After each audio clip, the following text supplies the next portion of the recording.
going?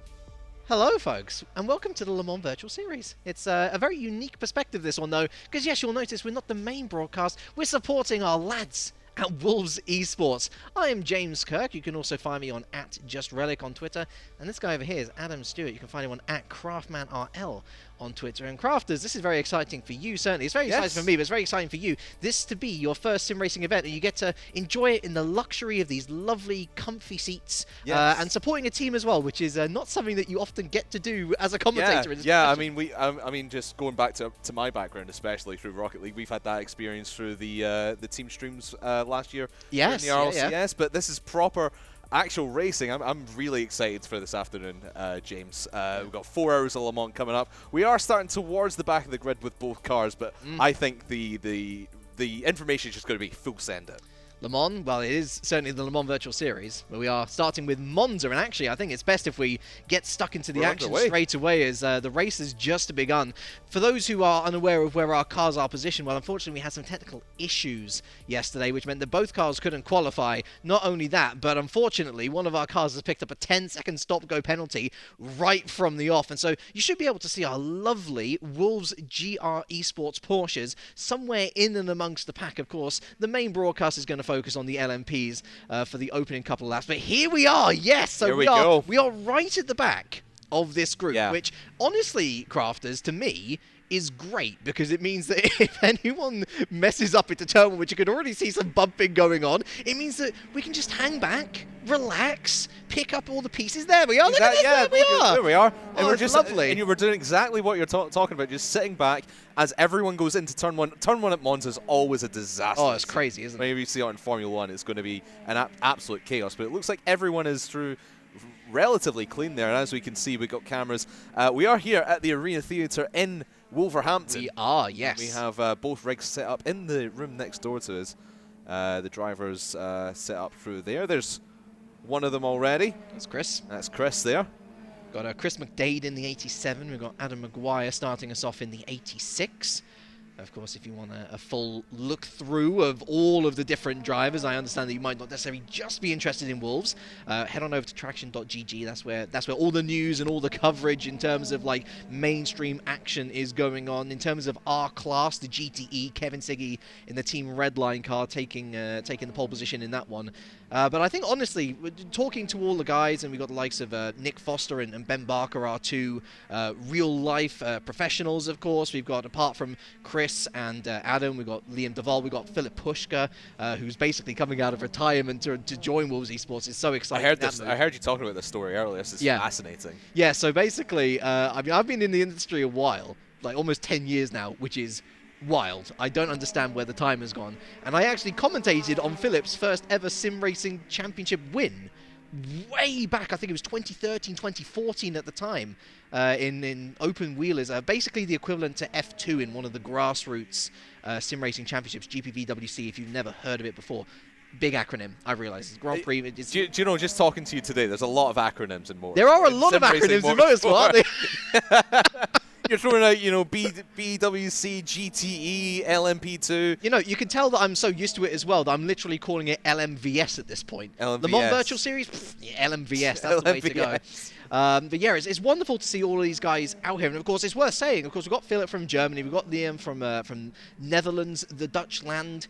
We have Adam, of course, coming in over from Ireland, all the other guys UK-based. But it's lovely to see them all coming together. It really does feel like LANs are coming back. It's a different LAN experience here, because it's very much, you know, we do have an open audience space, of course, where they can watch the drivers in their simulators. But seeing all of our production crew around us, having you here right now with me as well, it's such a different, and I'd say I was going to say, there's kind of a buzz around. Yes, that's like exactly even the word. The crew that we've been speaking to today, there's been this atmosphere, this buzz about actually having events back. And I know we've got just the guys through there. I mean, if you're in the Wolverhampton area, feel free to come down to the Arena Theatre. Yes. There's seats going. You can free tickets. Free tickets, absolutely. And you can see there's the guys sitting on the two rigs on the left and in the middle.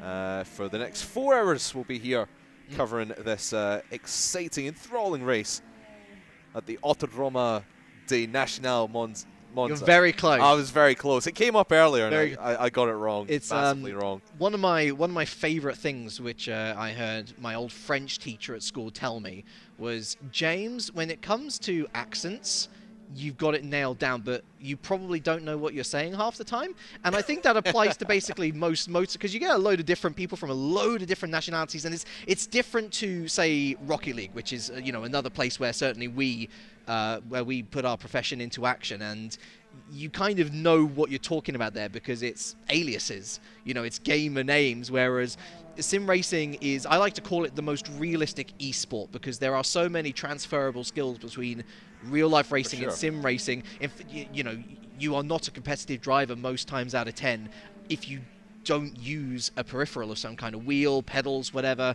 and so that realism extends to how the drivers like to present themselves, and you will often see they use their real names, and they will often try to collaborate with real-life teams, which is very much what we've done here. Of course, we've collaborated with GR Racing here at Wolves Esports, but you'll see plenty of other teams across the grid. I mean, goodness, the Ferrari Driver Academy has fielded an official team themselves just into this race thing. There's also Bicoles, who's working with Burst Esports. So a lot of names that you might recognize. Jota, Rebellion as well in the endurance scene. And for me personally, having been there since the beginning of the real blossoming of sim racing as an esports that's taken seriously now and has actually gained a lot of traction, no pun intended. The settling folks is going to be a long 4 hours with us too.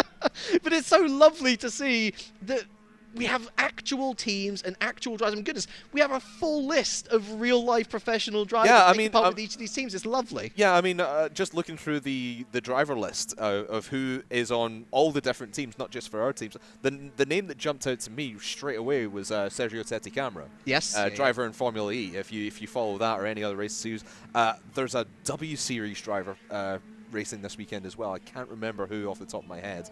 But she'll be driving. I think they're all up in LMP2, so nowhere near us. So don't worry, we're not competing with the likes of them here this weekend. It would be very impressive if we did. It'd be very impressive. And if we were able to beat them. Some might question the legality of our Porsche if we were able to compete with them, that's for sure. Oh, you never know when it comes to sim racing and racing in general, I suppose. Have we actually mentioned what's been going on with our cars, what happened in qualifying yesterday? Well, I did mention that we didn't set times, but yes. Of course the big problem was with the 86 car. So that's where Adam Maguire starts.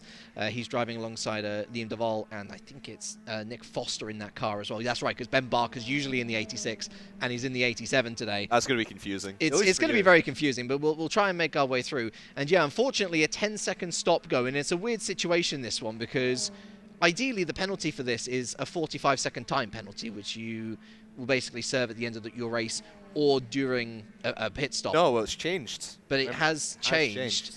There was another penalty that we got before this one, though, which has been amended, which was start from the pit lane a lap down, which is ridiculous. Yeah, that's... that's way too egregious an offense, which we didn't commit. And so I think it's a nice compromise. And it was due to a late driver swap out. It was, one of our drivers had to go and do an actual race in Germany this weekend, which is why we had a late driver change. So instead of that 45 seconds, now a 10-second stop go.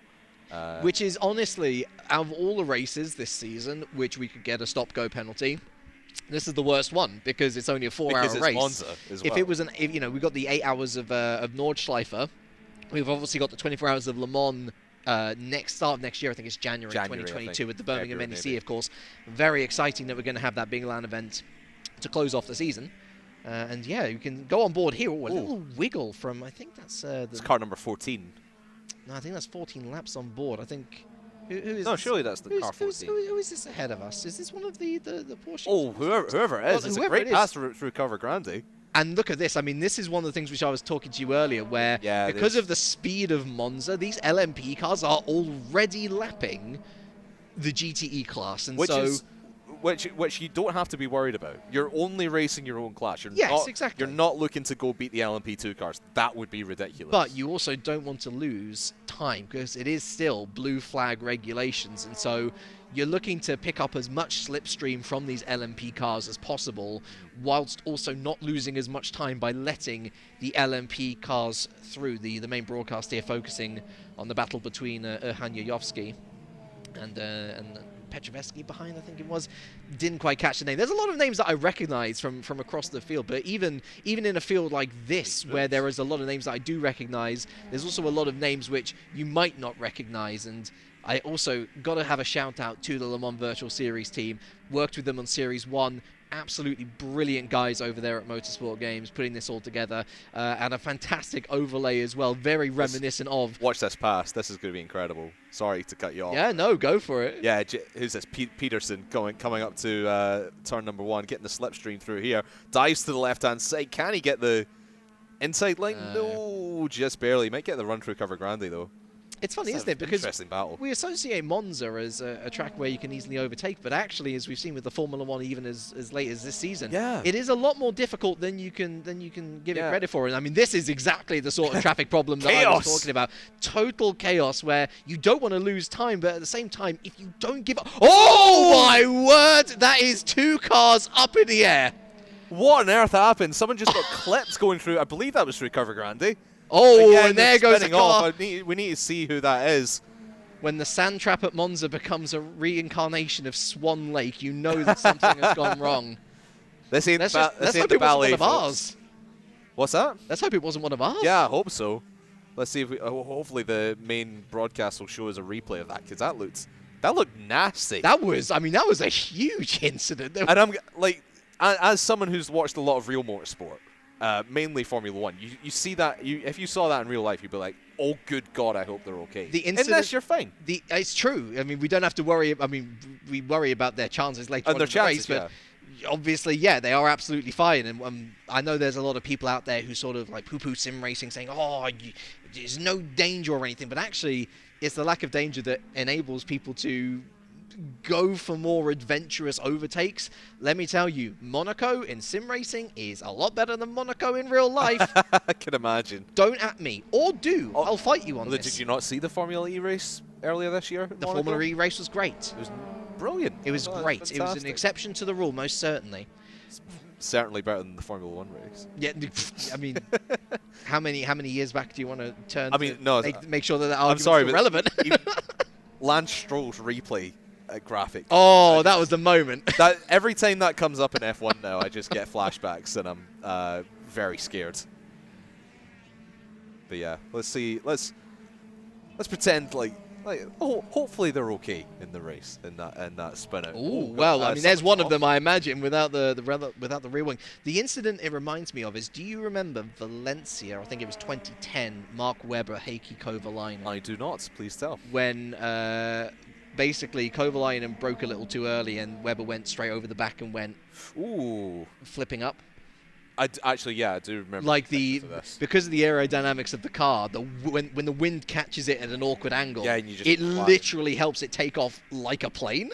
Yeah. And it's similar here. I mean, stuff. LMP cars, of course, have a distinctly different appearance to Formula 1 cars, but their aerodynamics are just as powerful, you know. I love the look of the LMP cars. They just look cool. That is a kind of car you would drive when you're 5 years old. It was something you would draw when you were 5 years old, saying that's dream of driving when you were 5 years old. Dream of driving and probably draw on the back of a notebook somewhere. But of course, we've got a new category coming into effect 2022, 2023, the hypercar class. Hypercars. We saw that at Le Mans this year as well. They look superb.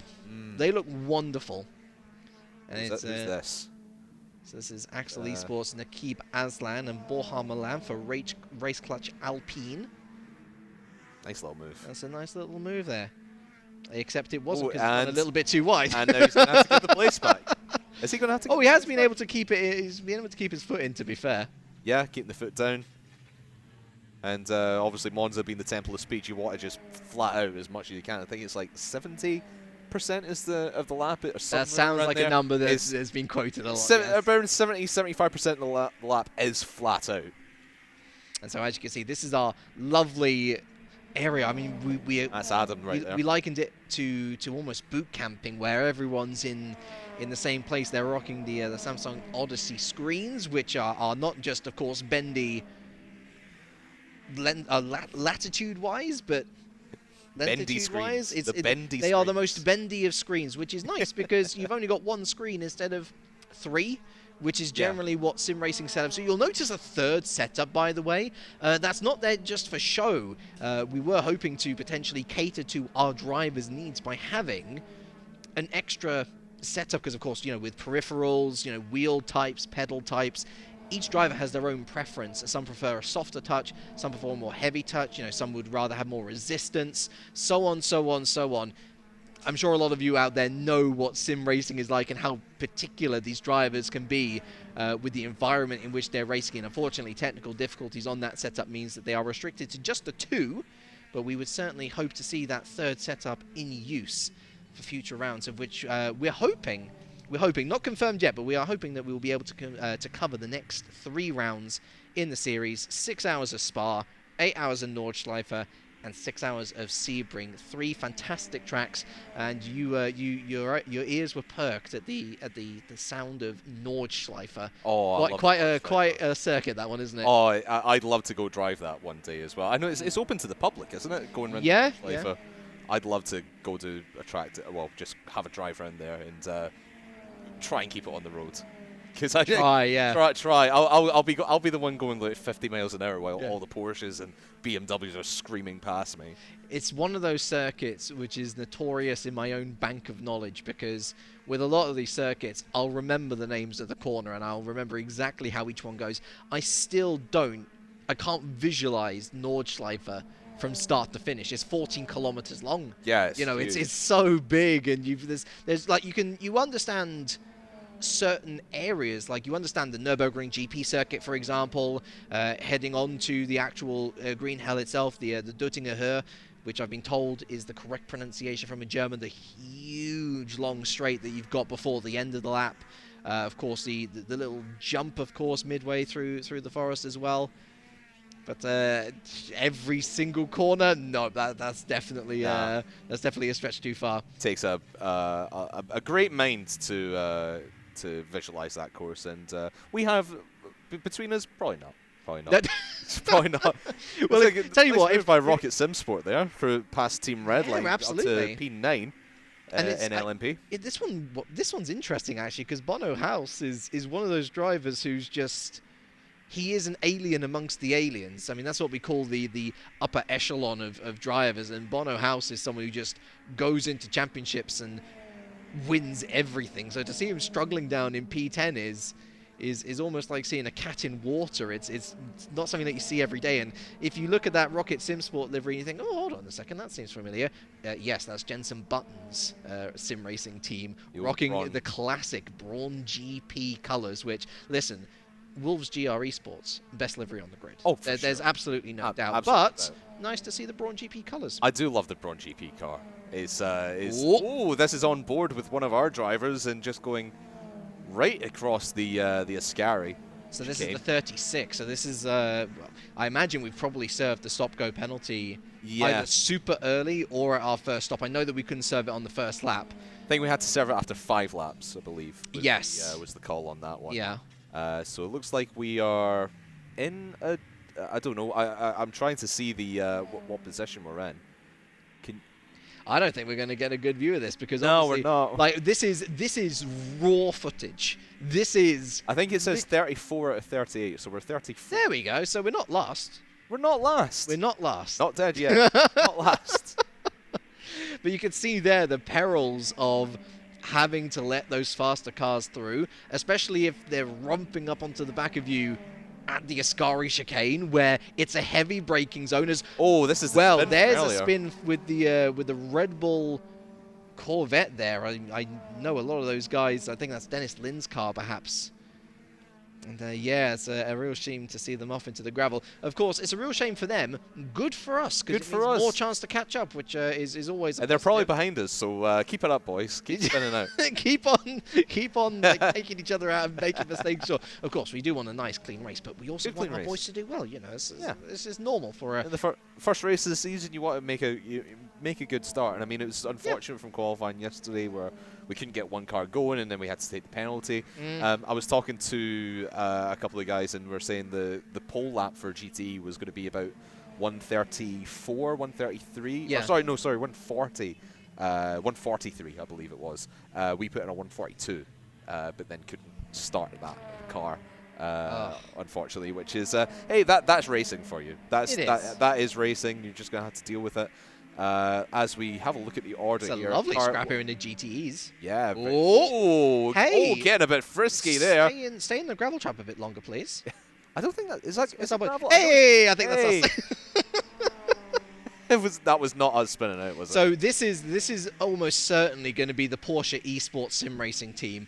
If you've ever kept up with iRacing, you might know about the Porsche Esports Sim Racing Championship. What Porsche have basically done is hoover up all of the good drivers from that championship and put them in their cars, which we're also rocking the Porsche. And it's, I mean, if we get the chance to talk to Ben Barker later, it's fantastic. He basically drives the real-life equivalent of our machine here today, which is wonderful. It's different, of course, because, and the way I was explaining this to you was, it's easier to transition into real-life racing from sim racing than it is from real-life racing into sim racing, because with sim racing, you're gaining more of a feel of the car rather than losing a bit of feel of the car. It is a very different feeling, but it's almost like a home away from home. It's a different experience, but a familiar experience. Exactly, and I mean, in sim racing, you're not, I suppose, dealing with, depending on your setup, you're not dealing with car movements or anything like that. You're not feeling the G-forces. You can go take a toilet break whenever you want. Really. It's true, yeah. Don't have to pee in the car. But I was just looking at we're 15th and 16th, car 87 and 86. One from the back. So that's particularly Speed up, boys, come on. That's particularly good for the 87. I mean, that's suggesting that we're, already up to top 5 in our class? Or is this... Oh, this is the... No, of GT. This is interval, okay. So, yeah. We're not last. We're in GT, we are 15th and 16th out of 17. Out of 17? Is it actually 17? I'm going to count this. 1, 2, 4, 5, 6, 7. Counting with Craftman. 1, 2, 3, 4, 5, 6, 7, 8, 9, 10, 11, 12, 13, 14, 15, 16, 17. Yes. There we go, 17 cars. We're second last and third last in GT. But not last. That's the most important That thing. is the most important thing. Listen, it's a 4-hour race. They're a lap down. That is, it's a 4-hour race. Anything can happen. Anything can happen. I mean, we're going to have to... How many pit stops would you reckon happens in a 4-hour race? Because, I mean, most people are going to be familiar with Formula 1. You get maybe a 1-stop or a 2-stop race as we see the replay of the skirmish through the chicane there. There's a guaranteed 2 stops to use all 3 drivers. Yes, that's the thing as well, because you have to use all 3 drivers on your team. I imagine... Or per car, rather. I imagine that there would be a stop roughly every hour. Every hour? So probably looking at a 3-stop race. Hour 1, hour 2, hour 3 towards the end. And would you have to... I know there's 3 choices of dry tire, at least hard, soft, medium. I did that in a weird order. Medium, yeah, soft, so I mean... Soft, medium, hard. So do you have to change compound of tires as well? Yeah, so you have to use, as far as I'm aware, you have to use the two separate compounds of tire. But it's also about fuel usage as well. Because as far as I'm concerned, there's no use in fueling up long if you're going to be putting on the soft tire, because you want to make the most out of that softer compound so that you can go as fast as possible. So that's why I say it's going to be roughly 3 stops per, or rather a stop for each of the hours that we have as an interval. Because you might have some which go shorter, maybe 45 minutes. You might want to go longer on another stop. Maybe look at 1 hour 25 sort of stint. It depends on how much these guys are willing to sacrifice speed for longevity of stint, honestly, which is up to those guys. We don't have the ins and outs of their strategy, and truthfully, that's probably a good thing, because we A, don't want to blurt it out on stream, and B, the strategy could, in all honesty, change at any point. You know, if there is a weather change, I mean, goodness, if you've been keeping up with the Formula 1 news, you will have seen Sochi's been absolutely drenched in wet weather, and looking at the skies currently, the clouds aren't exactly looking kind, let's put it that way. I've just had a look on Twitter. Apparently Q1 has happened. Q1 is finished in the Formula 1. Q1's happened. So Q1 has happened. Formula 1 is happening out right in now. Q1, Verstappen, Mazepin, Giovinazzi, Schumacher, Raikkonen. We knew Verstappen wasn't going to take part. Interesting that Leclerc takes part though, especially since he's got an engine penalty as well. Yeah. But tell you what, we'll keep you abridged. How about that, folks? Yeah, we'll keep you abridged to the results as they come. Yeah, we'll keep you up with Formula 1. We'll keep you up with the Le Mans Virtual Series as well. The way I was selling this was it's basically going to be like the Conan O'Brien of sim racing. We're going to. You got a bit of the Conan look going yourself, mate. Oh, thank you. I try my best to look like him. Do you? Is that? Who knows? No, I mean, listen, just look in the mirror. If I earned half as much money as him, I'd look like him. You probably wouldn't be here either. I probably. I like to think I'd be here. I'm having a great time. Don't know about you. Time is flying, by the way. Almost half an hour already gone from this race. It does fly by when you're having fun. I am going to bring to round off this nice little neat segment. I'm going to bring back a wonderful quote from the late great Murray Walker, of which, whether you like his commentary, whether you dislike his commentary, I think one thing everyone agrees on is that he had a real passion for the sport. And one of my favorite phrases of his is that in motorsport, anything can happen, and it usually does.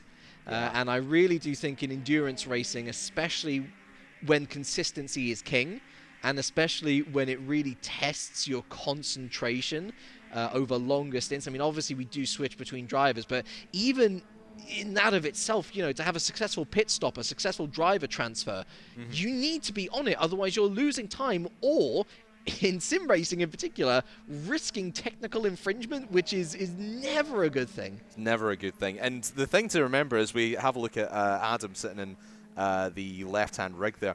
We were discussing this when we came to the arena this morning, that these guys are not all of them are using equipment that they're overly familiar with. Exactly, yeah. There's some wheelbases that some of the guys use, and some of them they don't it's use. why it's a shame that we don't have that third rig, because that would have been a great extra tool to be able to use to help them be comfortable. So why you were kind of explaining to me it's the difference between, say, an Xbox controller and a PlayStation controller. Yes, yeah. How different is it? Obviously they have their own wheels, which they're familiar with and they can bring with them. Yeah. But how much of a difference does the wheelbase actually make when you're sat in the car? So the best way I can put it to you is, if you're a quote-unquote filthy casual, like me, like it doesn't. I use a Xbox 360 controller to play the F1 game. That's as much sim racing. Well, what I'm saying is, it doesn't really matter which controller you use in that particular instance, because great look at this is a great camera, by the way, and nicely showing off the screen as well. Just the wonderful peripheral view that you can get of your surroundings, and this is where a little deep there, unfortunately.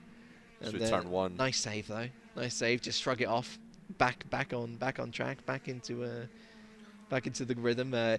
It's nice to have a choice of controller, sure, but I think a lot of people won't really care about which controller they use. They're going to have fun either way.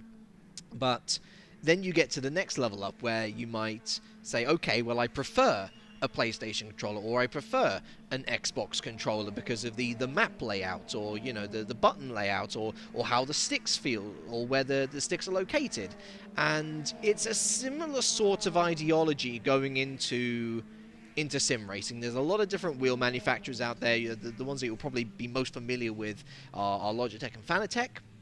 Thrustmaster as well, another one to put into the equation. Sony put out official wheels as well. And it's generally a case of saying, well, okay, which one suits my needs best? Would I rather have a wheel that's going to give me a lot of resistance? Would I like a wheel that might feel a little more light, a little more, I wouldn't say flimsy necessarily, but a little more... but by the way, we were sorry, we just got. No, it's distracting. Sorry. Continue. Yes. I'll talk about this in a second. Okay, to show you. Sorry, continue. So basically, you've got the. I've completely lost my train of thought. So you've got some lighter. Your Thrustmaster, your Fanatec. So you've got some lighter feeling wheels, not flimsy necessarily, but you've got some wheels where perhaps it feels a little more artificial than real, and some people prefer that. Some people don't. And that's kind of where you get the next step up from people who just prefer a certain type of a controller. You've got people who actually want a certain feel from their wheel. Again, the rhyming comes out in full flow. And it might sound a little bit pretentious, but this is where sim racers really make their money, I would say, is identifying the best climate, the best environment for them to race in. You'll see a lot of sim racers don't actually wear shoes, for example, in sim racing. They'll take off their shoes and race with their socks on pedals because it gives them a better feel for the accelerator pedal, for the brake pedal, ensuring that they don't spin up, because a lot of these guys and just move it with your toe, big toe. They won't have any aids on, for example. They won't have traction control, they won't have ABS or anything like that. You know, it's as close as, I mean, it's the most realistic esport. I'll say it once, I'll say it again. It is the most realistic esport. And so to be at the top of your game, it's not just about practice. It's about that mental side of the game where you're looking at it and thinking, well, okay, I've got this particular make of wheel already. It feels okay, but I've tried this wheel at a convention, and I think this is going to make a real difference in my lap time. They pick that up, they invest in that, and if it shows in the lap time, it's always worth it. Yeah, and the even incremental differences that you can make, incremental improvements. Well, I mean, it's the difference between thousandths, tenths. I mean, we were watching the highlights of the qualifying from yesterday, and I think pole on the LMP category was decided by 19 thousandths, wasn't it? 19 thousandths, was it? Yeah, it was ridiculously close. So, but I mean, to be fair, that's nothing new in top-level sim racing nowadays. I mean, even at the longer circuits like Spa, it'll be surprising to see a difference between 1st and 10th in many qualifiers. So like Formula Pro Series, GT Pro Series, of which Formula Pro Series, Wolves GR Esports takes part in that as well. Porsche Esports Sim Racing Championship, you know, all of these top categories, Le Mans Virtual Series included. If you get to 10th position and they are more than a second away from pole position, that's a disappointment. That's a widespread field. Yeah. Whereas in something like Formula 1, that's your average everyday qualifying, you know? Exactly. By the way, the thing I was trying to tell you about earlier, what were you trying to tell me? We mentioned this, that our car 86 had a stop-go penalty. Yep. We have served that already. So we have already served. That was served on lap 6, so our 10-second stop-go has been served. So we are free to race, free to send it, boys. Free to send it. Just send it. It would be nice if we had someone to send it on at the moment. We're looking at Chris, and there is a car there in the distance. I'm not entirely sure. It's a little bit too far away to see whether it's an LMP or GT. I think it's Nojima, so I believe that could be a GTE car. I like to think in those kind of situations where you find yourself alone on the racetrack, you can just put in time trial lap after time trial lap. Yes. Just especially when you're at the back of the field like our cars 86 and 87 pretty much are right now. Unfortunately, we'll hopefully be making those up in some pit stops a little bit later on. This is where the strategy is going to be key for us, honestly, Adam, because like you've got less to lose and more to gain for doing an odd strategy call, whether we're going longer or shorter. That's going to be down to the drivers and down to the team manager as and when they decide to come in. To be fair, often with these sorts of races in particular, strategy is going to be decided a week in advance. You know, these are well prepared and well-oiled machines of race days. But it's not to say that the flexibility isn't there to make hay while the sun shines, although it's, again, not shining today, it seems. I mean, the strategy depends on the cars around you as well. I know you, going into races, you always think, all right, we're just going to stick to our strategy, stick to our guns. But everyone around you is going to make a difference to that. If someone pits early, maybe you might try and go for the undercut and try and outrace them or the overcut, I suppose, in that case. You try and outrace them that way. So everything around you does make every little bit of difference. So looking at the people around us, we might try and catch them up and then overtake them in the pits, as long as we have a good driver changeover, of course. Absolutely. And that's the thing with endurance racing compared to, say, normal single-seater racing in the formula categories. There are driver changes that you need to take into effect. We're going to see, we'll hopefully have a camera on our guys when they go for their driver change. When they'll be swapping their wheels out. Maybe I don't think they'll swap pedals out at all. No, it'll just be the wheel changing. Realistically, speaking of, a couple of the LMP cars these are the leaders. This is Yuyovsky and Pedersen coming into the pits for their first stops, and it looks like third place actually as well is coming in, the number 4 there. Yeah, let's see. Yeah, everyone in I suppose LMP is starting to make pit stops, so the window potentially starting to open up for us as well. I mean, I don't know what tyres everyone started on. It was kind of hard to see during the race start there. You see Chris and that's Ben in the background as well. Yep. Having a chat to each other, maybe deciding when they're going to change themselves over. I imagine Ben will jump into this rig. I'm guessing he's going to jump in. Usually they're hovering. Let's have a look. Hovering over their shoulder like Parabolica. I think they're thinking, or at least having a little bit of a chat. No, he's going to go for another lap here, is Chris. Really, Ayrton centering it with just the one just the one-handed yeah. Calm as you like. Just so calm as you like. Saturday driving. You know. I mean, it is Saturday driving today. Saturday driving. Maybe just a little bit. What words of encouragement do you think Ben would be saying here to Chris?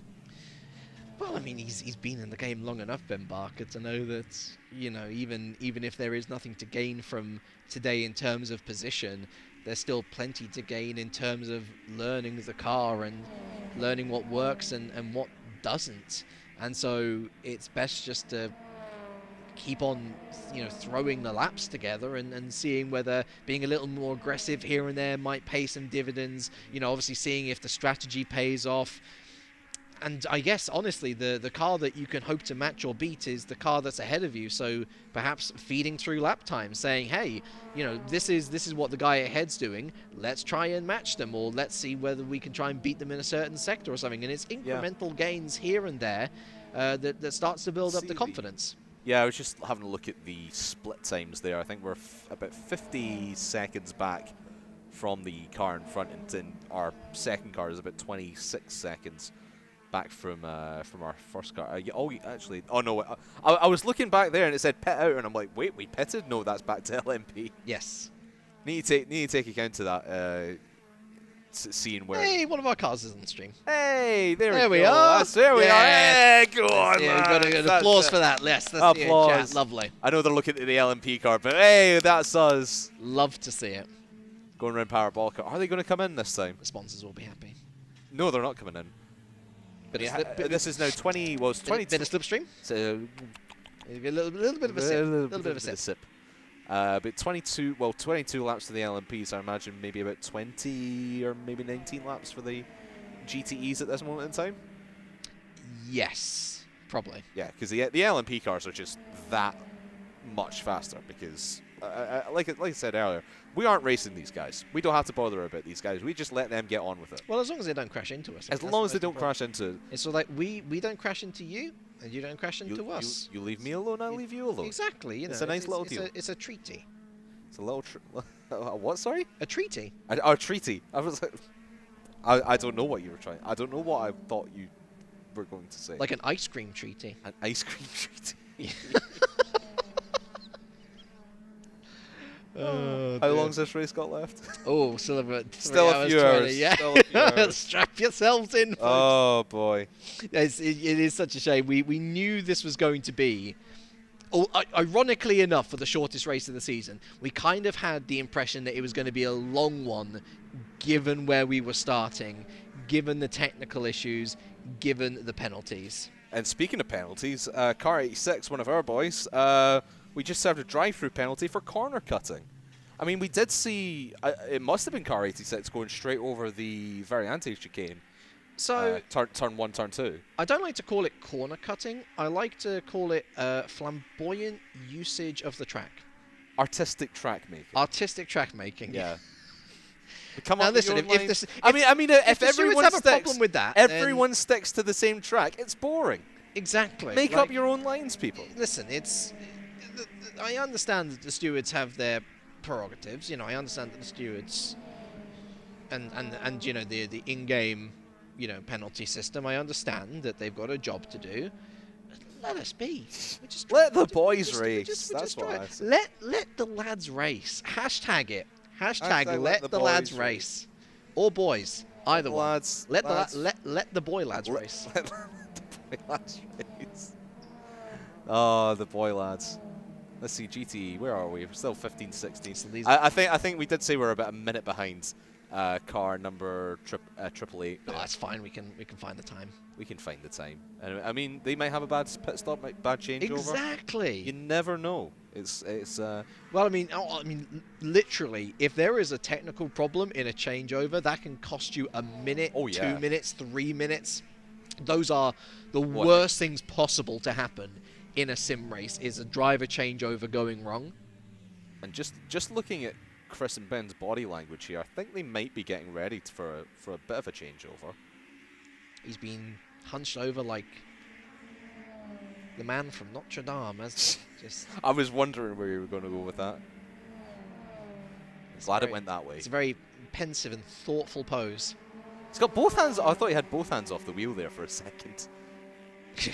Full set. It's a straightaway, so I guess it's not too bad. But straightaway. Oh goodness. Oh no. The English crowd's gonna crucify me for that. What are you gonna call it? You can tell I've been listening to IndyCar too much, haven't you? Pit roll. Pit road. Oh. Pit roads. Yeah. Oh, nice. Biggest swig of the water. A lovely. Staying hydrated.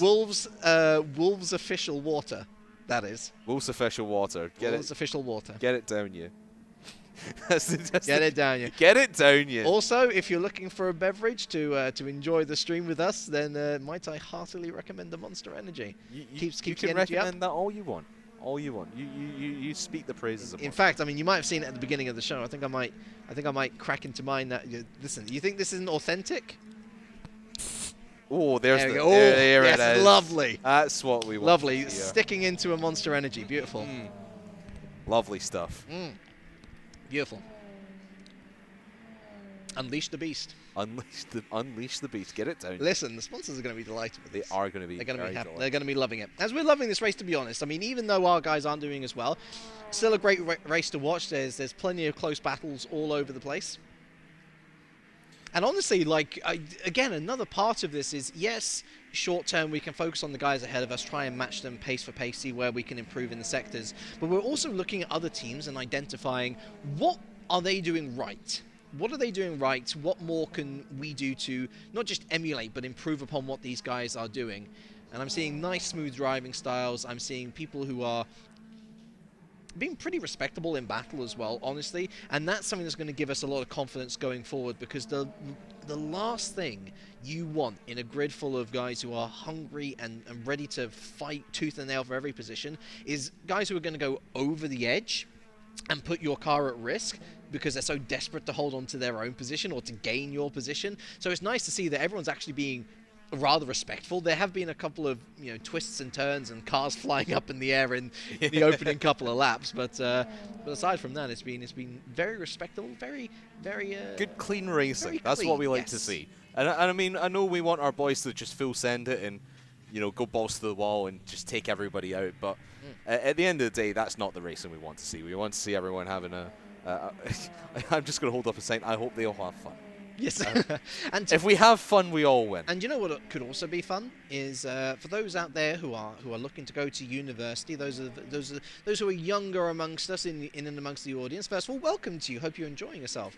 And one thing that we should talk about actually is our wonderful partnership with the University of Wolverhampton. You'll notice it there amongst our lovely sponsors on the bottom of the screen. The University of Wolverhampton, though, so exciting for them as soon TM. They're looking to open their screen theatre, which will include courses all based in game design, esports, general gaming industry, and this is something which is really starting to grow in force, I think, across the country. Yes, esports is a legitimate field which you can go into, and not just, I guess, from the camera facing jobs that we have, where we're talking, we're commentating, behind the scenes production, social media, team management, whether you are actually a player yourself looking to get involved in esports in the first time. It's a difficult conversation to have. Hey, mum, dad, I want to play games for a living. That's a slightly difficult topic to perhaps address. Yeah. But I suppose it depends on the the generation of your parents and exactly, how involved they can be in that. But I mean, we've met. I don't know about you, but I've certainly met esports parents from around the world, especially at events like Insomnia and some of the RLCS World Championships as well, and they are fully on board with their kids and just letting them, go into this space where they know they can be successful, and if they could see they're being successful, there's absolutely no reason why, the next generation of esports players, commentators, production staff, what have you, there's absolutely no reason why they can't get involved as well. And it's great to see, places like the University of Wolverhampton just sort of enabling that and in a way legitimizing it, saying, let's get you qualified in this. Let's say get you a qualification, and then you can go to, say, Wolves Esports and say, I've got this qualification, give me a job. I know it's not quite that easy, but please don't take ours, by the way. Don't take ours, please. Don't take ours. We're doing our best here. But actually, honestly, just as a general, we will be replaced one day, James. That's never. I'm going to be 80 years old. And be like, oh, these races are going around. Back in my day. Oh, and there's a car on the inside of the Lesbos. Ooh. We actually noticed this in practice, didn't we? And in qualifying yesterday as well. Those LMP cars have trouble through the Lesbos. They are bottoming out, and if they even so much as look at that inside curb, they fly around on the inside. Yeah, and just seeing these cars going over the curbs, it's actually quite scary watching them, because they look even the GTE cars, as you see on board here with one of our racers as well, going over those curbs. That looks so dangerous. It's like going over that, you feel like you could spin out at any moment. Are we actually in a battle with somebody? Because I think we were looking at the main broadcast and now we're on board and we're roughly in the same place. I'm trying to see if there's anyone right behind. Yeah, I do see a sliver of white in the rear view mirror there. So hopefully that's not a place we're about to lose. And here on broadcast, on the mainstream. Oh yeah, I think there they are. We caught us. We're not interested in the battle that's actually happening on screen. We're interested in the battle behind. We're a minute and 10 back from car 888. The car behind us, total 111, is a lap down. So I'm guessing that the 87 has had their first pit stop. I would assume so. Maybe they've got some kind of penalty. I don't imagine being one lap down already at this stage is I understand it for the 86, because the 86 has had to serve 2 penalties now, one for cutting the stop go, and then I think the 87 has just had a regular pit stop, as far as I'm aware. Perhaps maybe just a unexpected early pit stop. I mean, stop. again, you've got to do something different, and whether if you're pitting early, then you're at least inviting the undercut. As for those who are looking at this screen and maybe not looking elsewhere at Formula 1, we do have those results coming through as well. Both Alpha Tauris out. That is a huge surprise. Yeah, Gasly down in P12. Vettel is out in P11. There's Latifi as well, not setting a time, and Leclerc. That's kind of expected. I think Leclerc just wanted to get through to Q2, so he started ahead of Verstappen. Yeah. Although, to be fair, I think he would have started ahead of Verstappen anyway, because he had a back of the grid penalty +3. +3. Alonso in P3, though, by the way. Oh, go on, Alonso. Wily old fox. Go on, Alonso. The wily old fox of Alonso. Hey, come to Wolves Esports. Come to Wolves Esports. Oh, come on, Fernando. Oh, and that's our car. Having a bit of a spin. That's Chris. And I won't say he's Austin-powered it, but he's he's definitely got it in an awkward position there. Forwards, backwards. But hey, you know what? Backwards. I don't think that was a spin of misfortune. I think it was a very fortunate spin, because we had a side-on view, so all the sponsors are happy. Yeah, all the sponsors are going to be very happy. Yeah. I mean, I'm not very happy because we spun out. We did spin, yes. We did spin. Would it, at this point in the race, would the tyres started to be degrading quite a lot? Would you consider? Depends on which compound. Yeah, it depends. If you're on the soft tyres at this point, I mean, you can see the graphic in the bottom right-hand corner of your screen. That's the tire. I think that's tire temperature. No. So the number on the outside is how much percentage of life is left in the tyres. Ah, so we're sitting about 68 on the inside left, or the front left. The number on the inside is the temperature of the tyres. I see. So 68% left on the front left. So the front left is taking an absolute beating. So we've still got plenty of life left in those tyres, but maybe that front left is starting to become maybe a bit of a concern. Definitely read it this way as well. The tyres start to really go off the cliff at about 20%. So we've still got plenty of life. So we do have plenty of life. I mean, I'm imagining this is the 87. Or it could be the 86, actually. I think it's the 86. In which case, I'm pretty sure that both cars would have taken new tyres at this point. Yeah. I mean, with a stop-go penalty, we could have potentially done a tyre change there as well. It's not worth doing a tyre change that early, to be fair. No. Especially if it's a stop-go. It's not like you're gaining much time on the folks ahead. It's 5 laps, in a 4-hour race. Yeah, true. And those tyres will be built to last, unlike Formula 1 tyres where they just fall off a cliff after 20 laps. Oh, I miss those. I miss the tyres where it genuinely felt like some people were gambling with getting to the end of the race. Yeah. That's exciting. Like, if it's not going to be tyres where the drivers can go flat out every single lap, it should be tyres where there's a challenge to making them go to the end. I know that'll ruffle some feathers out there as well, I'm sure. But well, there's people out there mandating for mandatory two stops in Formula 1. I'm not a biggest fan of that. One mandatory stop is good. I'd rather the tyres ensure that 2 stops are going to happen as opposed to enforcing mandatory 2 stops. Yeah. So take them a step softer. Basically. All right. But that's such. I'll call up Pirelli. I know, but it's literally like, hey, Pirelli, could you do a perfect job, please? Which is so harsh on them. So difficult to talk about. All right.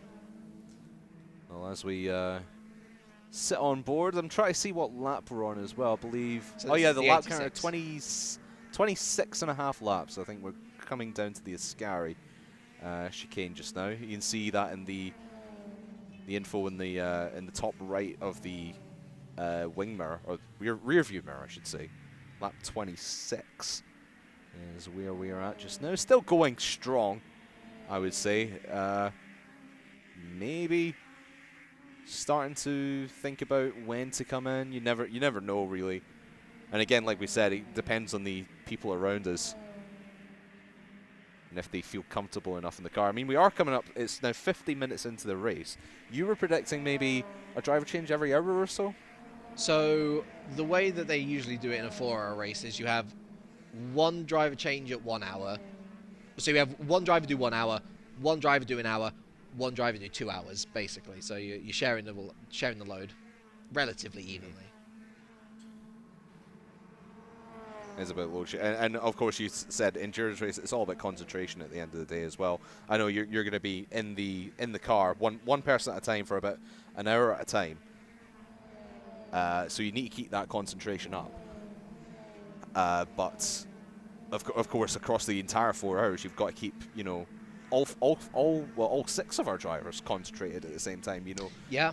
Well, I mean, you got to understand what the guy before you has done, what grounds you need to cover, what grounds you need to make up maybe a little bit more, and perhaps try and figure out that window of where to go in. It's so particularly interesting for the last guy coming into the car, because if it's a lost cause of a race, how do you keep him motivated? That's the question that team managers and drivers are going to ask. How do you keep him motivated? And again, it goes back to that earlier point of, simply put, you've got to try and make the most out of track time, getting to know the car better, taking any and all feedback that can make the next round, which of course is the 6 hours of Spa, a little bit easier, a little bit more successful than this one. Of course, there is still time for us to get some of those positions back, but it already seems like a long way away, which is a shame, but it's a good test of their character and a good test of their mentality. Yeah, and it's going to be, I would say it's a long season, but I mean, a 4-hour race, a 6-hour race, 8-hour race, and obviously finish up with a 24-hour race. Yep. It is a long. But in terms of long time. The actual length of calendar, yeah, it's only a five-round calendar, and so every single one of these races. Oh, we're coming in. Matter, as we do have a pit stop, so hopefully we'll be able to get a good look here at how a driver swap works IRL. Yeah, let's have a look at this. Let's keep the camera on here. Maybe we can go to the front up camera as well, as Chris getting ready to swap out. Believe, as we see everyone there just standing around. Are we going to get? Are both of them coming? I'm not entirely sure, because Oh, actually, we've got. I've just been told Car 86. The game has crashed on Car 86, Chris. Or sorry, Adam. As you can see here, Liam. So Liam's in the car Liam's now on, but the PC has crashed. The game's crashed for him. So that is literally worst case scenario. That is worst case scenario. As we see here, let's have a look at this. So we see Chris swapping out. Here comes Philip going into that car number 87. Look at his driving gloves on as well. It wasn't even Ben going into the car. It was Philip going into the car. No, it was Philip going. So Ben was sitting there saying... Ben was just hanging out there, just, you know... He was sitting there, can I have a go? Can I have a go? Please let me have a go. Thank goodness, at least, it seems like everything's okay on this end. Yeah, so everything's fine for Car 86. It's Car 80... sorry, 87. Excuse me, 87's okay. It's 86 that we're having tech issues with. And I believe Philip is just going to be sitting a little bit. I'm not sure if we've got a penalty to serve or if we're just waiting to take on fuel. Just waiting. Just waiting. There you go. Yeah, here we go. Shake. Oh, and someone that was a little clip. Whoa! Excuse me. I don't know who caught the license plate. Can we get Michael Massey on that? Is Michael Massey our race director? Can we get him to give a penalty for that? Michael, I don't know whether you saw, but that idiot BMW just hit our rear end, and you can see there. I mean, Michael, I'm sending you an email. I'm sending you an email, Michael. This is classic sim racing gesticulation. The hand going up. It's like it doesn't matter whether you're a real life driver or a sim driver. It is universal. The hand throwing up, a sign of frustration. But honestly, this is such a wonderful Sacre bleu. This is such a wonderful moment to see Philip Pushka back in a car and back sim racing. Had to take a long break. I mean, effectively went into retirement because of unfortunate illness. And, you know, honestly, it's such a shame to see a driver who is so fast restricted in what he can do and what he can race because of factors outside of his control. But to see him back now is absolutely fantastic. And so, honestly, Philip, congrats to you from me personally. Watching you win that first championship of yours, seeing you on this big stage now, that is absolutely wonderful. And more wonderful news on the way, crafters. It looks like Liam is out on track. Yeah, it does look like he's back in the game as he's coming out of the pits. Going to be 35th out of 38, so again, still towards the back of GTE. Not last. Not last, though. That is the. I mean, this is going to be the phrase that we're going to be uttering for the entirety. Not last. We're not last. It could be worse. I'm tempting fate with that one. Say la vie. You really are. There is. We have something called the commentator's curse, and it is particularly vicious in sim racing. I know that too often. I usually going back to what I know more of in Rocket League. I've got especially recently. I've got a reputation of calling games far too early. You really do. It's scary. It's. Do you know, I was on a broadcast the other day and I called the game early and it ended the way it should have. Wow. Yeah, I know. I was impressed with me too. That's it's very much not. It shouldn't. I am redeemed. I am reformed. It shouldn't not be expected, but it was expected. I don't know. Let's go with that. Let's go with that. Weird champ. Update on Formula 1, by the way. 4 minutes left in Q3. Final runs. Russell's yet to set a time.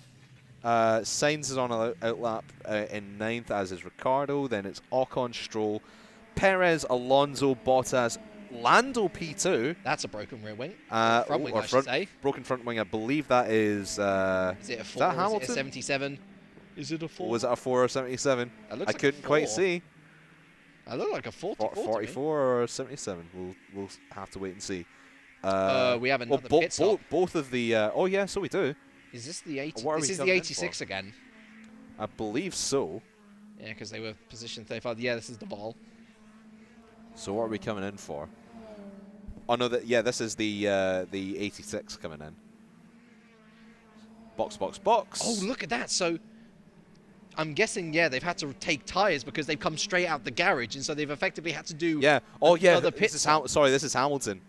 Oh, he smacked the wall coming in. Sorry, we'll get back to the endurance racing in a second. But Hamilton's just smacked the wall coming into the pits. less than about 3 minutes to go in Q3. If a 7 times Formula 1 Grand Champion can make a mistake. The Grand Champion. He's not quite a supersonic legend yet, is that? Not quite. Not quite. Then so can anyone. Exactly. So can anyone. Out he comes. He'll have time to do another lap. 2.5 minutes left in Is the Q3. Beamers. I'm expecting Mercedes 1-2, although it'd be great if Norris could get P2. Well, speaking of Williams, I mean, this is Williams Esports Team GB, and those BMWs, they're pesky down Monza. They have a lot of grunt in that engine and are particularly devilishly fast around Monza, as finally Duval is out, and the 86 car just can't catch a break, unfortunately. Really can't. Really can't. I mean, even the penalties we've had to take, all the adversity that both cars have really had to go through this weekend, they both really need a good result here today to set them up for the next 4 races. And obviously, we were saying earlier, the Porsche not the strongest at Monza, not the strongest at Monza, but will hopefully be better at some of the more tight and twisty tracks. I mean, Spa's going to be interesting because that middle sector is going to suit this car down to a T, but Sector 1 and 3, maybe not as much. Sector 3 might be okay, to be fair. But, yeah, it's a long way up the ladder now, unfortunately, for both our boys. A bit more of Wolves racing as opposed to Wolves GR today, but that's how the cookie crumbles sometimes, unfortunately, and we'll keep on supporting our boys, and any overtakes and anything of note which we can talk about, we will do so here on twitch.tv/Wolves Esports. Yeah, click follow. Hey, look, we're on the mainstream. Hey, look at us go. There we are. Oh, no, they're following LMP car. But we're there. We're right in front of them. Block them. Don't block them. Don't block them. Don't block them. Definitely don't block them. That was the guttural instinct. Block them. Don't let them through. Ram them off the road. Come on. Get your elbows out. I know we're not racing them, but get your elbows out. Tell you what, we should have a look. We should have a look at Twitch chat as well after this. We should. I mean, if you've been chatting in. I was going to say, I believe we're going to get Chris on for a little bit of a chat in just a little bit. I think he's going to get ready. We can talk about his spin. His little spin, yeah. His little spinala. We'll get him on the pitch to have a little chat a little bit later. How did you organise that sponsor showing so effectively in the middle of Curva Grande? We'll ask him. We'll find out. Figure out, yeah. As we, sorry, we'll talk about F1 for a second because checker flag is out. Oh. Valtteri Bottas is on his final flying lap. Carlos Sainz is as well. What do you think about Bottas going to Romeo? Right move. For him, yes, definitely. For him, yeah. He's basically been a whipping dog, unfortunately, for 2-3 years at this stage. It's that's sad to happen to any driver. Yeah. I mean, I think I had similar feelings about Massa at Ferrari. Massa should have left that team a bit earlier than he should have, but to be fair, when you have a top drive where you can win races, it's like, well, I just realised Carlos is out on softs as well. People were going on intermediate. Yeah, so they've literally just come out onto dries. Mr. Norris with a purple middle sector as well. Go on, lad. Hello. Hamilton only a yellow first sector, by the way. Sainz P1. P1. Hamilton. Oh no, Norris is going to cross the line first. Might have a very Here comes Lando. Grid. We might have a very interesting grid here, folks. So pole lap is Sainz just at a 142.5. Norris coming around the final corner is going to be P3. 142. Bottas only P5. Norris P1. Hello. George. Well, George is improving. I don't think he's going to get pole though. Wow, Perez only. Who's that? Alonso. Hamilton coming. Oh no, this is Russell. Russell P3. Who's the yellow sector 3? The yellow must be Hamilton. That must be Hamilton. Perez. Norris is P1. Norris is on pole. Norris is on pole. Oh my god! Not only that, it's Norris, Sainz, Russell as a front. That's going to be annoying for Red Bull, though. The fact that Perez is P9. The P9. Oh, he had such a decent start as well. He is choking, but I mean, Hamilton came into the pit, so he must have spun in sector 3. The fact that Norris arguably could and should have had pole position at Spa is, I mean, yeah. That is incredible. And by 5/10 as well. What a lap. Go on, Lando. Lando Nozza. Let's go. Join Wolves. Join Wolves. Come on. Come on over to the Wolves party. Didn't get the win in Monza. I mean, it was Danny Rick's race, to be quite honest. That was the right call, not putting Lando through on that. So that's it's so funny to think this is Russell's second top 3 appearance in 3 races. Oh, sorry, 3 races. Oh, okay. Oh, hello, that is a GT3 off. That's the BS Plus Competizione car. I don't think we're going to be able to make much of that, unfortunately. But more mistakes, and that's good. It's on the Formula 1 off just now, because we know that's it done. We know we've got the results. We don't need to look at that, but yeah. Lando Norris and Carlos Sainz and George Russell. I'm a big Lando fan. I'm very happy. That's the second time that George Russell has outqualified both Mercedes. Yeah. Because he outqualified them both in Spa. And he outqualified them both. The Williams in the wet is looking really, really good. It's just a shame that, Spa was a complete washout. Imagine if King Latifi was in Q3. Pole position, easy. Easy pole position. Good old Nico. It's annoying that the sprint race in Monza happened. Gotta say, that Siggy in the BMW Redline got absolutely mugged on the GTE start. I think he fell from 1st to 4th. Oh, did he? Nice little montage here. Again, shout out to the production boys on the Le Mans Virtual Series here, because it's so nice, an hour in, if you're late to the broadcast, to just hop in and say, here's the story so far. Or if you tuned in for the start, tuned out a little bit, maybe. I mean, it's, lunchtime. There's that little bump, yeah. The 4 cars going through the Ooh, and that's the FDA Ferrari actually having a bit of trouble. Did see that earlier. Oh, little bit of a bump. A little bit of a kiss. Through. I can never. What's the name of the 2 chicanes? I can never. Variante. So that's the first one's Variante. And this is Delarogier. And Delarogier. Ooh, and there it is. Yeah. So that was a bit of a Verstappen Hamilton there actually, pushing them out onto the side. Where's the Wolves GR highlights? Come on. Show our car. Show our spin. We look really good. That's the one highlight we have. We have the one spin. Aww. The first ever highlights. Presented by Lego Technic. I'm for Mega Bloks. What? Mega Bloks, best. We're not going to have a Lego versus Mega Bloks. Do you remember on this channel. Remember what was it? Oh, was it Connect? I remember Connect, yeah. Oh, I loved them as a kid.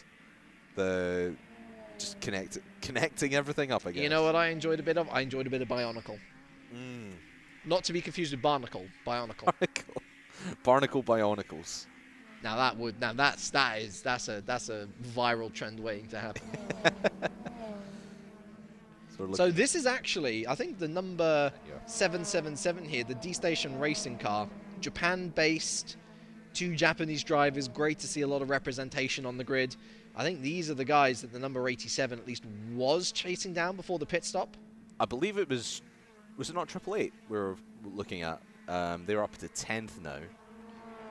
Might have been 777. That might be. The D-Station was definitely the car ahead of us at one stage, but that was definitely before all of the pit stop shenanigans. Yeah, we'll see this when the graphic goes away. We'll see where we are at the moment. 87 down a lap to car 92. We're down 15th. No, we're just down a lap on the leader. No, I think that's the gap between the next car. Well, I mean, listen, we're trying to. Sorry, I'm trying to be the realist here. I'm giving the people the information they want to hear.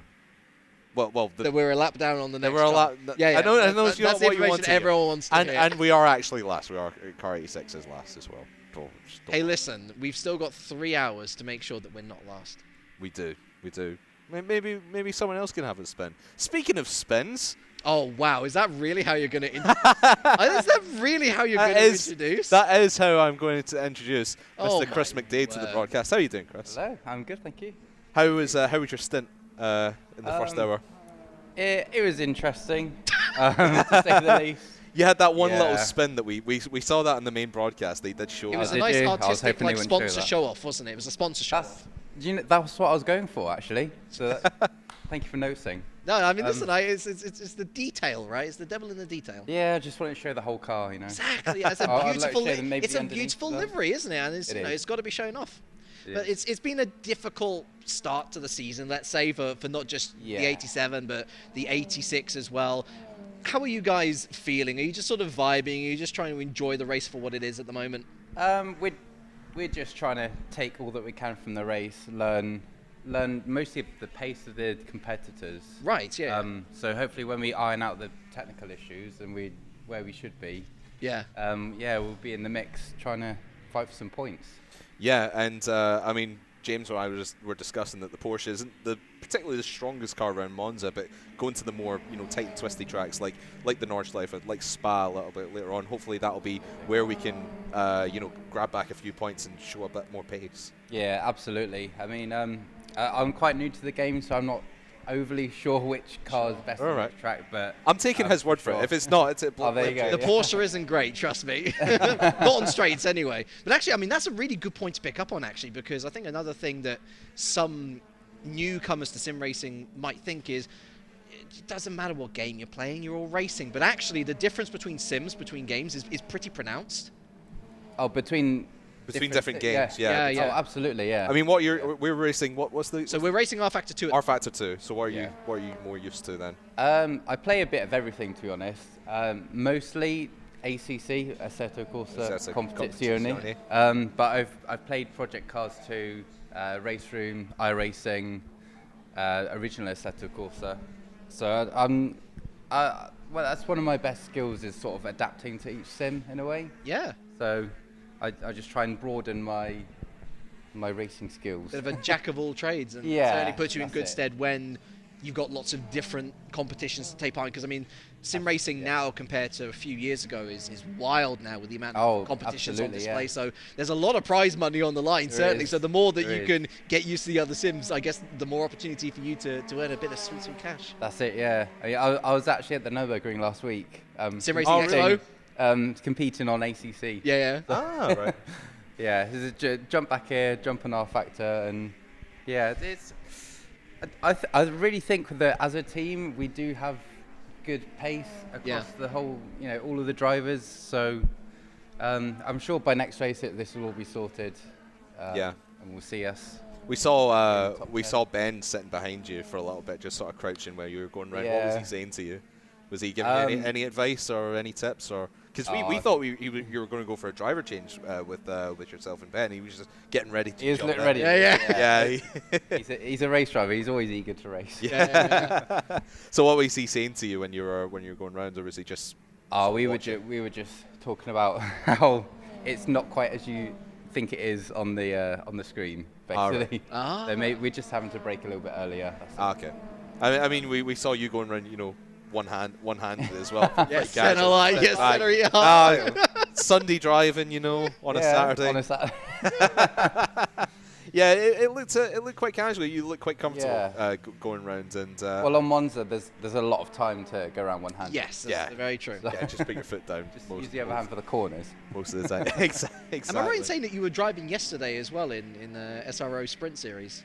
Not SRO, it's a Logitech G Challenge. Logitech G Challenge. Again on ACC. It's different sim again. And so it's kind of crazy that you literally jump between different sims and different series. Like, I imagine just from a rulebook perspective as well, like, there must be so many different things. Like, do you actually rely more on team managers for that sort of stuff to get you back into the zone for each championship, or do you take more of that upon yourself?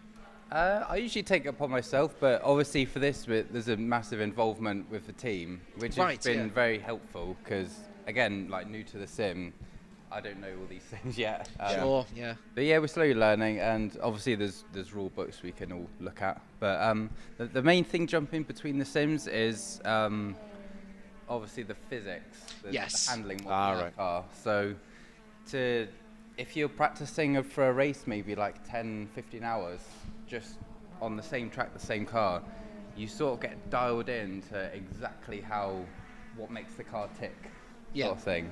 So it's just the speed of which you can jump across and then adapt your driving. So it is, I mean, they're all fairly similar, but there's certain things you do on different games to make it, get the last few tenths of your lap time. Well, it's all about finding that right climate. It's not just about the peripherals that you're actually racing on, but that's exactly right. The setup dial-in, the overall physics understanding. I mean, how much do you race? Say let's have one race every day, how much time do you dedicate to practicing for those races? Because I certainly know from my brief time doing sim racing, I was doing 6 to 8 hours on setup prep and race prep, quali prep. It really depends on the game. So sure, yeah. I'm part of Actual Vision Community Racing, and they do leagues on all sorts of games. So for something like Project Cars, it's really just jump on and go. Same for Race Room. But for ACC and R Factor, it's tons of setup work. 100 laps minimum. Just Just one after the other, or do you take breaks at all, or do you just bang out those 100 laps? So if I was to do it by myself, obviously we've worked on the setup together as a team. But if I was just to work on a setup by myself for a race that I'm driving, first I'd do some laps with like the default setup and just get within so my laps only vary by like 1 or 2 tenths. So I'm almost at the limit of that setup. So I'm like used to the track and everything. And then I'll start changing things, start with the aero and the ride heights, see what changes, see what makes the car a little bit quicker here, a little bit quicker there. And it's interesting that you start from there. It's interesting that you start on default, actually, because I would have a setup that I'd make for the first round of the season, and then I'd use that setup as my default setup for the next round of the season and tweak from there. I mean, are there certain merits to either, like, do you prefer starting from square one, essentially, so that you understand the base car better? Is that what I'm getting at? Again, it depends on the game. So on ACC, each track has its own default. Sorry, to interrupt there. We just saw a massive crash with the LMPs. That's Gordon Much in the RBG Esports LMP car. That is the second time we saw that. We saw that on a delay. I think you guys saw that live as it was happening, but that was a massive crash. Holy moly! And Gordon Much seems to still be struggling, certainly looking at the live pictures. Yeah, I mean, we've seen a couple of crashes already in GTE as well. I'm not sure how many battles were you actually involved in on track, because I think we were trying to keep track of you guys as going around, but we couldn't. Obviously, the main broadcast is focusing on some of the other drivers up front in LMP. But how were your battles on track today? Did you come across much opposition?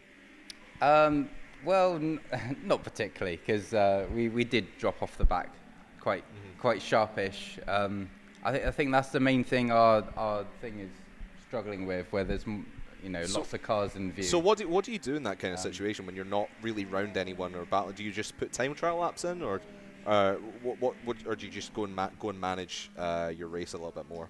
I mean, you're obviously trying to drive very quick all the time, but in this situation, just trying to keep it on track. Keep it on the track. Just damage at a minimum, which didn't quite happen. But all right. Okay. You just want the car to be clean for the next driver.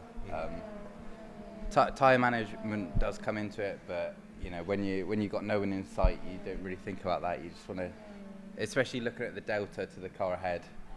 You're always thinking of like, maybe if I can gain like a few tenths each lap, and I might, by the end of the stint, get close to them. Yeah. But not necessarily time trial laps, because then you will end up in a wall. It's true. Yeah. I know that. I know that. I think, is it time for quick questions? Is it time for quick questions? Quick questions? Quick questions. Quick questions. Favorite car? 911. 911. Okay, so well, so yeah. GT2 RS. Oh, getting. Yeah. Okay. Favorite F1 driver? Verstappen. Interesting. Oh. Favorite track? It's a bit out there, but I like the Algarve, Portugal track. Circuit Algarve. Yeah. Okay, yeah, no, I do like that one. It's a bit of a maybe not for racing, but for hot lapping. Really all nice the drive. Undulations. Yeah. I like that. I'm running out of questions. Favorite gear? Favorite. What's your favorite gear? If you had to pick one gear around here, you'd probably go fifth. Fifth gear. It's a solid choice. See, I was thinking more backpacks. Ah, right, I see. Like camping gear or stuff. I see. Favorite pedal. The throttle. Yeah. You'd rather go fast rather than stop. Only one there. Favorite football team? Wolves. There you go. Didn't catch me out. I tried. Favorite race team? I've always been a fan of Red Bull just because I love the liveries. Not necessarily just in F1, but yeah. They By the way, do you want to know the results of the F1 quali? Because we were kind of. I may have had a peek. You may have had a peek. I'm happy with the result. Put it that way. Yeah. Lando P1. Yes. Yeah. And Russell up there. Russell P3. Sainz P2. Sainz P2. Ferrari P2. Yeah. Crazy. It's mad. Happy with that. I think we're all very. It's going to be an exciting race. Obviously for the rest of today and tomorrow as well. Let's just take it back to the race for a little bit. Who are we on board with here? I'm trying to see if we can see a car 86. Number. We're on 86. Where are you actually? I'm trying to look on the screen where the number is. If you look down the bottom right. Bottom right. Yeah. In very small writing. You're keeping me right here. Yeah. There we go. Number 86. But I think we're gonna. I think you need to. Are you gonna go now? Maybe. Yeah. I'm not sure if that was your way to go. There was a summoning. But anyway, thank you, Chris, for joining us. We'll hopefully see you a little bit later on, and we'll maybe see you back in the car a little bit later. All right. Cheers. Thank you, man. GG's. Congrats.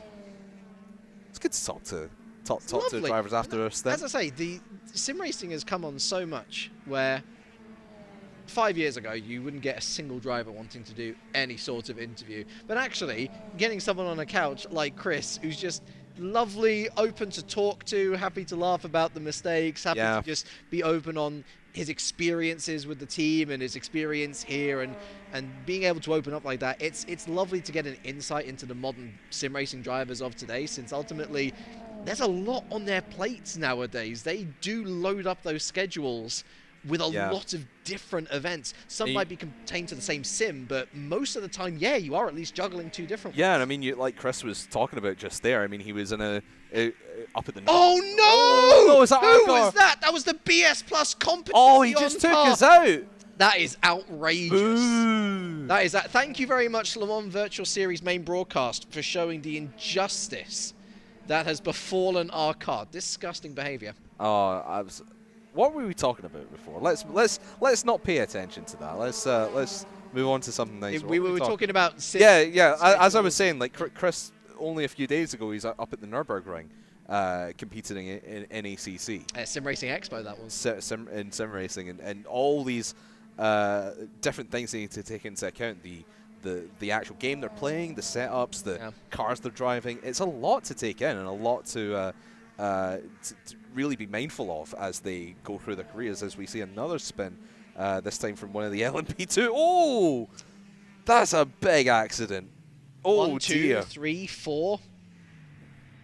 My goodness. The words of, and again, if you're not in the Rocket League scene, you won't know the words of Jorby just ringing in my ear. A double tap, a triple tap, a quadruple tap, or whatever. Except it's a flip. Would that technically be a flip reset? No. 1 flip, 2 flip, 3 flip more. Should we have a little look at the Wolves chat, see if anyone's in chat? Yeah, let's have a look at chat. If you've got any questions for us or for... I mean, we'll have some more of the drivers a little bit later on when they fingers crossed swap out of their stints, hopefully. We'll certainly send those questions on. But I want to see... anyone in chat just now, I want to see your opinions of the race just now and how things have been going, because I think, as Chris was saying, it is I think they are seeing this race as more of a fact-finding mission. Definitely. And setting themselves up for success in the later races. So as we see, it's Liam. This is Liam sitting in the car. Hopefully, I believe all the technical issues are over and done with. I'm trying to see this tiny rating. We are on board with Liam. Don't worry. Yeah.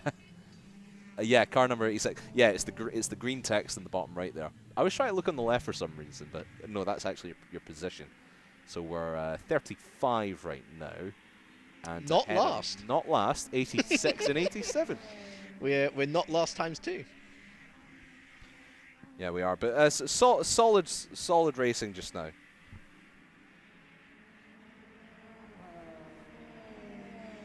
as we cut back to the main broadcast. 50 laps done of the LMPs. We'll try and see what the GTEs are at just now, because like we said, the GTE cars, they'll be getting, you know, passed by the LMPs just in their own race. But that's the thing, when you have two different classes of cars on the same track at the same time, especially when you're in the lower class as well, and you've got these two cars just going past you. There's a lot to take in, and a lot to be wary of, and obviously with blue flags and whatnot, you need to get out of the way. I know some games you can have ghosting on, and the back markers, or you can just pass the back markers. Yeah. But not in this one. This is as real racing as you're going to get. Well, exactly, and that's honestly the zenith of what sim racing in general is trying to reach, is emulating real life racing to such a degree that you are effectively living that life. You know, you are emulating the heroes that you see on the screen. And it's worth mentioning, actually, the trouble with backmarking and blue flags in this particular type of racing, because in endurance racing, unless you are in the top category, you are going to have to let through a car at some point. Now, I think Le Mans Virtual Series is actually a little more simple to deal with than, say, a World Endurance Championship, for example, where you have more than 2 different categories. But seeing a car that is careening down on you on a straight with a top line speed that is much more deadly and potent than what you can put out even at your highest speed, it's terrifying if you don't know how to deal with that. So again, it does boil down to those basics of when you're letting traffic through, just stay calm, stay on one side, don't make any sudden movements. Exactly. And ultimately look to do it in the safest place as well. There is no point in trying to let a car through the middle of the Delarozier chicane, for example. No, absolutely no point at all. If you're going to let a car through, slow down with enough time before you enter the Delarozier chicane that the car behind you knows, okay, they're staying to the right, I'm going to go to the left. It might compromise my line, but at least I'm going to be safely through the traffic without any incident. And I think that the drivers in those categories which are faster really do appreciate when your GTs are respectable and basically don't give you more questions to ask than the answers that you already have. You know, again, it goes back to that whole point of you want to see respectable racing, you want to see gentlemanly racing, you want to see racing where you know that even going into close combat with these guys is going to result in an enjoyable battle rather than a battle that's going to stress your pants off effectively. Exactly. And staying calm in a race, especially a 4-hour race, and obviously coming up for the 6 and 8 hours, then 24 hours as well, keeping a cool head at all times is going to be super important for these guys. Can't get inside their own heads, and you know, putting in lap after lap, it can just be a bit, you know, it can be a bit draining. I mean, I'll say again, the only sim racing experience I've ever really had is in Formula 1 games and in Formula 1 leagues with mates, and even on 50% races, going, you know, maybe around Monza we'll do, what's that, maybe 30 something like laps, 45 minutes maybe. Yeah, you're there for 45 minutes or so, plus your 18-minute qualifying. It comes out to about an hour and a half.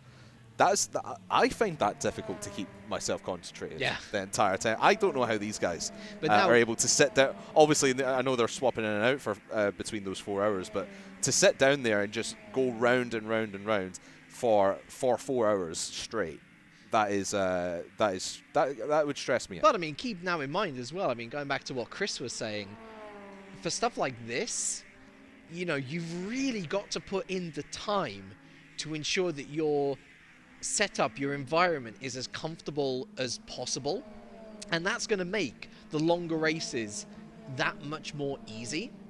Not necessarily from a battle perspective, you know, you've still got to put in the hard grind when you're up against another person, but in terms of just how the car feels, you don't want to be wrestling with your own machine for an hour stint, for an hour and a half stint. You don't want your teammates to be wrestling with the machine, and so that's why it's crucial more than any other series, really, that in endurance racing, all three of you are working together on the same setup, as we do have another GT battle to enjoy here. The Ferrari Driver Academy Esports team up against Team Project One X BPM. Spagnu Shara. Ooh, that's a lovely pass. That's good positioning down the straight. Get the slipstream and then position your car on the right-hand side. Blocks off the Ferrari from getting past, but you could go past him or come back at him round the Cover Grande. It's just this Project One's car. It's just it is Alonso levels of wide right now. It's sort of like the Kubica or the BMW wide meme, or the Kubica wide meme. But honestly, that's what you're going to do. Sometimes the best place to defend on a racetrack is straight down the middle.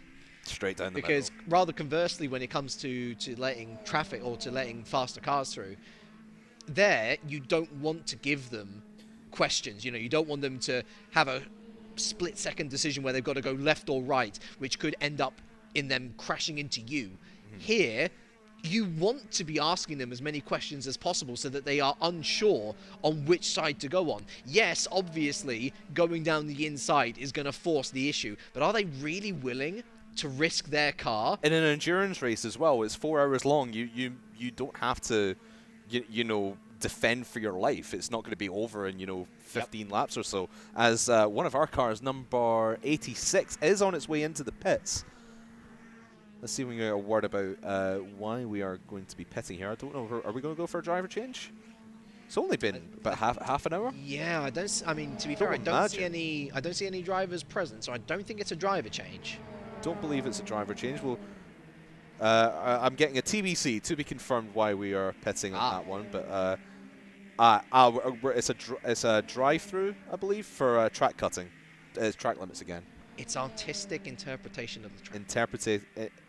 Our own interpretation. See, the stewards, again, doing a great job, by the way. Yeah. Like, we're just having a good time. Yeah. We need to see if, we're happy to be here. But yeah. So another, I believe that is a drive-through for that. We'll get that confirmed if it's a drive-through or if it's a stop-go. But yeah, track cutting, corner cutting. That is why we are back into the pits this time around. Get back on track, get back on the laps. Let's get right back out there. So 55 laps in then. Number 70 leading overall. You can start to see that the general timings between each of these little groups now really starting to open up. And this is one of the things I love about Monza, honestly, is we were talking about teamwork earlier in making the setup work, but actually, for you to be successful at Monza, especially if you're not in that leading position, the best thing you can do is work together with the cars in front of you. So you basically utilize that slipstream, you're dragging each other along, and in doing so, by not battling, you should hopefully open up that gap on the guys behind and effectively better your odds to give yourself a better position. Of course, the overtakes still have to come along at some point. Yeah. And with the amount, just the sheer number of cars on track, it's 38 cars on track, I believe. In total, yeah. I'm wondering whether there is 38. Yeah, it's 38. Yeah, with the amount of cars on track, you're going to be seeing people a lot. So, like we're talking about with blue flags and whatnot, get yourself out of the way and all that. A good opportunity, but you do have those opportunities for slipstreaming, or even off the cars you're not racing, even off of the LMP cars. You can just, if you're on a straight, which on Monza is very likely to happen. there's a few of them. Yes, there's a few. I'm pretty sure there's more straights than corners, but on a track like Monza, it is so short as well. Unlike the Nordschleife, which is coming up. Is it the full Nordschleife course that it is going the to be full Nordschleife of the 14 kilometers, something like that? 14 that is kilometer going to be track, 6 hours. Ooh, baby. Around that. That is, for my money, going to be the most intensive one behind Le Mans, because of course with Le Mans you've got the 24 hours. Like you've got that's a challenge. That is a long time to be racing, even between 3 different drivers. That is such a huge. It's why simply getting to the end of the 24 hours of Le Mans is seen as such a heroic thing to do, because that's a team effort. That's everyone coming together to accomplish something incredible. For the 6 hours of the Nordschleife, I mean, we talk about being in the zone and we talk about being, you know, ready to attack every corner. Imagine doing that, but times 3, 4, 5 factors, and that's probably what you're looking at with the Nordschleife. And also, it's a 4-hour longer race than what we've got here as well. Oh, is it 6 or is it 8? 8 hours. Sorry, it is. Wait, no. Yeah, I think it's 8 hours. I think it's 8. Look this up. It's 8 hours of Nordschleife, 6 hours of Sebring, 6 hours of Spa. I got my timings confused. Round 2. Well, round 2 is Spa. That's Spa. 6 hours. 6 hours of Spa. 8 hours of the Nürburgring. Right? Oh, actually, to be fair, looking and at 4 that, hours of Sebring. If we go to round 3, I don't think that is the full Nordschleife. It's certainly just the G. That is just that's the GP. But the picture is definitely on the Nordschleife. Yeah, maybe it's a little bit of the Nordschleife and then cutting back onto the GP circuit. That'll be interesting. That's coming up on November 13th. We'll find out either way, won't we? Yeah, we'll find out. I'm very interested to see that. So November 13th. Join us back here on Wolves Esports, and we'll be bringing you the coverage of that, hopefully, to be fair, it comes around. October 16th for Spa, which is the next round. The main thing for us is that it's a track still. Nordschleife or no Nordschleife, if it's just a Grand Prix course, that's still a track that better suits our Porsche, to be fair. Yeah. I think that's going to be, it's effectively a home circuit for the Porsche in exactly, way, home race. So I think that we'll be looking forward to that. We'll be looking forward to Spa. We'll be looking forward to all the rounds, to be fair. In general, it's a fantastic series to be a part of, and we're certainly delighted. One thing I was going to bring up, I know we were just talking about Le Mans there, and how much of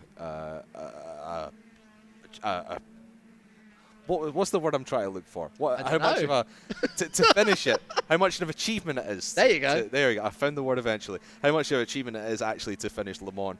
I watched my first Le Mans earlier on this year, and obviously I didn't stay up for the entire 24 hours. That would be crazy. There are some people that do. Some people do, and we salute you. We do salute you. Incredible effort. I was watching the broadcast, and I remember like the commentators were reading out tweets and whatnot, and they said. Talking about people setting up camp tents in their front rooms, watching Le Mans. It's about the atmosphere, you know. Yeah. It's trying to bring the atmosphere home. Just watching the winners of Le Mans coming down the pit lane, and like all the teams out in the pit lane watching the car come down. That looks such a great atmosphere, and it just shows how different, I suppose, it is in endurance car racing than it is to say single-seaters, Formula 1, Formula 2, what have you, or just 70 laps around the track for an hour, 2 hours, whatever have you. It's a different breed entirely in motorsport. So we're on board once again with the 86. Liam Duvall currently in the car, if you're just joining us. There he is. There's Adam looking over his shoulder as well. It's good track time for Liam. Of course, came all the way from the Netherlands to be here, and lovely to see all 6 drivers actually in the same room as well. It's a very team-based team. It's a team-based team. It feels like a very family-orientated affair here, where everyone's here supporting each other. It's a fantastic atmosphere. Oh, absolutely. I mean, we were talking about earlier, just even before most of the people got here, just the crew setting up was a little bit of a buzz around, and well, seeing from the main broadcast, I mean, the main broadcast, they've shown, video feeds of some of the other drivers where they're sitting. Most of them are sitting in their rooms. Excuse me, not a lot of them are doing what we're doing and have all 6 of our drivers in the same room at the same time. Yeah, a rig apart. But they're there, and obviously you saw Adam looking over the shoulder of Liam. We saw Ben looking over the shoulder of Chris earlier on. There's a little bit of a bump through Avanti.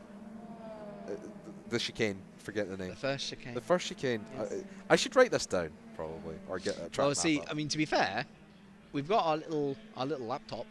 Yeah. You could open a track map. I'm going to get a track map up. But yeah, like I was saying, like having your teammates there physically to give you advice and to have those driver swaps be actual driver swaps, I think that adds so much to what we're doing here. It's universal across all esports, isn't it? You always, unless it's an esport where you're very much on your own, you want to have the support of your team, and it doesn't matter whether they're teammates with you on the field or the track or the pitch or whatever you are going to battle on. It doesn't matter whether it's the team behind the scenes, the manager, whoever else is involved in that operation. You all want to be working together, and I think that's really what team sports is all about. You win together, you lose together. Every single success that you have along the road is because of everyone playing their part. And I feel that in spades here. I feel that in spades. It's a real pleasure to be a part of this atmosphere here today. Certainly for us too, we've been so welcomed as that looks to be, like the BES Plus again in a bit of a spin. Yeah, I couldn't tell if was he spinning. I just there was a caught flash the of end lights. of that. A little flash of lights. I saw he was going. I saw the BS Plus competition was going. Well, I thought he was going slow, but it was just the LMP cars around, just making it look a little bit slower than it actually was. But that car running in 4th in GTE at the moment. That would have been the same car that had a little bit of a clash with us earlier. Yeah, it's not. As we see, here's the replay. Oh, and there we go. You know what? It's almost like I've seen something similar like that before. There it is. There it is. The flash of lights. That's the universal translation in terms of sim racers for I don't like what you did just there. So I'm going to flash my lights at you and I'm going to let you know how angry I am. Yeah. To be fair, just a little bit unnecessary, wasn't it? You have one LMP a little bit eager on the inside to get through. You have one, GTE class, wanting to go about their own business, having to let them through in their own time. It happens. Yeah, it does happen. It happens. I'm just having a look at the graphic we got on screen just now. I believe one of our cars has come into the pits. It's the 87. It's showing it is in the pits. Number 87. That is the car. Currently piloted by Philip Pushka.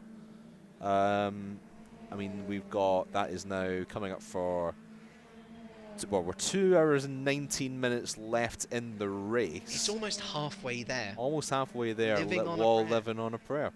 But we're all very Bon Jovial about this. Oh, I've made it 2 hours. Keep just 2 more, 2 more hours with you. Then I can go home.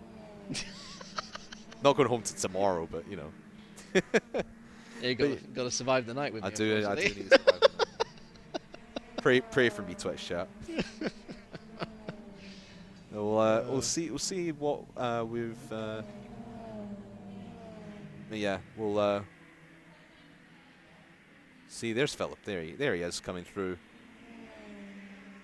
Hopefully he's doing all right there on track. Liam's still out and about, putting in the good laps. Yeah, this is our car 86 we're on board with now. Yes. Take us through a lap here, James. Well, we've already gone through the first sector. We've gone through the first 2 chicanes. Those chicanes are your main point of interest in terms of gaining and losing time. Lesmos, this is where our car is particularly good. Super sweet through the curves, bit more of an open first one, bit more of a tighter second one on exit to what is effectively, this is the true definition of an American straightaway. You're on the accelerator pedal right down until the Ascari chicane, but there is a little bit of a bend in there. You do have to turn the wheel a little. Heavy braking zone, Ascari chicane. Absolutely fantastic to drive if you nail it. If you don't nail it, you're in trouble, town mister, and not in a good way. You either end up in the gravel trap, on the left, on the right, on the far right. Disaster.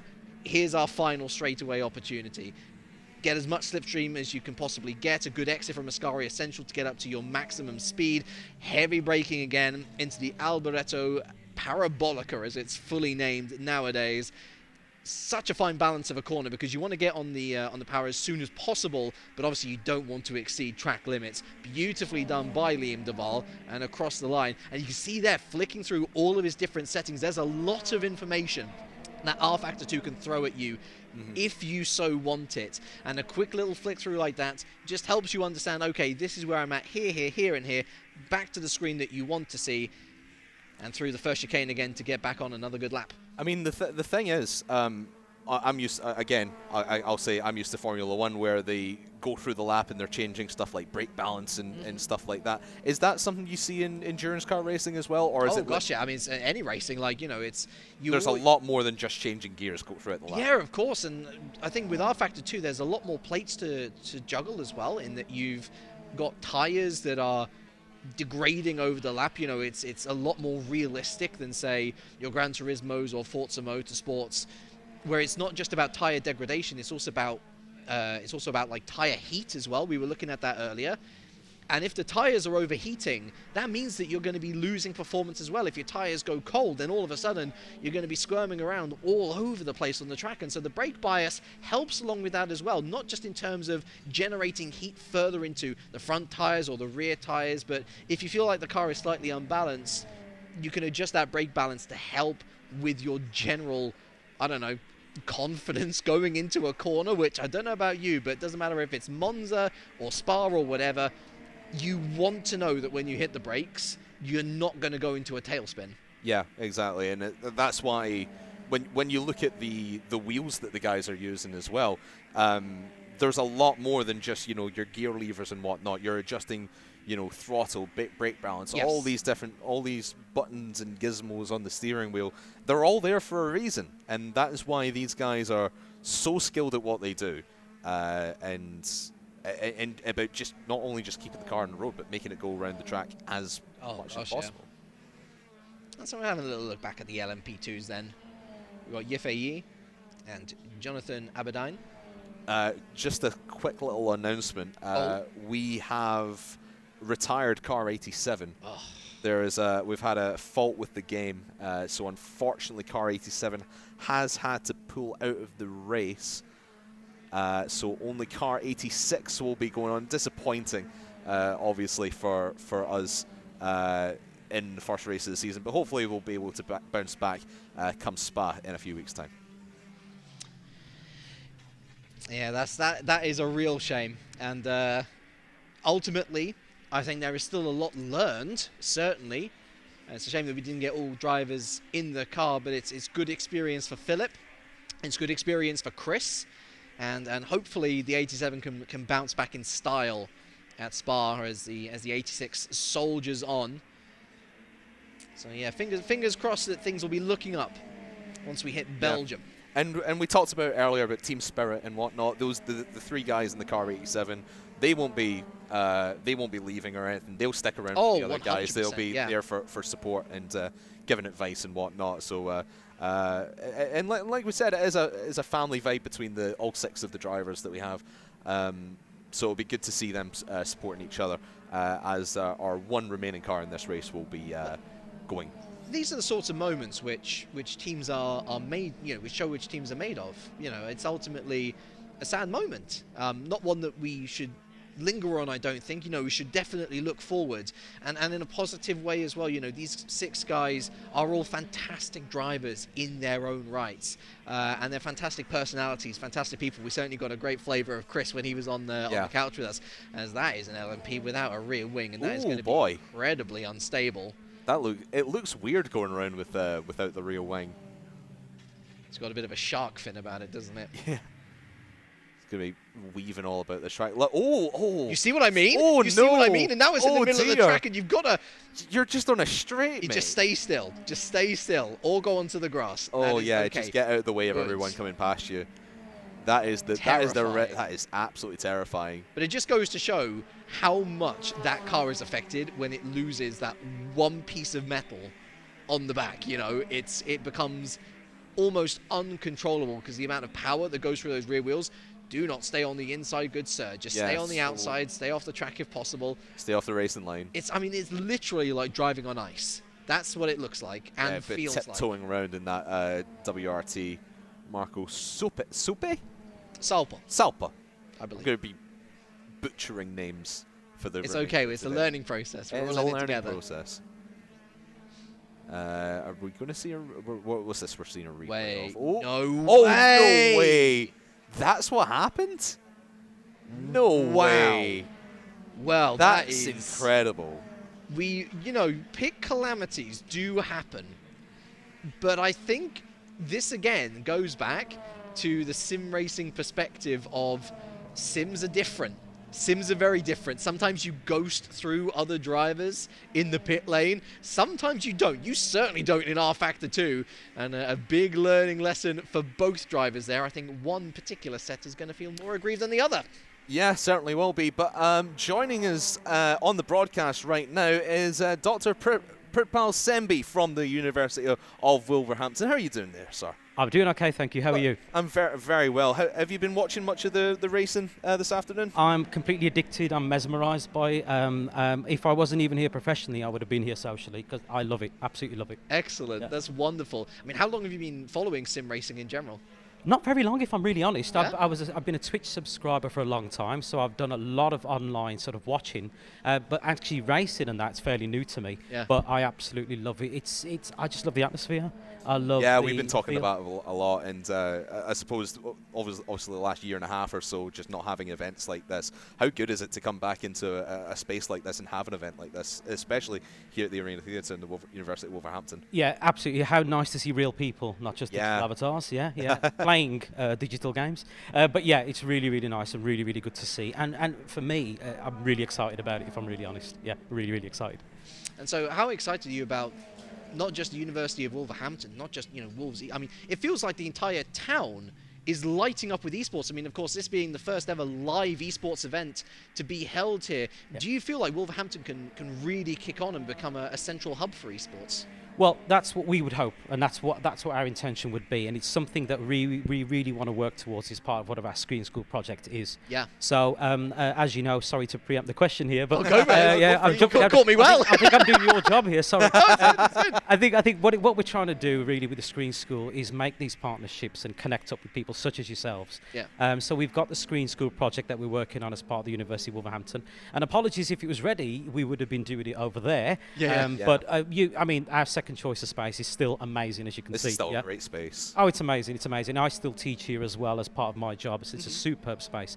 The bottom line is that the Screen School is something that we're trying to do to connect up with local industry, to create new opportunities for our students in terms of the courses we deliver: computer games design, animation, film and TV production, and journalism. Yeah, and all of these courses, the skills that students acquire, would be stuff that they could use here on events on a day like this as well. Yeah. So with the Screen Schools opening up, what does that mean sort of in the grander scheme of things for not just the University of Wolverhampton but the Wolverhampton in general? I mean, we were talking to some of the people from Wolves Esports. They want Wolverhampton to become a hub of esports in the UK. So do you think with the Screen School opening up, and obviously we've got space here, the new space over there, what's that going to do for esports as a whole in Wolverhampton, I suppose the UK as a whole? Okay, so at the end of the day, what we're trying to do is, one of the things I really, really want to do is break through that sort of black country glass ceiling. Yeah, there's that thing about this area where I think people need to sort of empower themselves and say that we can do more, and we can. Yeah, we absolutely can. And I think it's these kind of links that help us do that. And I think what it's going to mean is that we put the Black Country Wolverhampton on the map properly. Yeah, so we do it through guys like you, our education provision, new facilities that we're going to have. We've got industry standard facilities that we're working through and getting them installed, and it's because of various delays is why we weren't quite ready today. But once they're in, the place is amazing. Even as a building site now, it looks superb. But as things come through, and I think as we have students in and we have visitors in to see the space and to see the facilities the way they are, I think that's going to naturally acquire people to come and join us and to get a piece of the action. I mean, I love the enthusiasm and optimism. I think it's so easy to look at places like, say, London, Cologne, Dallas, just to name a few of those places, and say, well, those are the hubs of esports, and they'd never expect anything more. So actually to take that further step, to say, why can't we be in that same league. I think it's wonderful, and I think generally as well for young kids. I remember when I was going to university, I did a major in history myself, and to be brutally honest, that really hasn't come up until about a year ago when I started doing writing and journalism myself. But you know, I've loved my career in esports to date. I've been lucky enough to do a little bit in production. I've been lucky enough to be in front of the camera a lot at a time. Most recently writing, social media as well. But you know what would have helped with that is if I'd actually done a course or done a degree where they said, hey, let's give you all of these experiences that you're looking for, and we set you up to succeed in this industry. And that's exactly what the Screen School is going to be about, right? Absolutely, yeah. The other thing that we're doing is we're just working on a brand new advisory board for the Screen School. Yeah. So that when we're looking at curriculum development, especially in terms of connecting up with esports and beyond, what we're doing is we're making sure that we have the industry voice in there, as well as the student voice, as well as the academic voice. So we're making sure that we're outwardly facing.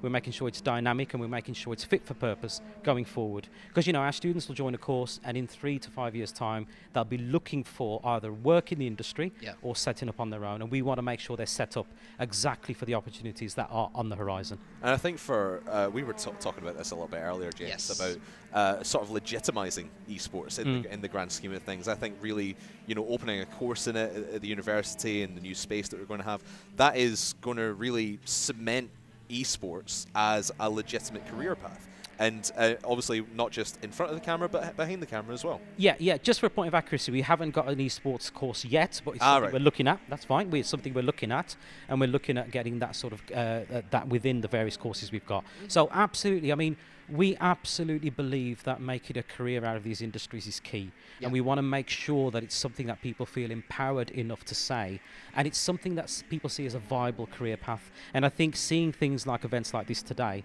I think it helps us do that. And I think that's really important. And honestly, I think the opposite's also true in the sense of, yes, you could look at the skills that you pick up and go into the esports industry, but also you're not just confined to that, are you? Because there are still so many other industries out there where the skills are transferable. And so, you know, it's not necessarily a case of be put off because it's not necessarily exactly what, you know, the various different things that you're trying to teach and trying to bring to the community, you know, those are the main goals. But like, you know, there are plenty of side opportunities as well that could see you branch off into a completely different career path. Yeah, absolutely. And I think that's the key. A lot of our students are really creative. And this is the whole point. They've got to be creative. The vehicle is one particular course, but creativity is key, and originality is key. And that's what we foster in our students. And when you've got that creativity and that sort of edge, that you've got that originality, that applies to any walk of life, I believe. You know, and 50% of graduates go into a course, into a career that's sometimes different to what they studied anyway. You know, and it's all it's all about ideas. It's true. It's absolutely true. I won't tell you what my degree was. But overall, you know, it's absolutely true. And then we do that, and we've got to foster that, and we've got to understand it's something that we need to foster. It's something we need to nurture, and I think it's key to do it for this area. You know, with events like this. And breaking people into the creative industry as a whole, because you know creative industries are growing massively. Exactly. They're colossal. You could start in, say, a career like this in production in sort of smaller esports, and then branch out to things, maybe producing for things for like the BBC or things like that. It is completely transferable, and it sets people up for loads of different career paths. Absolutely. It's an awesome thing. Absolutely. And I think that's the key. It's that whatever you do at the undergraduate level, yes, it's wonderful to be going into that industry, but there's so many more open to. I mean, I've had students in the past who did a degree in film studies who became a pilot. Okay, so that's happened in the past. Maybe it's because I showed them Top Gun too often. But overall, we've had all sorts of opportunities and all sorts of outcomes, and all the students are doing really well for themselves. And that's the thing important to say. Our students are very strong, are very good, and it's really, really good to get them out there into sort of real world fields, this and beyond. Maybe they could have made the in-flight movies. Oh, absolutely, yeah. I've got to sneak in. Are you looking forward to the sequel? Yes, absolutely, yeah. Can't wait. Absolutely. I've not seen Top Gun. Oh, you got to do yourself a favour then. I know. I need to catch up and all that. But yeah. Thank you for joining us. No problem at all. Glad you're enjoying the event and cheering the guys on through there. I can't wait. I literally gave up a day out with some friends to come here. That's awesome. Because I knew this was a better option. Yeah. Well, I mean, obviously, I feel sorry for your friends. You're obviously a lovely person. But, it's only made our lives nice. I think they will be glad that I didn't go. We appreciate you for joining. We appreciate you for joining us. Thank you very much. Thank you. All the best, guys. All the best. Much. Bye. Thank you. Take we'll care. See you a little bit later on. Thank you. That's absolutely wonderful. Thank you so much once again to Dr. Britpel Sembi. Oh, you know what? The future for students is so bright. Oh, yeah. I absolutely love it. When you got guys like that helping to spearhead new opportunities for students. I mean, again, it's an ever-growing industry. And not just esports, the creative industry overall.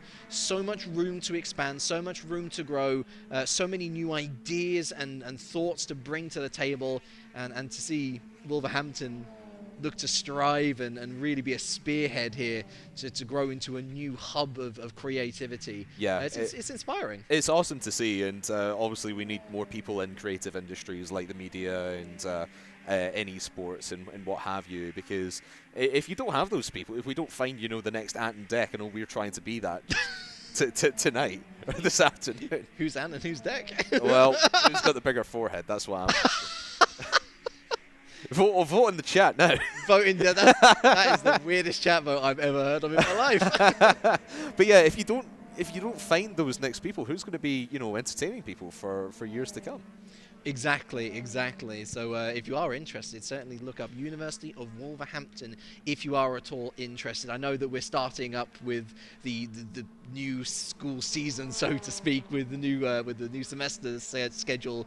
But certainly if you are looking towards university, if you're doing your GCSEs, definitely have a little look at the University of Wolverhampton. Lots of exciting new projects on the horizon. Yeah. And speaking of exciting new things on the horizon, I think we've got an exciting new guest on the horizon, Mr. Craftman. Yes, hello Ben. How are you doing, pal? Okay. All good, you?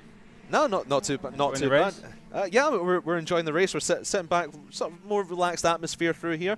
How's things going for you? I know your car has had to unfortunately pull out of the race. I know. Did you get time in the car today at all? No, I practiced a little bit before the race, but that was it. So, yeah, unfortunately, a few glitching issues, and that's us out of the race. So, yeah, hopefully next round we can we sort it out and get back going and get a strong result. So yeah, it's tough. Yeah, I mean we had Chris through a little bit earlier on, and he was saying today's more kind of like a fact-finding mission, try to see what works in the car, what doesn't. Do you feel that's? I know you didn't really get a shot of actual racing today, but the guys who've been in the car, do you feel that's the kind of mentality they're sitting with just now? No, totally. And this is sort of a test session almost for us now. We're going to get back up and running. We're going to do some laps. For me personally, I'm quite unfamiliar with sim racing, so I'm letting the professionals get on with it. Well, I mean, that's a point to make, actually, because you've driven essentially the real-life equivalent of this very car.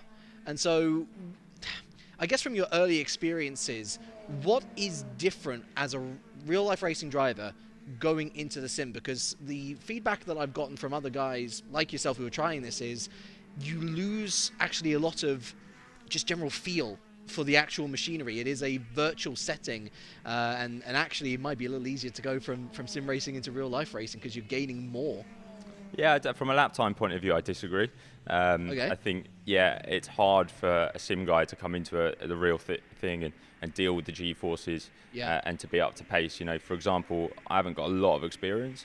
I jumped in and, okay, I'm ropey, but I'm a couple of seconds off the pace, which is not, I was quite happy with, to be honest with you. But I think for a sim driver going into the real life seat, I think to be 2 seconds off that's going to be hard, initially. So obviously there's the obvious differences.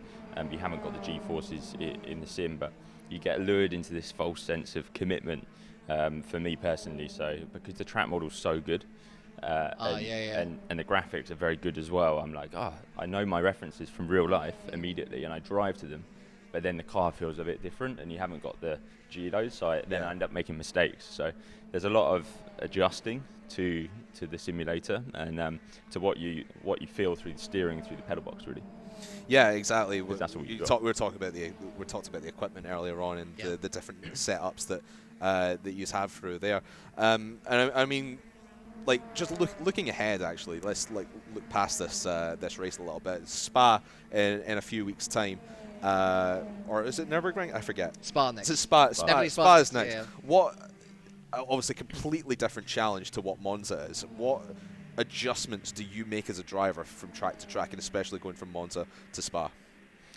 For me, it's no real adjustments. You do your homework before you go to the track, so you have your references. But again, for me, I haven't really tested on the sim at Spa. So, you know, in reality, we really work on that middle sector. Middle sector at Spa is all corners, high-speed corners, so downforce is critical. So as far as a car setup point of view, you need a high downforce car. Monza is the opposite. So it's that aspect we look at for sure. But from a preparation point of view, it's your usual homework of setting your references, getting your mind into gear for that track, and going for it. How have you found getting involved in the setups actually? Because I imagine it's quite an interesting feeling where you've got an entire team around you on those real life weekends where you're giving feedback, of course, but then there's a bunch of engineers around helping you dictate which way the direction of the car should go and whatnot. Whereas here, yes, sometimes you do have race engineers that help you through the race, that help give you calls and whatnot, but a lot of the setup is down to the drivers themselves. It's a little bit more isolated. Is that a challenge that you've enjoyed? No. Simple answer. No, it's not, because to be honest, I have an idea in reality of what changes what and how that affects the car.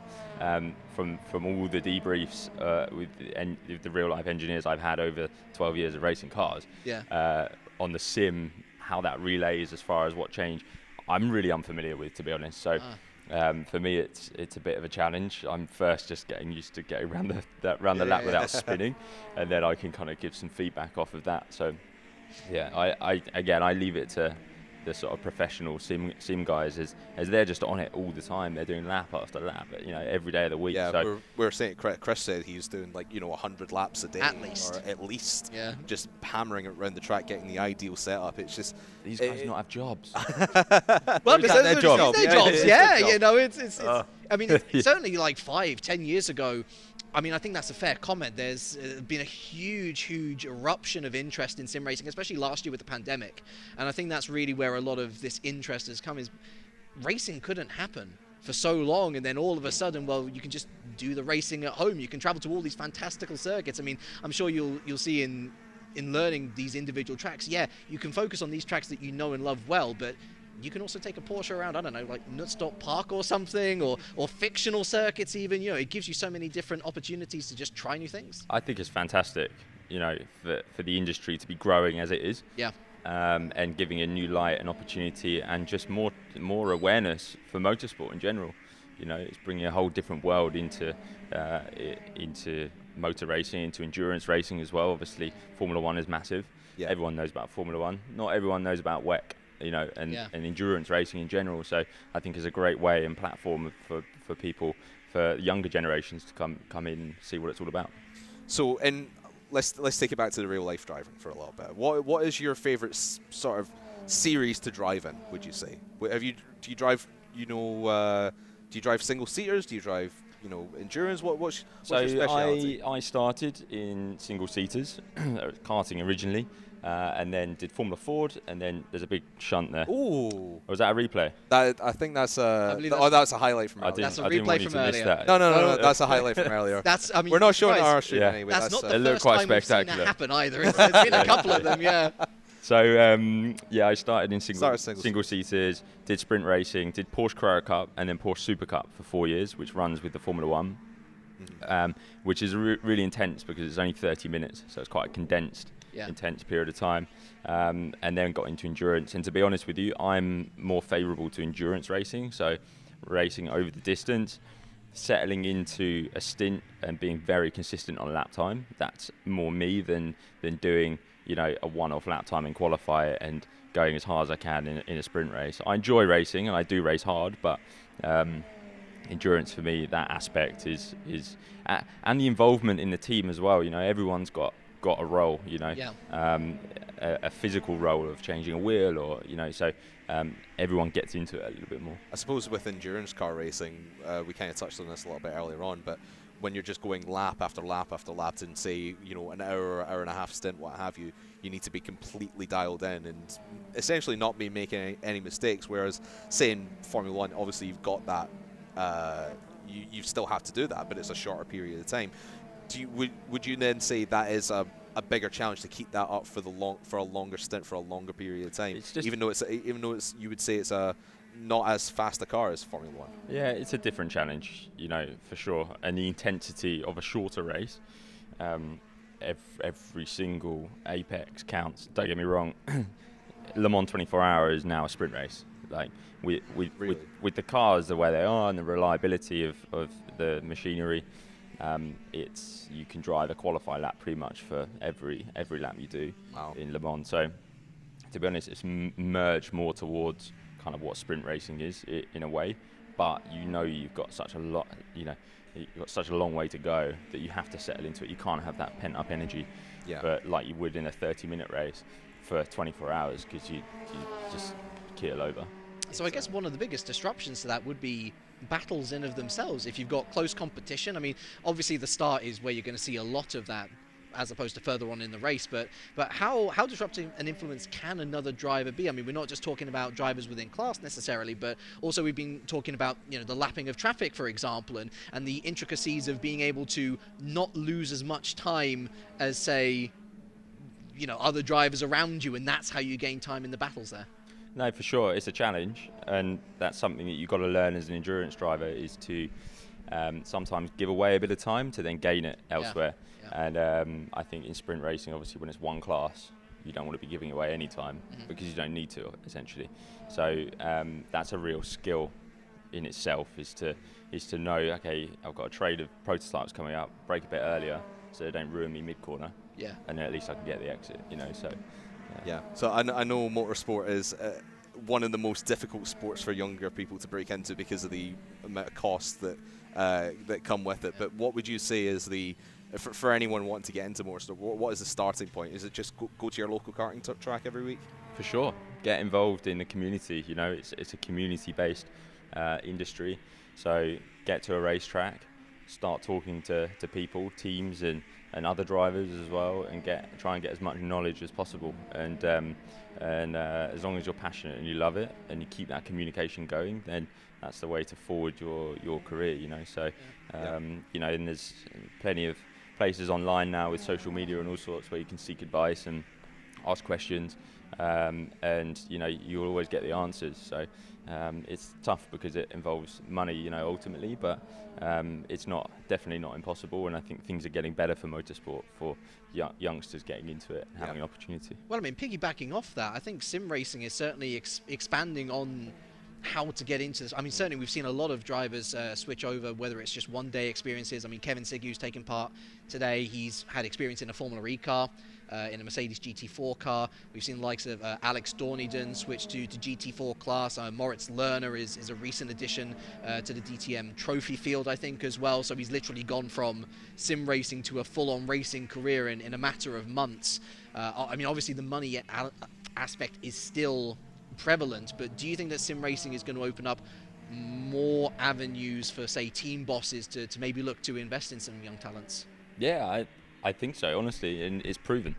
Like you say, the examples that you've given and previous to that, I think it is proven, and it's a really great platform to spot talent, you know, because you can see technique, the subtleties in technique that are required in an actual car on a simulator, you know. So you've got to use that, and you've got to take that, because it's becoming so big, you know, with e-racing. It's essential. So should we go for some quick fire questions? I think we should go. I'll let you start. Oh, you're letting me start. I'll let you start. Well, actually, you started last time. I'll start this time. Okay, that's fine by me. Right. Favorite racetrack? Bathurst. Ooh. Favorite race? Le Mans. Ooh. Favorite Formula One driver of all time? It's got to be Schumacher. Schumacher. Yeah. I grew up with him. Yeah. What's the move that sticks out in your mind most prevalently, the one that you've completed yourself? Overtaking move? Overtaking move, yeah. Oh, that's That's a difficult one. It's not a quick fire question. That's not a quick no, fire it's quick to ask. Quick to ask. Quick to ask. It is, yeah. That's a tricky one. Probably back in Formula Ford. I did a lunge, I remember, on 2 people. One of them was Joseph Newgarden. Ooh. And name drop there. I'm pretty sure, I think it was for a podium, not a win, but I managed to just get it stopped and get the apex and get out and got the result. But I thought I was going to crash at that point. But yeah, there's been quite a few. My memory. Greatest achievement in your career so far? Probably Formula 3 champion in Australia. And then winning the Le Mans Carrera Cup race as well with 60 cars at Le Mans support. That was good. The greatest achievement that you want to have before your career is over? Win Le Mans. Yeah. That's pretty simple one, isn't it? Yeah, I've done it so many times. I just want it. And we've been fast there the last 4 years. We've been one of the quickest guys there, and it's just really want a win, a trophy. Yeah. That's what I want. Do you know, I had one in my head and I've forgotten it now. You give another one. I'm going to think of that. Oh, so you're throwing me under the bus. I'm throwing you under the bus. Is that what happening? It's my mistake. Okay. The machinery. A car that you have not that you have not driven, I should say. Correct my grammar. But that you would love to drive. And what circuit? Probably a Le Mans LMP1 Toyota, I guess, just because they come flying past me all the time. I'm just the power in the bottom end. I'm like, oh man, I'd love to experience that. Yeah. So probably that, and probably a track that's got quite slow speed corners, so that you can really experience that torque. So I don't know, maybe Fuji. That's good. It sounds that's a really great pick. Yeah, it sounds really like a lot of drivers don't like Fuji, but that tight and twisty last sector with that power could be pretty cool. And it's their home track. Yeah. A motorsporting moment that got you wanting to be in this job? Probably actually watching my mother race at Nürburgring. Oh, wow. She did VLN years ago, and I was only like 10 years old, and the atmosphere and everything about it just got me hooked. And then that suddenly became expensive for her and my dad. I'll throw in one more. I missed one. Yeah. Favorite football team? Oh God, don't shut me on. Chris gave a good answer earlier, a very good and quick answer. Really? Not Wolves. He did say Wolves. Wolves for sure. They are the most exciting team, to be fair. And I do love watching them. I'll take your word for it. I don't watch football all that often. And you're asking that question? And I'm asking that question. Me. I'm trying to catch them out. I'm trying to catch them out. Let's throw this. Let's do one more each. Let's do one more each. The driver that everyone should be looking at right now. I mean, George Russell is obviously, hot topic at the moment. I don't know. I feel a bit out of touch with drivers coming through these days, to be honest with you. Very modest, not saying yourself, by the way. Yeah. I'm old. I'm long gone. I'm long gone. Definitely not me. Do you know what? I've had one. Do you know what? We'll just end it there. Okay, that's fine. That's all right. No worries. We'll end it there because we're on broadcast for just over 2 hours, and my brain is fried. Yeah, I'm not surprised. It's a long one. Rather you than me. Yeah. Well, it's been lovely. I'll take that. Anyway, thank you very much, Ben. Cheers, we'll see you a little bit later on. Yeah. Thanks for joining. Take care. Oh, wonderful. Thanks, Ben. Experience, humour, personality, everything. He's got it all. That you love to see. Got it all. It's good to actually talk to someone who's done things been like there, that. done that. Been there, done that. Winning Formula 3 down in Australia, racing in Le Mans, and that. Just having that experience sat next to us, I'm actually quite privileged sitting that. Well, I mean, honestly, the beautiful thing about it is first of all, the modesty. He's very modest. He knows who he is. He knows what he's achieved so far.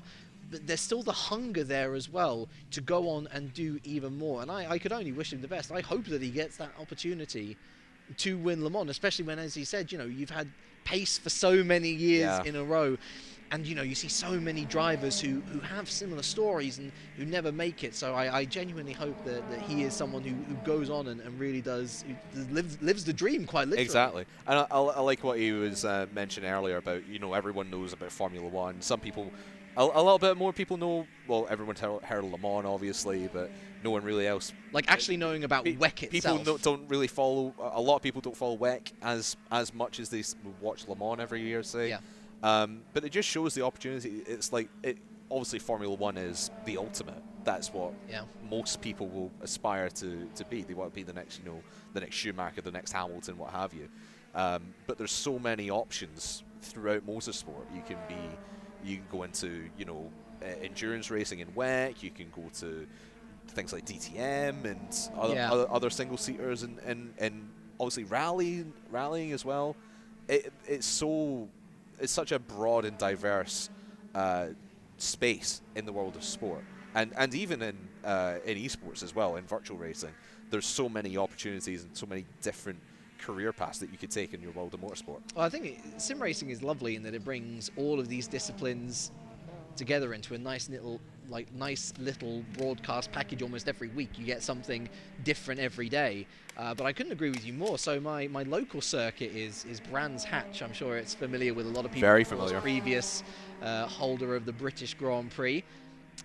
Definitely wouldn't be able to do that nowadays. I mean, especially with Paddock Hill Bend, this is crazy. But some of my favorite memories watching races is going there in real life, setting myself up on Paddock Hill Bend. And I remember the first ever race I went to was the DTM round at Brands Hatch in, I want to say it was 2013.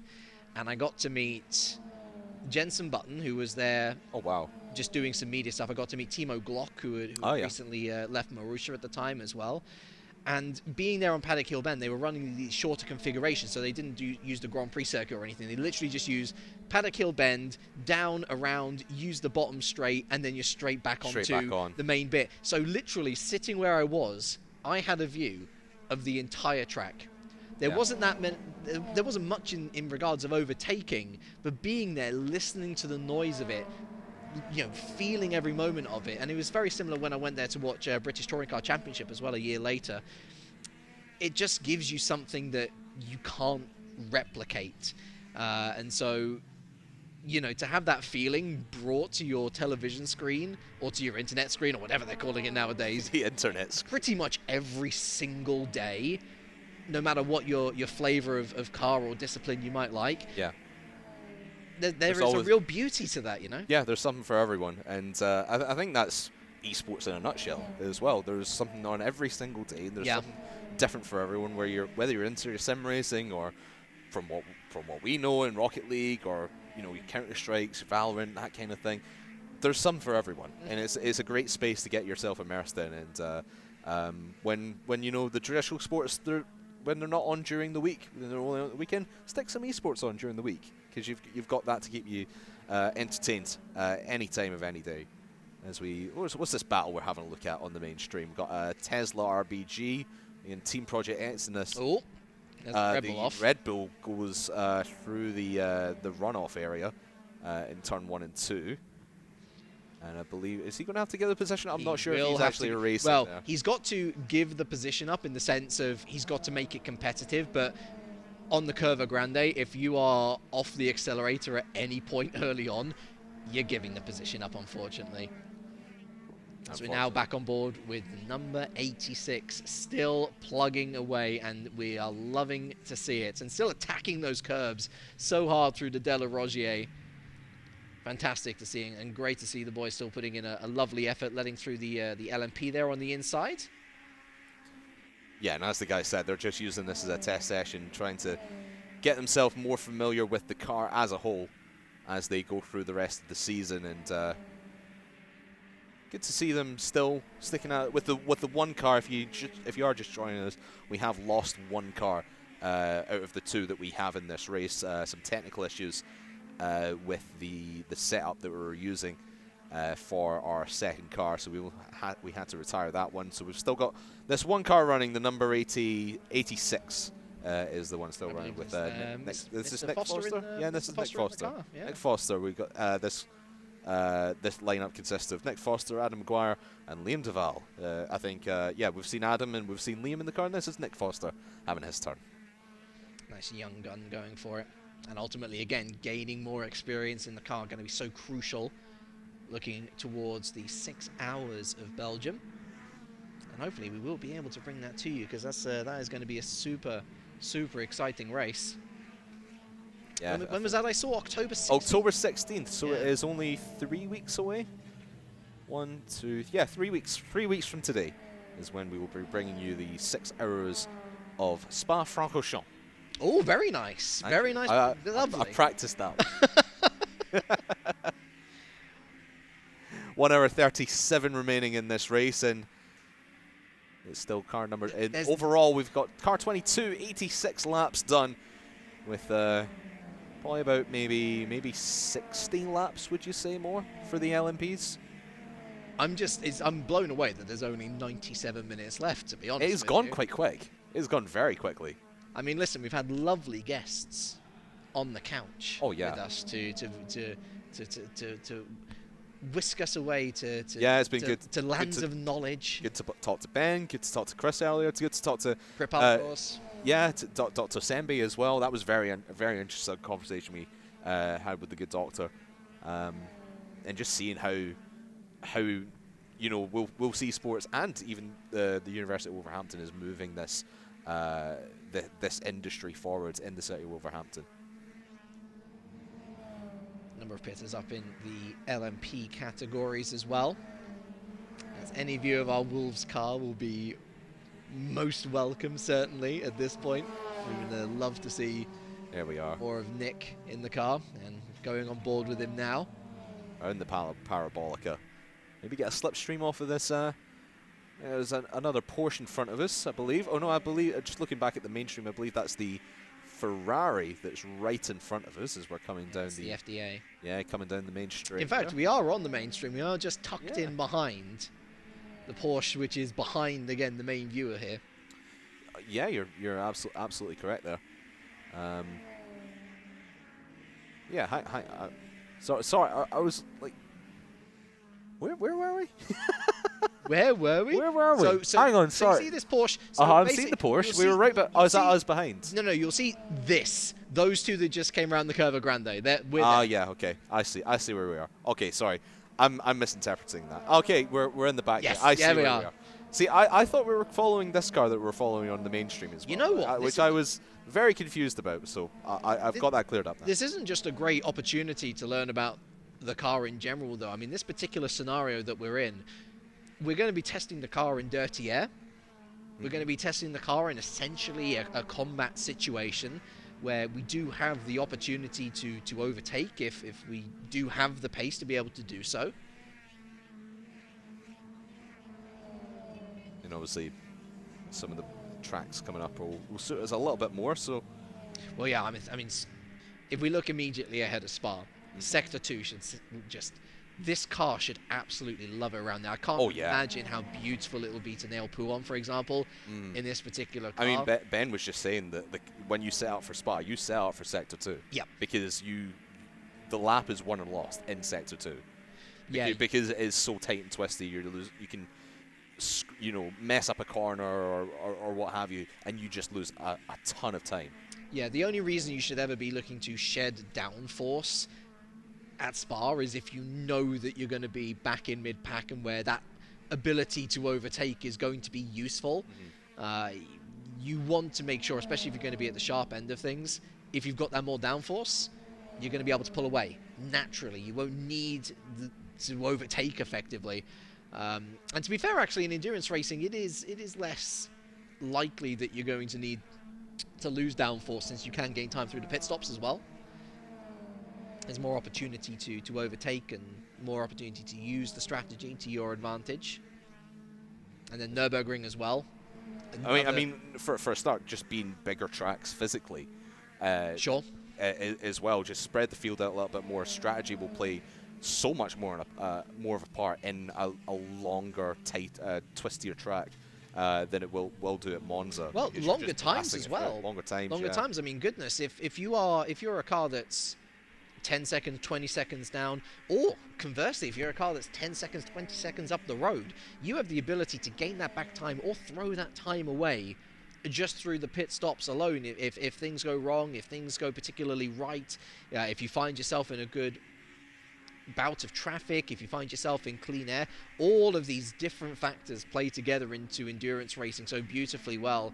And I think it's really nice to talk to Ben about the nuances of endurance racing versus something like Formula One, because the stints are effectively the same. You do a Formula One Grand Prix for about an hour and a half. The longest stint that you'll be looking at here is probably about an hour and a half before you switch out the car, right? Sometimes you can double stint it if you're really in the groove, but more often than not, especially in these shorter endurance races, you're only going to be doing an hour and a half. But it's about the consistency over the course of that stint. There's no pit stops to think about. I mean, that's the big difference with Formula One. You are going to have at least one pit stop during that 90-minute period, where that could win or lose you a race, a podium, points finish, whatever you want to call it. Here it's just lap after lap after lap after lap, and you keep on going until the end of your stint. Tyre conservation, not as particular as Formula One. Because they are more durable. But, again, if you heat up your tyres too much, you're going to burn through them, you're going to cost yourself at the end of the stint. If you're not using your tyres enough, that's probably more down to a fundamental setup problem, but you're going to find yourself sliding around. It's going to be hard to control. Ironically enough, by trying to find that heat in the tyres, you're going to be using the tyres more up. Exactly. So you can see where the fine balance has to be struck, and why finding that perfect setup between the three drivers is the difference between success and failure in endurance racing. Yeah, and well, that's actually a good point as well, because you think of setups being ideal to individual drivers. Exactly. When in endurance racing, you've got three drivers you need to swap between. So one setup might favour maybe one, maybe two of your drivers, and your other driver will absolutely hate it. So you've got to find that balance of a setup that's going to work for everybody, but can get the most out of the car at the same time. Yeah, and it's why I love the idea of having a third set or a third rig available, so that you can effectively cover more of your driver's needs. There's likely going to be no two drivers the same when it comes to these individual three-man teams or three-woman teams, or three-person teams. Let's be inclusive here. There's always going to be that one thing that one driver is going to be upset about on the compromise. They don't like the particular brake balance at the start. They don't like the top line speed. They'd rather have a bit more. They don't like the camber that you're using. They don't like the PSI that they're using. They don't like the wheel that you are using. And that's why having that extra rig as almost like a flexi option just gives the team a little bit more of edge. And I'm so excited to see that come into effect from next round onwards, because I think that could give us a real advantage. Yeah, and hopefully by the next round as well, in a few weeks' time, we'll be in the new space and in the screen school. Here's hoping that we can get through to that for the 6 hours of Spa-Francorchamps. I'm just showing off. I'm just showing. I can do French. I can't do Italian. I did French in high school and dropped it as soon as I could. Oh, so, yeah. I did it for 5 years. You did it for 5 years. Well, I did it for 4 years in high. I did it for. When did I start it? I started learning French in primary school at primary 5. I was like, sorry, I'm Scottish. We use a different system. Different system. We don't say year 1 or year 9 or whatever. We have primary 1 through 7 and then secondary 1 through 6. I went to private school and we had first. Oh, you look at the private school. Second form and third form, yeah. Oh, yeah. Your private school. Oh, yes, yeah. It's actually a very nice experience. Thank you, Mum and Dad, by the way. Us public school plebs. Oh, no, you're fine. Don't worry. You're fine. You're fine. Look at us now. We got to the same place. We got to the same place. We got to the same place. The same place. What was I trying to say? Oh, yeah, learning French. Learning French. Learning French. I started primary 5. I would have been maybe, hang on, 4, 5, 6, 7, 8 years old when I started learning French. Gosh. And then I dropped it in 4th year high school, which I would have been 14 or 15. So yeah, I hated learning another language. No, I'm regretting it. Learn language. Stay in school, kids. Stay in school. Learn whatever language you're learning. And consider coming to the University of Wolverhampton. They do it there as well. Why? You should definitely come to the University of Wolverhampton, by the way. This is our first. Well, this is our first time in Wolverhampton. Yeah, I've actually I didn't really know what to expect. I've never been up this way before. I've either been through on my way to Scotland, or I've gone more west. Half of my family comes from Wales, and so I go more Walesward than the Midlandsward. I really do like the feel of this town. It's a nice feel. It's obviously a university town. Yeah. It's very university and football centric. We were walking around a little bit earlier on this afternoon. I'm not sure if it was the area walking around, but it was quite quiet for a Saturday afternoon. It was, in my opinion, like coming from Glasgow, which is a town or a city that is just constantly busy. London all of boy the time. here, so London as well. So we've got those two comparisons to draw on. Yeah. It seems fairly, it seems very nice, a nice place to come visit, see a football game, come to the university, come see. Obviously, we got the Arena Theatre here. They put on shows as well. The way I put it to you was, it's got an old village vibe, but it doesn't lose the modernness that you like to see from cities like London necessarily. Yeah. It's got a real lovely balance of the two. There was a lovely old pub we walked past. Oh yeah, 100%. It was really, really nice, like proper old style.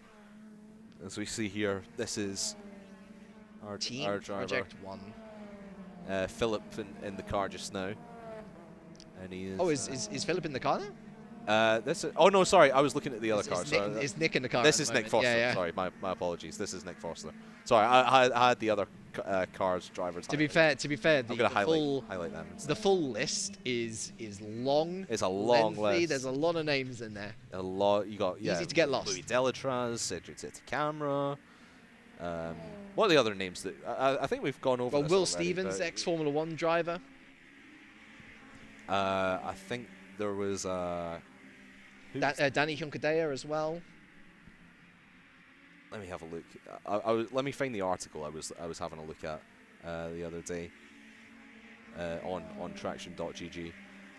They were highlighting some of the drivers. Yeah, W Series star Beltsky Visser, Formula 1 competitor, former Formula 1 competitor. It's easy for me to say. Yeah. Will Stevens. That's who you were talking about. He was with Manor and Caterham, I want to say.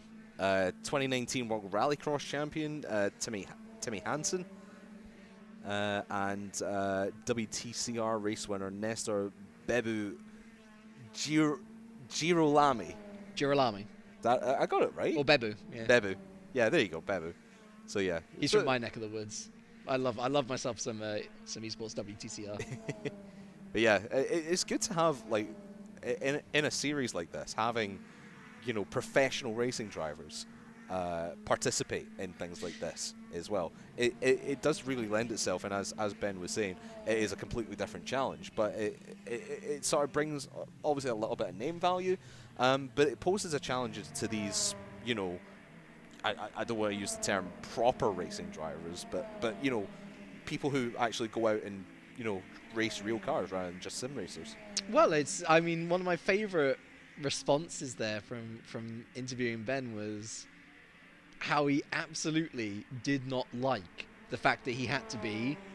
Oh, sorry, it's Nick's not the driver that's here, by the way. No? It's Bart Horston. Bart Horston. Yeah. So I'm presuming there's been a switch in the entry list that we've been given. Yeah, well, that's why the penalty. That was the penalty. Oh, of course, yes. Nick is away to race in Germany this week. Yes, you're right. Yeah, right. Yeah, sorry, we didn't have that. Should have had that noted down. That's our apology. That is our bad. That is our bad. That is our bad. Bart, we love you. You're doing a great job out there, and thank you very much for being here. Keep it rolling, Bart. Keep it rolling. Keep it rolling for one of to go hashtag back, keep it rolling. Yes, absolutely. To go back to Ben's point of, he didn't like the fact that he didn't have an engineering team around him, that he actually he's had to learn more about the setup of the car than he's had to do with his real life commitments. Yeah. And I think that's, it's not just a challenge in terms of getting used to the car. That is an engine blowout on one of the LMPs. Who's this? Let's have a look, see if we can see the number of the.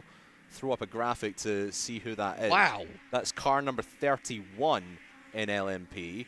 That is Team WRT Simtag Esports. Yikes! You do not see engine blowouts often in sim racing. That is not a common occurrence. You're more likely to see a disconnection from the server than you are an engine blowout. That's how infrequent they are. That's insane. Man. So I mean, that's a retirement as far as I'm concerned. He's gone. Unless it was just, you know, sparking at the back. I have no. It's definitely an engine blowout. Trust me. Oh my. There is no saving that. That car is dunzo. Dunzo. D-O-N-Z-O. Dunzo. Yes, that's I think that's the correct spelling anyway. Surely it must be. Tweet me at CraftmanRL. Tell me I'm wrong. As we see here, the Ferrari Driver Academy Esports team ahead of the Proton competition. Lovely angle inside the camera here on board the Proton as he bumps his way over the sausage curbs. Jeremy Booteloop, you probably see him most often in the Gran Turismo World Championships. Been growing in stature quite a little bit, this one. That's a great name, Booteloop. Booteloop, yeah. Booteloop. He's a fast driver of mine as well. So is Kasper Stolzer, of course. But actually, one thing that I've noticed is, I mean, none of these GTE cars have really gotten away scot-free this race. I can't remember a single car which hasn't been involved in a little bit of trouble, honestly. I mean, every single one of them has either had a scrape or a bruise or a spin at some point. It's been a tough race. Yeah, we saw the BS Plus competition car having a couple of knocks, not just with our cars, but with a couple of the other cars. I think it was the Proton that was it the Proton? Escorted it off the track as well. There was that four-car, I don't want to call it four-car pileup, but it was the four-car incident around the Variante we saw a little bit earlier on. And yeah, this is actually a fight for position, 10th on 9th. Going around Ascari. Is he going to have the drive-through on the slipstream? I want to see this. Surely this has got to be an overtake in the Ferrari. Trying to break the toe a little bit. Sorry, I thought I was going to sneeze. That's me. No, I'm not sneezing. It almost looked like you were about to dive into the ocean. you had your scuba gear on. You're ready to go. Blah, blah, blah, blah. Coming out of the pits is our car. Here we come back out of the pits. I believe it is. Who's still in the car? Is it still Bart in the car? It is still Bart in the car. There he is. Hammering through those laps. Difficult place to come back into as well. A lot of activity on pit exit. Well navigated. I mean, we hear about that all the time at Monza, even in the Formula 1. Like, traffic is a massive issue. Oh yeah, massive issue in Monza. Well, one of the things which we've and now with 38 cars on the track, or minus the couple of retirements that we've had, it is just going to be pandemonium trying to find a window to come in and get out in clear air. You're probably not going to be able to do it. One thing which I've been most disliking of in the past couple of years regarding traffic, don't worry, it does have a point to go somewhere. You know, the qualifying backups that have been happening now? Oh, yeah. Like that is just ridiculous. That's something which I really hope is resolved in future seasons. I hope because, so too. You know, it's one thing to have a bit of tactics to try and get to the line at the best possible moment to get the best track conditions. But there is definitely I mean, as we see, the Proton is actually past the FDA car there. There does come a point where it just does get a little bit silly, and you know that it's silly when the commentators on the day are saying, this is a little bit much, yeah. Yeah, it is just stupid to see all the cars backing up before the Parabolica, try to get a clean run through. And I know at least in Formula 1, they introduced the minimum out lap time. Yeah. So I don't know if they need to mess about with that or some other regulations, or just say, hey guys, don't do this or we'll penalise you. Sure, yeah. Well, I know what they've introduced is a minimum lap time to complete on your out lap and your in lap. But, I mean, surely if it's not working, they should make it an even more minimum lap time. More minimum.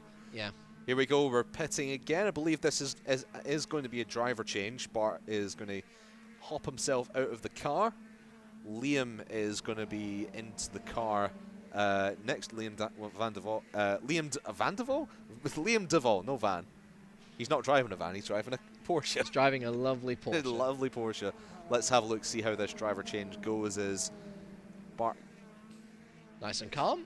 Nice and calm, cool and collected, just steps out. Out you go. Out you go, and in you come. Here comes Liam. Headset on. Well, not quite. So this is Liam's second stint then. He was in the... Oh, a nice shoulder massage as well. Lovely. Who's that? Is that Duck Moriarty? Is that Mr. Duck Moriarty with a shoulder massage? Esports lead here at Wolves Esports. Making sure his driver is ready to go. Lovely man, by the way. Lovely man. And you see there, you mentioned earlier about the socks. Yeah. Instead of having actual shoes. Getting the feel for the pedals as Liam.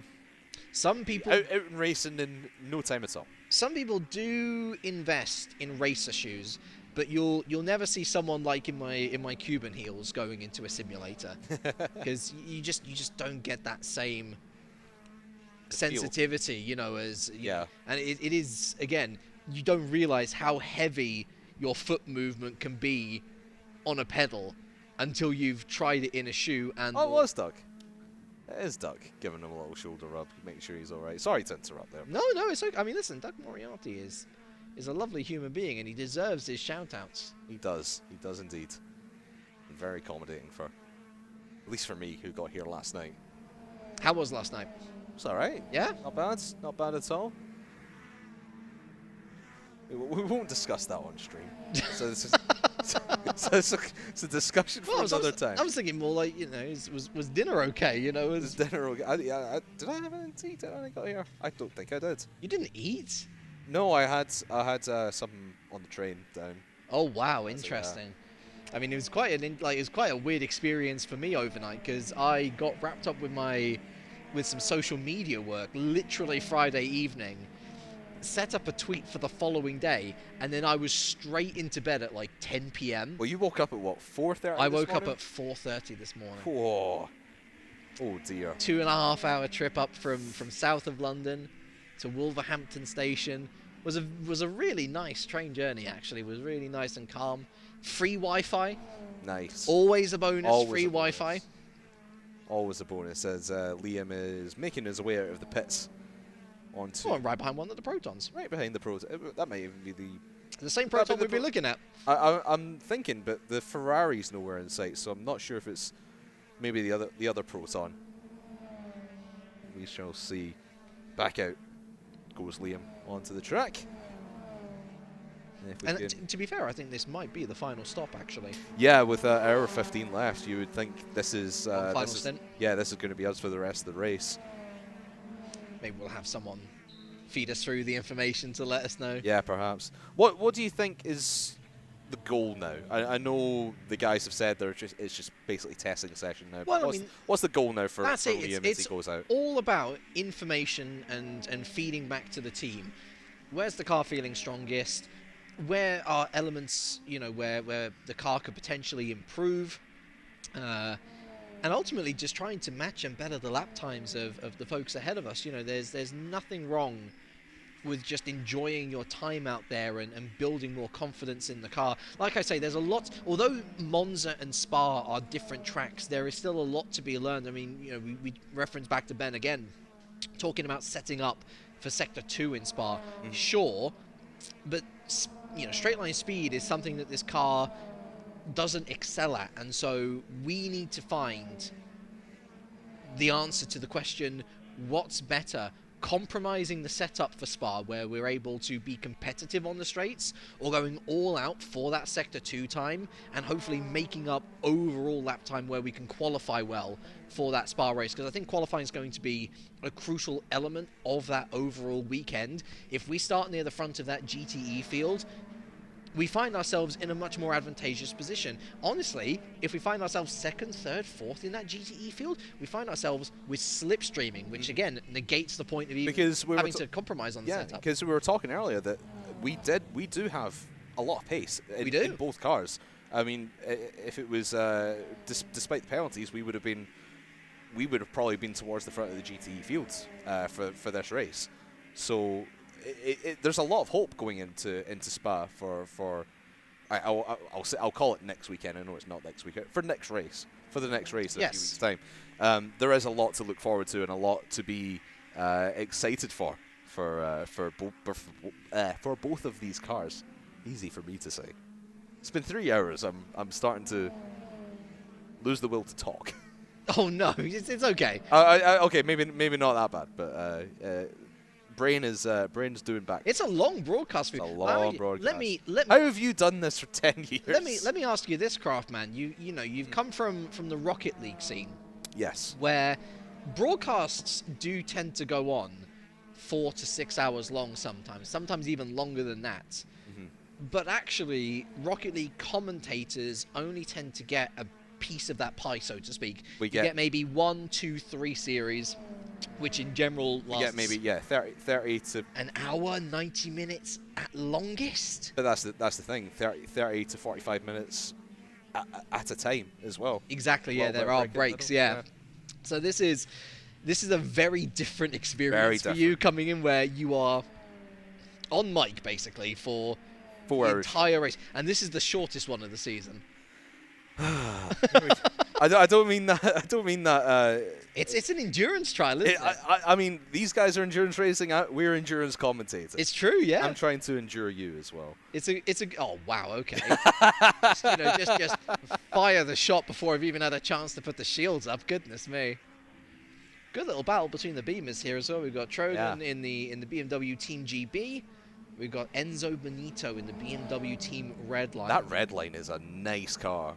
That is a very nice livery. Well, Team Redline as well is just one of those names which... up the way there. I think even if you're a casual sim racing fan, you know the name of Team Redline. Max Verstappen, of course, one of its highly regarded captures in recent years.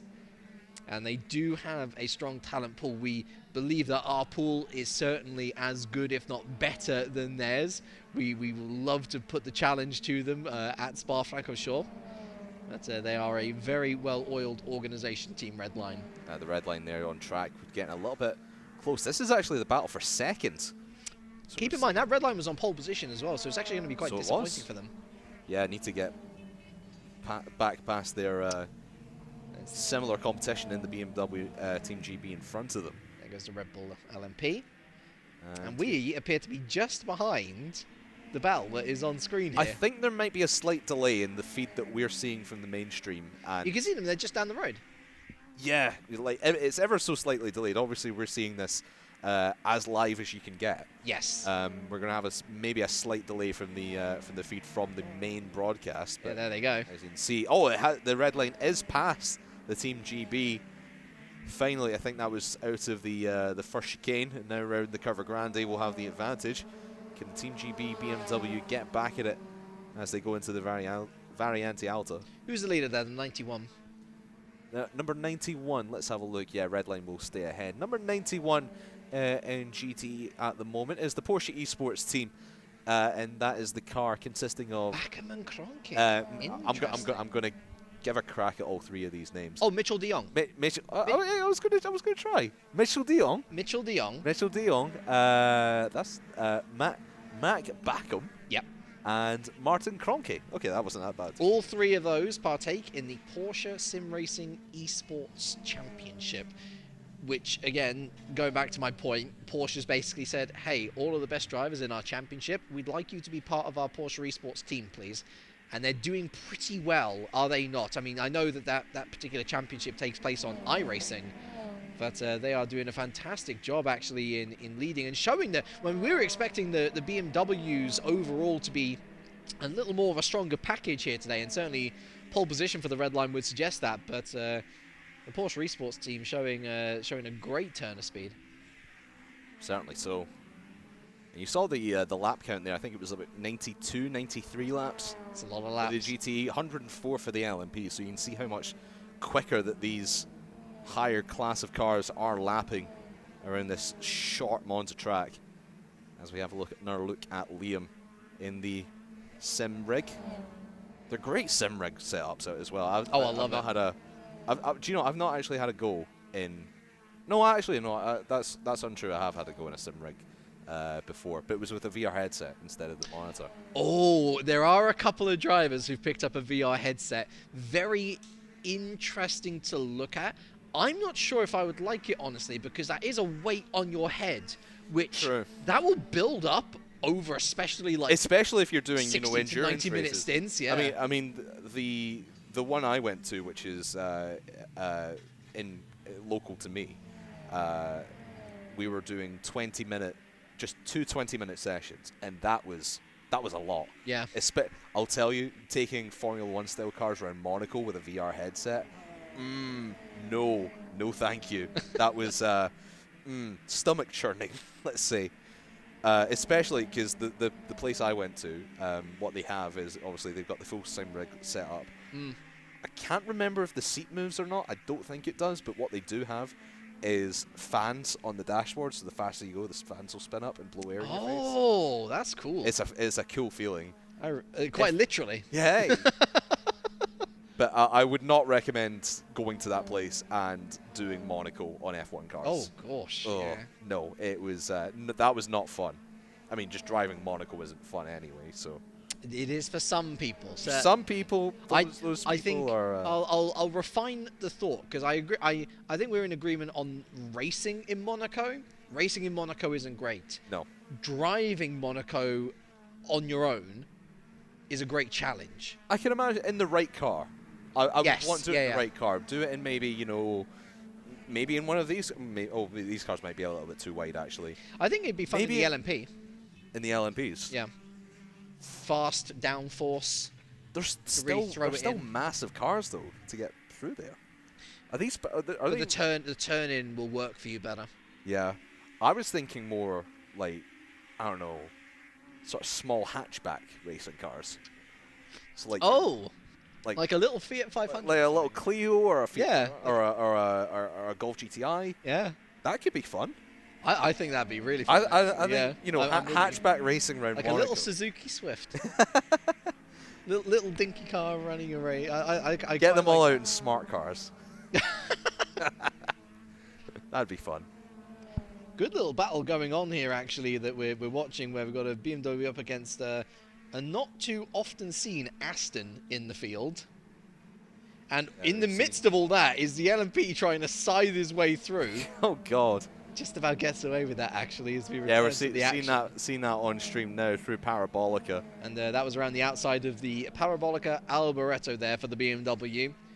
And that, again, goes to show the impact that ultimately faster traffic can have on your race, because you had one jinking to the inside, you had one jinking to the outside, and that scrubs off speed either way, less so for the BMW than the Aston. Ooh. And there's another situation where that LMP's like, this is my right of way, and the Aston has to give way. Well, at least the LMP knew that the BMW was going to be in front of him, and through that chicane, and does back out of the corner before disaster strikes. So good situational racing from the LMP car there. But, of course, they are just going to zoom past the GTEs, as they have done all race. Do you ever get situations where a GTE car will creep into the realms of LMP? Only if there are problems for the LMP. True. If there are problems for the LMP, then yes, you do have GTEs that are effectively outside of their comfort zone, let's say. But it still doesn't change the situation much. If that LMP is able to regain that time that they've lost, they're still going to be able to overtake the GTE with these. There's no point in a GT fighting an LMP, ever. That's just a general rule of thumb. As we're on board again with our own car. There's Liam. Zoom about through Ascari. I think he was going into Ascari before we cut to his face cam. Yeah, coming down the road to Parabolica. I want to see his line through here, because as an LMP just goes past, I want to see his line, because a lot of people like to maybe just take it tight and then run out wide. Maybe people just stay wide and then get on the throttle and hit the actual apex. It does hit the front apex and then just carries the speed out wide. Yeah, so I mean, the ideal line through there is you do have an inside apex. You've almost got like 2 corners in one. You've got the tight entry and the wide exit, and so you want to scrub off as little speed as possible whilst also making the apex on the inside of that first section of the corner, and then slowly ramp up on the speed so that you're not going over track limits, but you are just keeping it within enough where you're getting the most speed to launch you onto the home straight, because ultimately that's going to set up your first sector for the next lap as well. Exactly. And it's good to talk about track limits a lot as well through Parabolica, because people think, oh, you run out wide, it doesn't really matter. Like people might think, oh, track limits, you're looking for corner cuts rather than running it wide. Yeah, no, especially around Parabolica. You gain time if you go wide. Yes, you lose time in the corner, but you've got more frontline speed going down the straight. I know a couple of Formula 1 drivers got caught out on that. Oh, yeah. Plenty of them. Plenty of them. I think it was Lando Norris during the race. He was on his second warning. I don't think he got penalised for it in the end, but I think he was on the second of 3 warnings for track limits at Parabolica. So as the lead gap comes down then between first and second LMP, the Rebellion versus the Colles Burst, Toman versus Simoncic, we still have Liam Duvall in our plucky number 86 Porsche. Still putting in the laps, still putting in the hard graft. Great to see him still pushing at this late stage. We're not expecting any further pit stops, we don't think. I wouldn't think so. I think with just an hour and 2 minutes to go, we put Liam in the car with an hour and 15 to go, so this is just going to be flat out towards the end. And we're on board there briefly with an LMP2. You can just see how much more visceral the turn-in is, how much more they can just throw the car about thanks to the downforce levels that these guys are experiencing. You can't get too aggressive. You can't mount the curbs as much with an LMP car. Otherwise, you will find yourself flying like a couple of them have done already this race. You saw it through the Lesmos in qualifying yesterday. Gosh, yeah. So many people ending up on that inside just from spinning up the tyres. Yeah. As we say that, we saw Liam just taking all of the curb available in the Della Roggia. I brought this track map up like an hour ago, and this is the first time I'm looking at it.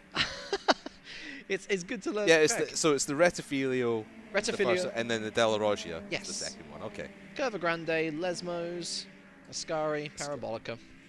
This one calls Ascari Curva Vialone. It's Ascari. It's Ascari. Yeah, it's Ascari. It's kind of like I know that the final corner is now Alboreto, but it's the Alboreto Parabolica. Yeah. You know, it's one of those iconic names that won't go away, I don't think. The only way that can work is if it is a previously unnamed corner. So, for example, like the Schumacher S at the Nürburgring, for example. Yeah. You know, there's something to be said there. And I think, like, for example, I don't know, I guess to a lesser extent, the Hamilton Straight at Silverstone now. Yeah. Because you used to have you still have the Hangar Straight. The Wellington Straight. It was the Wellington Straight. I don't think people cared so much about the Wellington name. The Hamilton Straight is recent, and I think you'll probably see more people. It was just the pit straight before. It was just the new pit straight before. Yeah. Also, the coverage was trying to say Hamilton Straight at every single opportunity. Oh, yeah. Well. So it embeds in the brain. Though I do wonder, actually, whether the Italian coverage of Monza just across any category is calling it Alboreto more often. That'd be interesting. Like whether it's almost like a regional difference where the English-based audiences will still be calling it Parabolica, but maybe Italian-based audiences will start referring to it as Alboreto. Yeah. I would like to hear them say, because they've renamed it to, was it Della Roggia Alboreto or something like that? Oh no, sorry. Basically, they've taken the whole Parabolica name out of it. Officially. Officially, it's I'd no like to hear Parabolica. like you've been saying Alboreto Parabolica. I'd like to hear them say that instead. Yeah. That's a nice go between, but to keep the name but still honor Alboreto in the same regard. So we've got under an hour left now. We have been here for 3 hours. We're in the home straight. It has been a long race. I get it's been a fun race. Straight. We are in the home straight. And we're just about to hit a milestone as well with the GTE classes. The leaders are heading up on almost 100 laps. The leader currently still the number 91 car. And 30 seconds ahead, that Porsche Esports team, to anyone else in the field. It has been a brilliant performance by them. Looks like the number 70 car is just popped a graphic on screen for us there. Number 70 is actually taking the overall lead. That, I believe that is one of the red lines in LMP. Number 70, let's see. It's the real Team Hydrogen red line, yeah. So that's, oh God. Danny. So Danny Hunkadea, Jeffrey Rietveld. Mikael Smidl. Mikael Smidl, yes. Thank you. There we go. We keep you up to date here on Wolves Esports. In as many capacities as we can find, certainly. As we possibly can. But there's your 1, 2, 3 in our class in GTE, and the Porsche Esports team, the BMW team Redline, and the BMW team GB, who I want to see the Redline and the team GB battle again, because that was a nice little battle they had going. But as we go back on board through the second Lesmo, we'll go our very own driver of Liam Duval. He has driven quite well. We cut back to him every so often, but not a lot of mistakes coming out from Liam. He's been really steady and really consistent. I've been really enjoying what Liam's brought to the table, especially, I mean, earlier in his career, he would be more of an inconsistent driver, honestly. He had a lot of latent pace, but sometimes that wouldn't necessarily all be brought to the table for one reason or another. And he's really refined himself as a driver overall. I think he's really starting to grow into this role. I think the partnership with Wolves Esports suits him super well. And he's had an interesting time in Formula Pro Series as well, where he's had, you know, a lot of success. He's had some moments that he's had to overcome as well. And all of this is continuing to build him as a great driver. And I'd be interested to see how he performs at Spa, honestly. You know, whether the team's going to take and in particular the number 86 car, whether they're going to take a similar like pathway throughout the race, where they start with Adam, move to Liam, move to Bart or Nick, you know, whoever is in the car at that particular stage. I think it should be Nick by that point. Yeah, well, oh goodness me, there's a little jump across the curbing there. Yeah, so these are the highlights of the third hour of racing. Yes. The main broadcast, again, brilliant production by the main broadcast, being able to capture all these highlights for us, stuff that we may have missed when we were talking to our lovely guests that have joined us in the last hour or so. But yeah, it's been a fun afternoon, James. And it's been super fun. It's been really fun watching these guys. And I'm excited to see what is next. And just going back on the conversation we were just talking about with driver rotation. Yep. How much of a difference does that actually make when deciding, right, you're going to go in first, you're going to go in second, you're third, fourth, whatever? Well, how much of a difference does that make in, say, the start, the middle, and the end? I mean, honestly, it's a two-pronged decision when it comes to the starting stint. Oh my goodness, there appears to be a bit of a. I think this is still part. Sorry, we're watching on boards just now on our stream. There was definitely a clogging in the pit lane. I think from the previous hour. I think that was part of the highlights package, though. We haven't seen it though, so it's you know weird to see the pit lane so busy at one time. But yeah, so you've got to select your first driver based on a qualifying pace first and foremost. You want to qualify as high as possible. Then it's a question of who starts the best. You know, if you've got someone who qualifies well but has the worst start out of all of the drivers by a considerable margin, I mean, it shouldn't ever be that big of a difference where they're saying that someone shouldn't qualify because of their start potential. But it is another factor to consider. But ultimately, it is, I think, primarily like 80-90% down to that qualifying pace. I didn't know that. So the driver you qualify with is that the driver you start? Oh, okay, I see. Yeah. I see. So I again, like you're saying, if I suppose you just put out whoever you think can get the best lap time. Yes, yeah, exactly. And didn't just start them and then go from there. It's not so much about whether you've got a bad start as if you've got a start specialist in your squad. If you've got someone who... So let's say you have two options. You have option number 1 that will get you pole position, but will have an average start. You might lose a position at the start. Or you have option 2, who will qualify 2nd or 3rd, but is excellent at starts and could get you into the lead early on. It depends on the circuit. At Spa, might not be advantageous to take the lead through La Source, because you then have the run up onto the Kemmel Straight. Probably going to get bitten back immediately. Yeah. Oh dear. We're seeing a slight delay. There was an LMP2 going backwards in the pit lane. Was he doing a Valtteri Bottas? Yeah. Again, don't see that every day. Don't see that every day. And that's why you watch the Le Mans Virtual Series, because, as Murray Walker said, anything can and will happen. And it will happen, most certainly. We've had a lot of action here in this opening round. And a reminder that there are 4 future rounds to enjoy. You've got 6 hours at Spa, 8 hours at Nürburgring, 6 hours at Sebring, and then the 24 hours of Le Mans at Birmingham NEC. And I believe all the drivers will be making their way to the NEC. Yes, so it is going to be a big LAN event, just like Season 1, where all of the drivers were present in one place. That's awesome. Season 1 was at the actual Le Mans circuit as well, which was a crazy, crazy experience. It was literally a walk-in tent where you could just walk in and see the drivers doing their work. It was wonderful. Crazy idea. Sim rigs on wheels going around Le Mans. I suppose that's literally just driving a car. I mean, that is pretty much just driving a car. Albeit a slower car than what you might be able to get away with. I come up with some crazy ideas. That's the moment. This is why I've been brought That is the moment of. I am about to right revolutionize the sim racing experience, man. I need to revolutionize my hair. It is just dipped. I need a haircut. See, it's all good now. You don't need the hair. You're fine. I do need a haircut. Absolutely fine. I do need a haircut. I had a shave the other day. It was getting far too long. I had a shave the other day. It was wonderful. Yeah. It was lovely. I'm still rocking the goatee though. It's part of my image now. The image. The image. Yeah. We're talking French again. Yes. Is it image? Have I shown you? I know the broadcast isn't going to be able to see this, but just because we bring it up. Well, I mean, we can convey it to the viewers. We can convey this to the viewers, but I was shaving one time and decided. I stopped halfway through because I had a goatee for a second. And I thought, this is me in 40 years.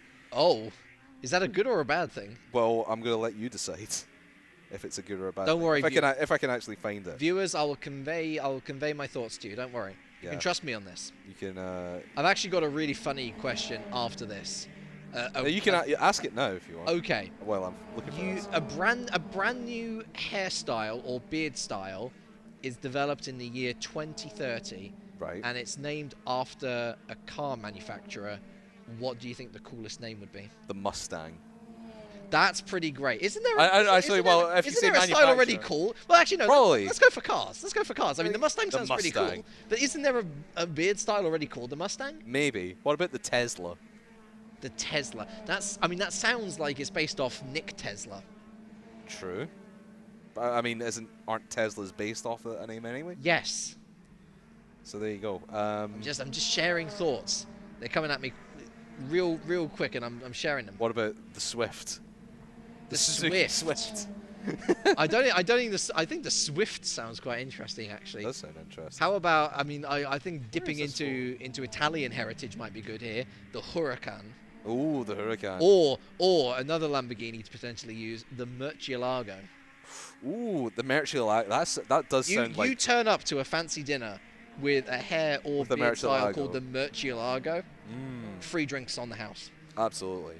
Gee, I think I've deleted this photo and I'm quite sad about it. Oh no! Yeah. So I can't not even in my Google opinion. Photos. I can't even get you to share your opinion. That's disastrous. So that entire bit is now in the. Well, that's that conversation. That is unfortunate. I'm sad. Unfortunate. More ways than one. I'm expecting if we are to perform coverage of Spa, Craftman, I'm expecting repayment on that. I'll try and dig it out of the graveyard of my photos. One thing that's really funny as well is in sim racing, particularly since people use their real names, I can't help but switch between alias and real name. It's like James or Relic or Adam or Craftman. Yeah, you call me Craftman or Crafters the entire time we've known each other. I've known you more as Crafters and Craftman just because it's what I've gotten used to. Yeah, well, I'm used to calling you James now. It's true. To be fair, when you've got a Star Trek name, it's hard not to call me that, like, or Captain, or Kirky, or a nickname. Are you giving me suggestions? Do you want me to call you Captain? I'm just ringing through the things that people have you're in the past. You're in your captain's chair. I am in my captain's chair. It's very comfy as well. This couch is alright. Shout out to Wolves Esports for giving us really comfortable furniture to sit on for 4 hours. I'm not like in a little plastic chair for 4 hours. Do you remember those plastic chairs at school? Oh yeah. I mean, that's the real learning curve. That's the thing that you take away from school is don't ever sit in those plastic chairs ever again. No, never again. We're glad we're in comfy chairs. The racers are in some. They're in some pretty comfy chairs as well. They are comfy chairs. Like, you can really sink yourself into that. I mean, they're designed for that. Obviously, you've got to sit there for, hours at a time. So you might as well be as comfortable as possible. I'd like to see Lazy Boy design like a racing chair, like a big reclining. Big leather chair. Let me tell you though. To go racing in. Sim racing is a lot more physical than other esports as well. It's not just about playing on a pad. You are literally driving. Yeah. If you are not in a well-ventilated room, you sweat. Like, it can get pretty bad, especially on the longer stints. So there is a certain level of discomfort as well. Like, you've got to just push through it sometimes. Absolutely. But I mean, Liam there looks fairly comfortable. I mean, we were through there. It's the theatre that we're in, the arena theatre here in Wolverhampton. Nice open space. Very nice and open. We are in the sort of lobby. The atrium. Lobby atrium, yes. You would call this. I think I did see on the stairwell, above the stairwell, there is a name for this bit that we're sat in. It's called the Something Studio. I'll have to go look at that afterwards. The studio. Just call it a studio. To be fair, it is a studio right now. Yeah, pretty much. We've got 2 cameras, 3 lights, load of production equipment, and worth saying as well. Shout out to our production crew. Oh yeah, you guys are doing a great job. Fantastic job. Well done, everybody. Not just today, of course, but this morning, yesterday, setting up. Goodness knows how many technical headaches production crews have to go through. I'm glad we don't have to do that. We are very lucky and very privileged that we turn up on the day and do this, and talk and try and present this. It is tough. It's tough in its own right, but in a different way to, I don't know, making sure that the broadcast actually goes out successfully. Without them, there is no this. Yeah, I mean, I've been on that side of things before, and let me tell you, it's stressful. Right. It is very stressful, and I'm very, very thankful for all our production crew putting on this fantastic day, and letting us enjoy a little bit of sim racing here on a Saturday afternoon. Oh, if only we could catch up to that LMP. Looks so bumpy through those corners. Well, again, it does depend on how much you want to throw the car in. Like, you do have the license, especially in the Porsche, to really muscle your way through the bumps. But some choose to go for a cleaner driving style. Some choose to leave the curbage more than anything.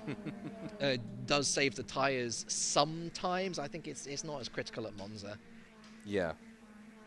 Especially since it's mostly like low speed corners. But if we're talking about high speed corners, if you're looking to mount the curbage, that can cause some uneven temperatures. And again, think of the temperatures can Suzuka. Cascade. Think of Suzuka, the high speed corners right there. Yeah. I mean, I was doing a Formula 1 2021 race there the other day. Issues with that game, we'll move past them, but I was on for a good win, or not good win, a good race. I might have got a podium out of it. A personal win. A personal win, yeah. I've never been on the podium, so there you go.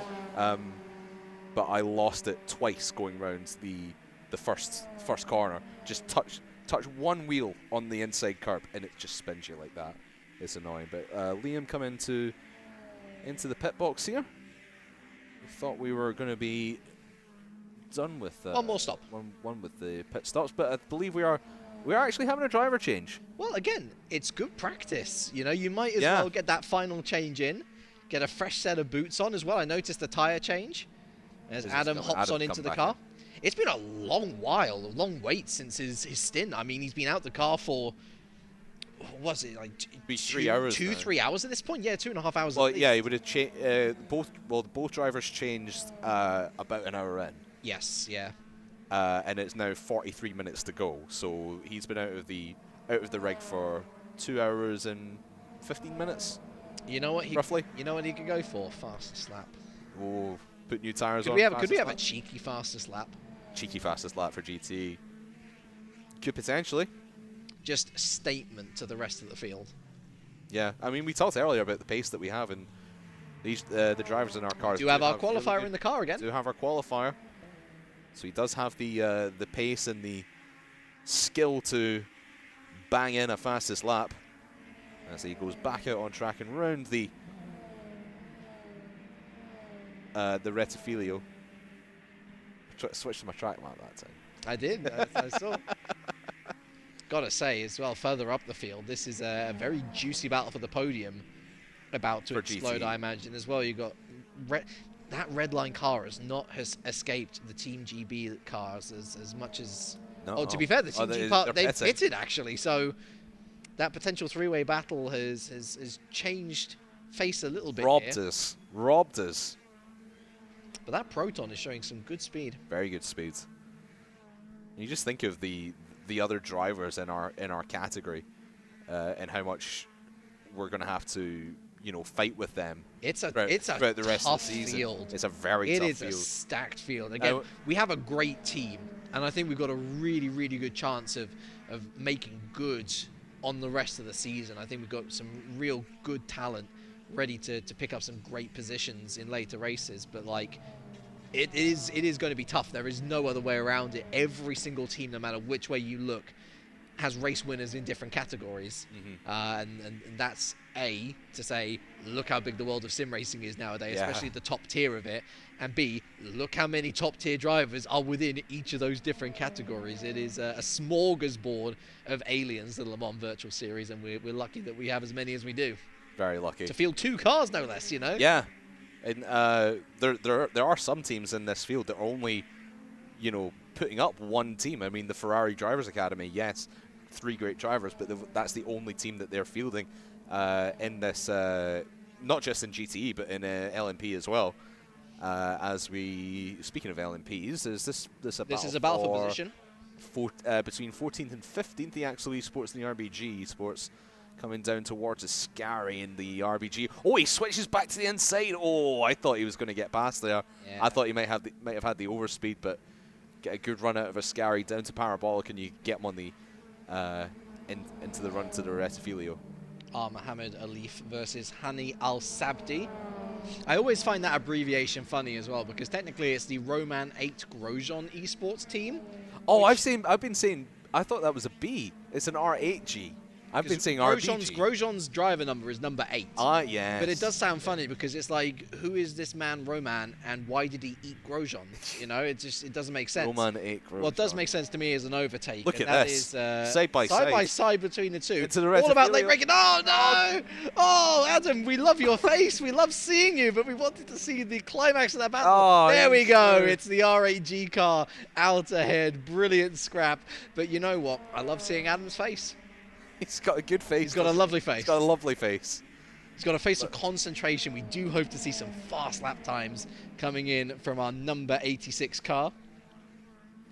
As Hani Al Sabdi takes 13th away from Mohammed Alif and the Axel Sports team in 14th. So a bit further down the order in the LMP field. Yeah, tasty battle for 13th. 40 minutes left. 40 minutes left, and at this point, you feel. I imagine the drivers will be hyper focused on the end.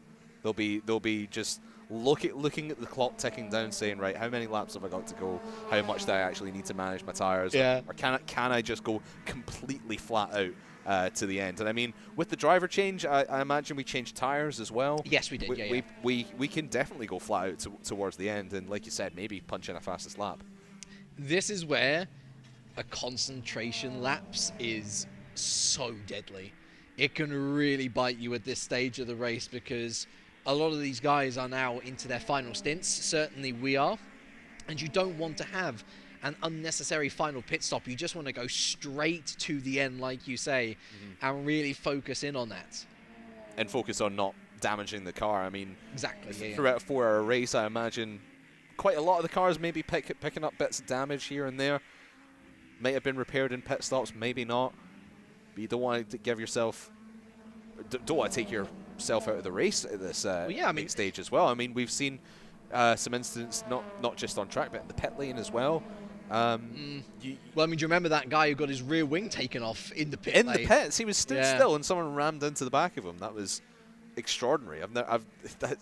Only in sim racing, I guess. That is a rare incident, even in sim racing. I can't believe that I can say that I've seen that twice in the space of 2 months now. Like London buses, those are. Two come along at one time.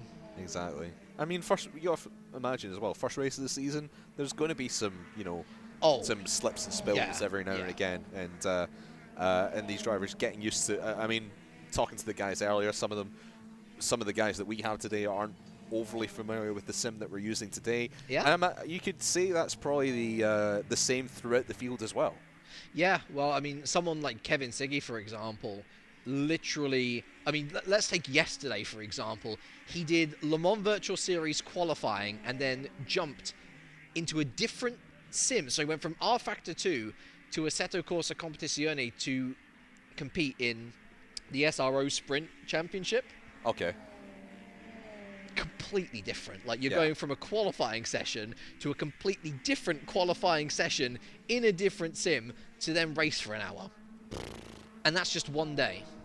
The stamina that these guys have, and because I'll mention again, like if I'm done with a race, I put my controller down for a while, maybe go through the living room, get some to eat, watch some TV. I'm done playing games for a while after a race.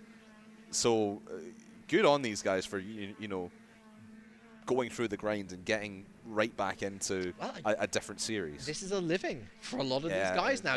They're on contracts which help sustain, their actual lives. And of course, a big part of that is down to performance base as well, where, if you're not winning or if you're not hitting the targets for the team, then obviously that has all sorts of politics and interesting ramifications. But for those who find success at the very top of the game, and that's what we hope for all of our Wolves esports drivers, no matter whether they're taking part today or whether they take part in other championships, everyone wants to be on top. And that is, again, something that is shared universally throughout sports and esports. If you do not aspire for the very top in whatever you do, you're going to find it quite troubling to get there. You need that ambition. You need that drive. And you need to put maximum effort in. And I'm proud to say that we're here with a team which is putting in maximum effort no matter what. That's a lovely... a little bit of contact. He spun the D station race in Aston Martin, spinning, getting spun round by the Porsche. Oh, there's us. That wasn't us, was it? This is us. Well, no. This is us now. I just wanted to check it wasn't us with the contact. No. We are now behind that Aston Martin Vantage. That was a strange incident as well. Very strange. There was contact going into the corner, and then the Aston overshot it, basically, the D station, and then got caught on the curb and spun around. So I don't think it's necessarily the Porsche's fault that incident occurred. I think it's De Oliveira in the car currently for D Station. But yeah, bizarre incident. That's very strange. Either way, it's given us a chance to learn about the car in dirty air again, potential combat situation as well. If we've got the pace, we might be able to... Here's the replay of it. So who's this in the... See, there's a little contact there. Little contact, yeah. It feels like the classic baker's dozen argument. It's 6 of one and half a dozen of the other, where yes, there's contact going into the corner, but was De Oliveira a little bit too eager to get into the corner ahead of the Porsche? You know, it felt like it went in a little bit too hot. As you can see, potentially lining up a move. This would be most wonderful experiences. That's a lovely undercut, lovely exit here from Adam Maguire, and we might see a little cheeky overtake here on De Oliveira in the 777. Yeah, coming up for the Della Roggia. On board with them in our driver's view right now. Obviously not a car we are actually racing, I believe. This would be to unlap ourselves, yes. Yeah, this is to try and get a little bit back in front. But again, I'd love to see it. And again, even just training in these situations, when we go to the next race, Adam will, and the rest of the drivers will see this and have that feel for real competition. The concentration is there. That is the gamer face, folks. That is pure dialed in Adam Maguire that we're watching. I'm glad he's in a bucket seat where he's, you know, you have to lean back, because if it was me on my lean forward, yeah, lean forward. The gamer lean with your controller. Yeah, you can see the different line that the Aston is taking there. It does not want to trouble the curbs at all. So Adam is really going all out here as an LMP slices through our little mini battle here. Let's see if we can get a run through. Oh, and onboard on the mainstream as well. Thank you very much, Le Mans Virtual Series team. Thank you very much, and we'll take that. Getting a little bit, maybe getting a little bit closer through the Parabolica, but the guys have switched back to, on the mainstream, have switched back to the LMP. Can we get on board of our car as they try and chase down this Aston? Yeah, but I mean, we've got a real good opportunity here to exercise and exercise some demons here from this circuit, braking late. And we're just trying to unsettle the Aston, which, to be fair, is looking very unsettled. But that is a bit of a tank slapper there. I was thinking there, as soon as you're around the corner, foot down, round Curva Grande, because it's just flat out towards Della Roggia.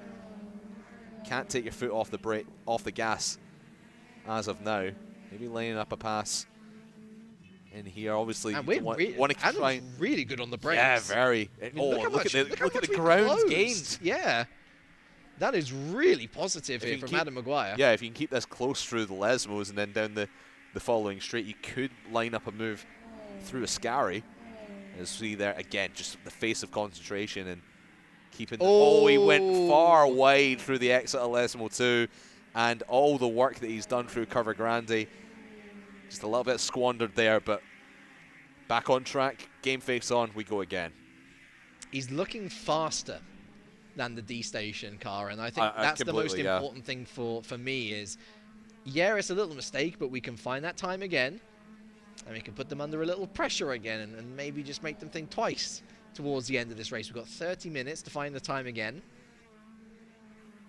It would be lovely to commentate and overtake certainly in the final 10 minutes or so. I imagine it'll be 10 to 15 minutes before we get a real chance there. We'll try and keep an eye on that little mini race that we found ourselves in as we switch back towards the main broadcast as they have a look at LMP2 coming up for 30 minutes remaining in the Le Mans Virtual Series, 4 hours of Monza.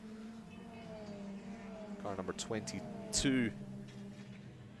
That being, if I can find it, that is the GPX Rebellion Esports of Yifil Yi, Yuri Tolman, and Marcel Chichnik. Close. Shinchik. I was close. Yeah, I'm trying.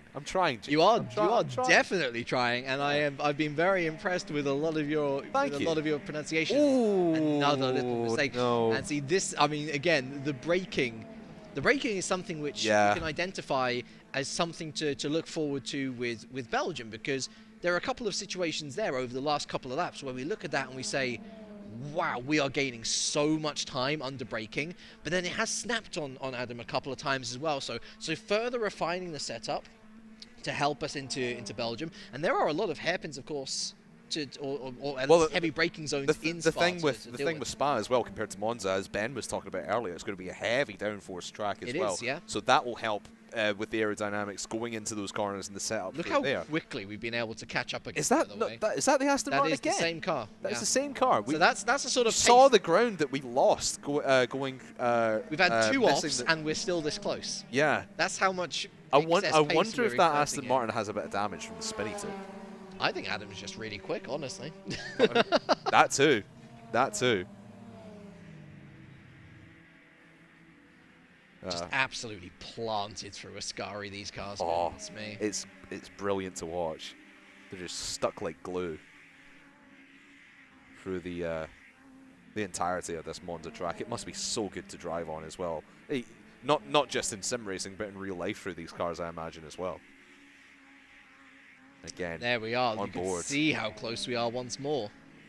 I think if he's going to pass, it's going to be through Della Roggia. And he gets that good run out of the first Rettifilio, and then boots it down Curva Grande. First, maybe not through maybe not this lap, but we've seen Adam gain so much ground through these couple of chicanes. And again, yeah, the Aston Martin is not good through the Rettifilio. Just let that guy by. This might be able to help us actually, because now the LMP is going to be on the inside. That's going to compromise the D-station line, potentially. No, the LMP just gets through in time. Oh, bro. But there's a massive moment, and that, my friends, is an on-track overtake that has gotten us back a lap on the D-station car. That is wonderful to see. And that is all down to pressure. That car has seen us in the rearview mirrors for 2, 3, 4 consecutive laps, clearly with more pace than them to utilize. And that's forced them into a mistake, and that's wonderful. Exactly, and the driver of the Aston Martin there, obviously seeing the couple of mistakes that Adam did make going off track, falling back, but then immediately gaining that ground back, he must think, oh, he's going to get me at some point. But great driving from Adam, and getting a little bit of mainstream time as well as there. And look at that, you can see the D-station's been caught out in the parabolica as well, so he's been forced a little wide, whereas we're already onto the main straight and now picking up slipstream from the LMP car. Adam has judged this beautifully well, and even through a couple of mistakes, definitely driving like he's here to survive in this series. Driving the wheels off of that Porsche. And it's great to see, just seeing the hunger. Even though we are, down at the back of the field, this is the driver training in real situations. You can practice as much as you want, getting in, online lobbies and whatnot. But when you're here for real, that is a completely different mindset, and especially being in a theater like it is today, rather than sitting in your room. Well, just look how much time the D-station is losing behind us here. And what I'm loving here from Adam is you can see the LMP2 there. He wasn't spooked off the road or anything, knowing that there's not just one, but 2 LMP2s to come through. He said, listen, you can go through, but I've got to take the Della Roggia chicane myself. I've got to take it safely. Again, another great opportunity to potentially spin. We saw that with the D-station just a lap ago. No, nice and calm, taking the line that you need to, not taking any unnecessary risks. Adam Maguire is showing exactly why he is a part of this team and showing why there is so much to look forward to for the rest of the season. All of these drivers have done a great job. It's been a tough afternoon for all of them, but here are the shoots of positivity that the entire team is absolutely thriving on now. Great overtake, great pace, great speed, and great optimism going into a few weeks' time. Exactly. I'm excited to see all 6 of our drivers throughout the next few races. And obviously, we didn't see all of our drivers today. It was Ben was another pit stop. Oh, we're coming in. Not sure. I believe that was the. I thought the last driver change would have been the last driver change, but.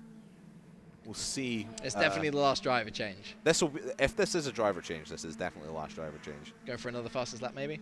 Possibly. Oh no, it's a drive-through. I think a straight drive-through. Yeah, we might have picked up a penalty somewhere. We'll try and get a word on that. Okay, fair enough. It was exciting, though. Love a drive. An exciting 5 to 6 laps of pure pace. Get back on it, Adam. Let's see more of that, please. Absolutely. Brilliant, even just going through that drive, settles the nerves a little bit. You've been just a nice calm reprieve before you attack again. Yeah, you've been booting it. throughout the last few laps, getting at Aston Martin. I'm not sure if the Aston Martin would have passed us. Oh, definitely. Yeah, probably would have passed through that drive-through.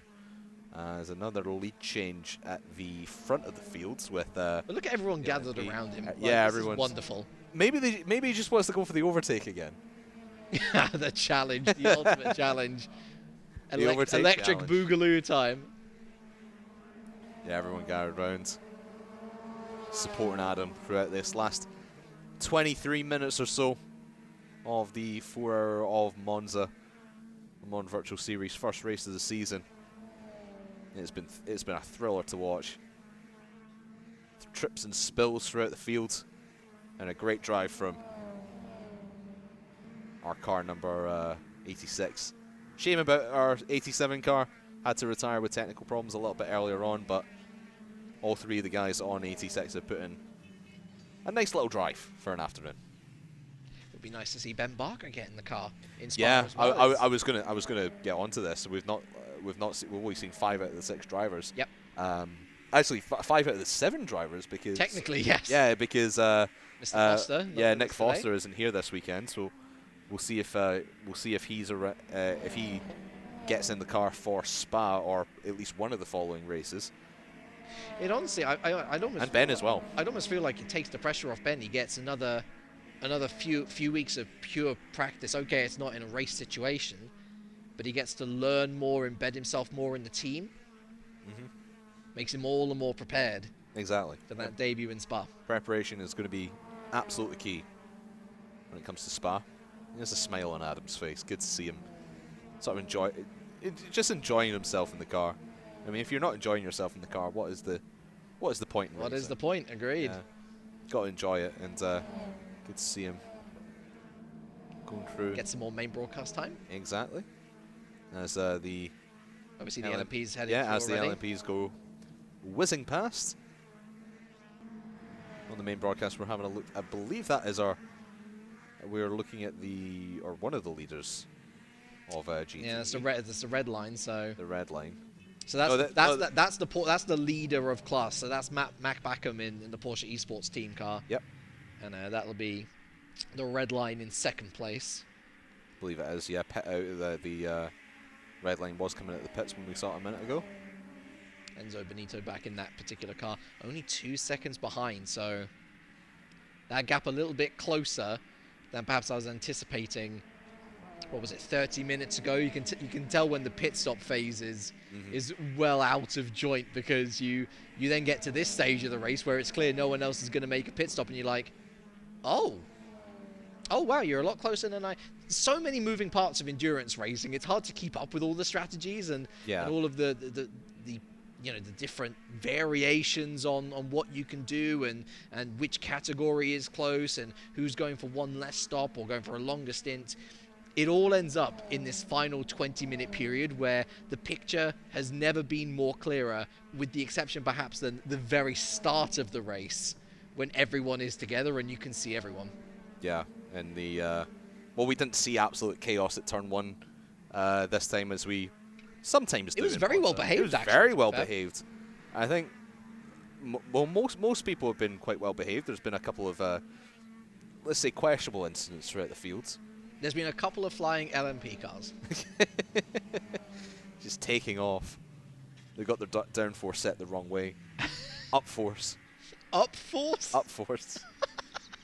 Sure, that's downforce, upforce. I've never heard it said like that before. Well, now you know what? No, I know now you have. Yeah.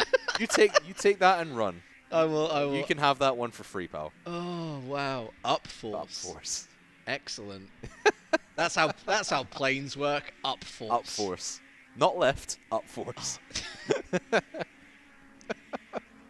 I've just kind of been stunned by this revelation. On my next flight, I'm going to look up to the flight attendant and in all seriousness say, do you know that this plane goes into the sky because of upforce? And they're going to look at me as if I'm the stupidest man on earth, but I'll know that Adam Craftman Stewart taught me the correct way of life. And I will disassociate myself from you forevermore. Oh, wow, okay. Gosh. How many more shots do you want to take at me? Well, how long have we got left? We've got 19 minutes. 19 minutes, yeah. Maybe we'll save them for the next one. Okay, that's fine. Oh, dear.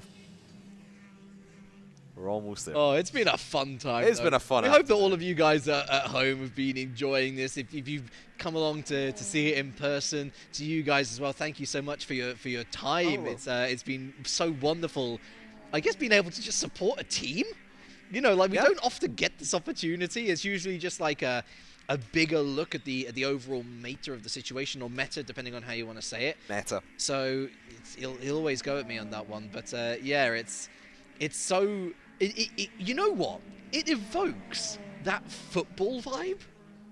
Funnily enough. It evokes that football vibe of having a team to get behind and root for, no matter what. I don't feel you get that in motorsport enough.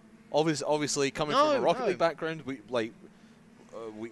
done things like RLCS, the grids, where we've supported a team in a stream. Mm-hmm.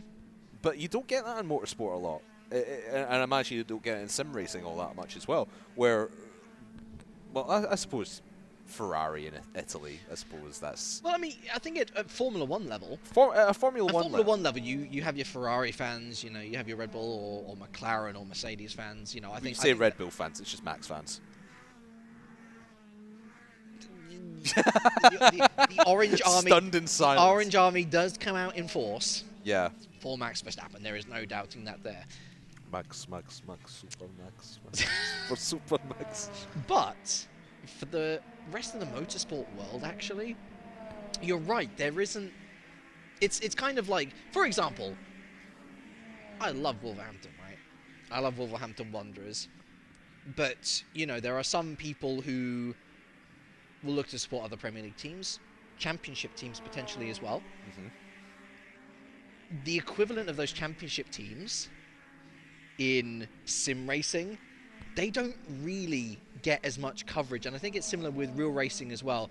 You might have a few dedicated fans to particular sim racing teams, but I think sim racing fans just enjoy, if you're a driver, the thrill of being a part of the race.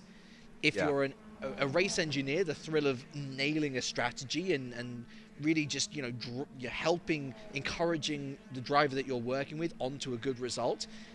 And if you're watching the sim racing itself, then I think you just love the fact that there are almost guaranteed overtakes no matter what event you go and watch. Yeah. That's not a guarantee that a lot of motorsport can have, because there is a view to not risking it too much. There is a view to genuine downforce and dirty air concerns. Upforce concerns as well. Not so much in sim racing. Everyone is so close together that it honestly doesn't have as much of an impact on the racing itself, and so we are truly treated in the world of sim racing, and I think that's what gives the support levels a lot more of an equilibrium than, say, in the real world. Yeah, certainly so. And I mean, when you go into the virtual world, you can set it so all cars are equal. Yes, exactly. And it is literally just down to driver skill. Obviously, here we've got, I think all the LMP cars are identical. The GTE cars, we've got various different ones. We've got the Porsche, BMWs, Ferraris, what have you. The Chevys. The Chevys, the Levys. It was dry. BMWs. All sorts going down in GTE. It's a madhouse. That's why I love it, though. That's why I love it. I mean... Yeah, I hate the joke, but I Thank you. I appreciate it. I love the madhouse, certainly. 15 minutes to go. More broadcast time. Look at that. Oh yeah. There we are. I love that. I love that we're able to just sneak into every shot. We are part of every battle, every battle simultaneously. That is the Wolves esports way. Good for the branding. Get stuck in. Just get stuck in. Stuck in. Just floor it. Pedal to the metal. There's Adam. He just looks so calm, collected, just having a nice chat. He knows he just needs to bring it home. That's all he needs to do at this point. Just bring the car home. Less than 15 minutes away. Yeah. 15 minutes. Look at that. Foot off the brake. looking away from the screen. The screen's behind him, the big projector. Yeah. He would have seen himself up on the big screen. It's like, what would you think? Like you're in the middle of a race. You look behind you. It's like all of a sudden, oh, I'm up on the screen. What would you think in that moment? You don't ever look up at the screen. That's why I'm asking. To be fair, on Monza, there are very long straights. You do have a chance to look around, but I do know there is moments where you see that the camera is on you as the driver. And one of my favourite moments ever was actually at my first ever LAN event, where Lewis McGlade, who's on the main broadcast, he was driving with one of the teams, and the camera focuses in on him, and he's getting ready. He's looking at his monitor and whatnot, but he's aware that the camera's there, and he, without breaking stride, goes. Waves at the camera. Just waves at the camera, and I'm like, beautiful. That's just pure sim racing driver etiquette there. Got to focus on what you're doing. Got to be a showmanship, you know. Yeah, a little bit of showmanship. I'm trying to see what lap. I think is that lap 115. 0.4. 0.4. Wait for the 0.5. There's the 0.5. There it is. There it is. 115 laps this car has done. And still cracking on with it as we head back to the main broadcast. In a race full of flying LMPs, an incident-packed GTE field, and a car that literally caught fire. Oh yeah, I forgot about the car. The car exploded. There has been so much going on this race that people have forgotten about the LMP car that literally blew exploded. up. Yeah. Yeah, that's just crazy. And there was a crash in the pit lane. The crash. There's a couple of crashes. So much has happened in this race. Yeah. Good couple of overtakes for a good few battles for us as well. It's been pure entertainment. It's been great to be here. Back to the serious. Back to putting in the good lap times. Yeah. Yeah, hopefully for the next one we'll be over in the new space as we've fingers crossed. Yeah. In the screen school. I'm excited to see what that is going to look like. Because they've whet our appetite for it, haven't they? It's like it's coming. It's soon. You know. In a brand new building, state of the art facilities. It's going to be a fun time being over there. And so exciting. Here's hoping for the next race. And so exciting for the students as well. I mean, again, if you haven't checked out University of Wolverhampton, if you're looking at university heading into the next couple of years or so, definitely check this place out. It is a wonderful town, wonderful atmosphere, and just a wonderful place to be in general. Certainly so. I mean, like you said earlier, the only experience I've had of Wolverhampton is passing through on the train. Yeah. Going to London or going to Birmingham. You should have stopped. I should have stopped. Get off, have a little wander around. It's a nice little place. Everything in walking distance. Perfect. Ooh. Who's this? Oh, it's an LMP. I thought it was going to be a good overtake. GTE overtake. Yeah. It's just the LMPs on the red line. Yeah, I believe it's car number 70, the red line, for the Real Team Hydrogen red line out in front of LMP, as Adam's still putting in the laps, putting a shift in. And so we started with 4 hours on the clock. And in 20 seconds or so, we enter the final 10 minutes of that 4 hours. It has been a long old slog for our Wolves Esports boys. Unfortunately, the slog was cut short for the car number 87. Technical problems forcing us to retire the car. We come back stronger in Spa. Problems for the 86 as well, but still battling on and has battled well. There's been some fantastic overtakes to watch. There's been some fantastic character to watch. It's been real inspiring. It's been real lovely to see the team bonding in this first ever esports event to be held live in Wolverhampton town. And We make our way to the end now with smiles on our faces and with so much feedback to understand, to take in, to analyze as we look forward in a few weeks to the 6 hours of Spa-Francorchamps, which makes up round number 2 of 5 of the Le Mans Virtual Series Season 3. We still got Nürburgring, Sebring, and the 24 Hours of Le Mans live at the Birmingham NEC still to come this season for Wolves Esports. And for the lads in the simulators, it is going to be back to the grind after today. But hopefully they can afford themselves a rest for this evening after a job very well done. Yeah, it's been a job well done by everyone involved. Not just the drivers. I know we mentioned the production crew. We'll mention them again. Definitely mention them again, yes. Yeah, everyone's put in a lot of work to make this happen, and we're very thankful that we've been able to be here with you this afternoon live from the Arena Theatre here in Wolverhampton, on the campus of the University of Wolverhampton. Yeah, as the final seconds and minutes of the clock tick down, it's just a case of get it around the track, keep it on the roads, and you will be A-OK. But you mentioned that the 24-hour event of Le Mans to finish off the season come January.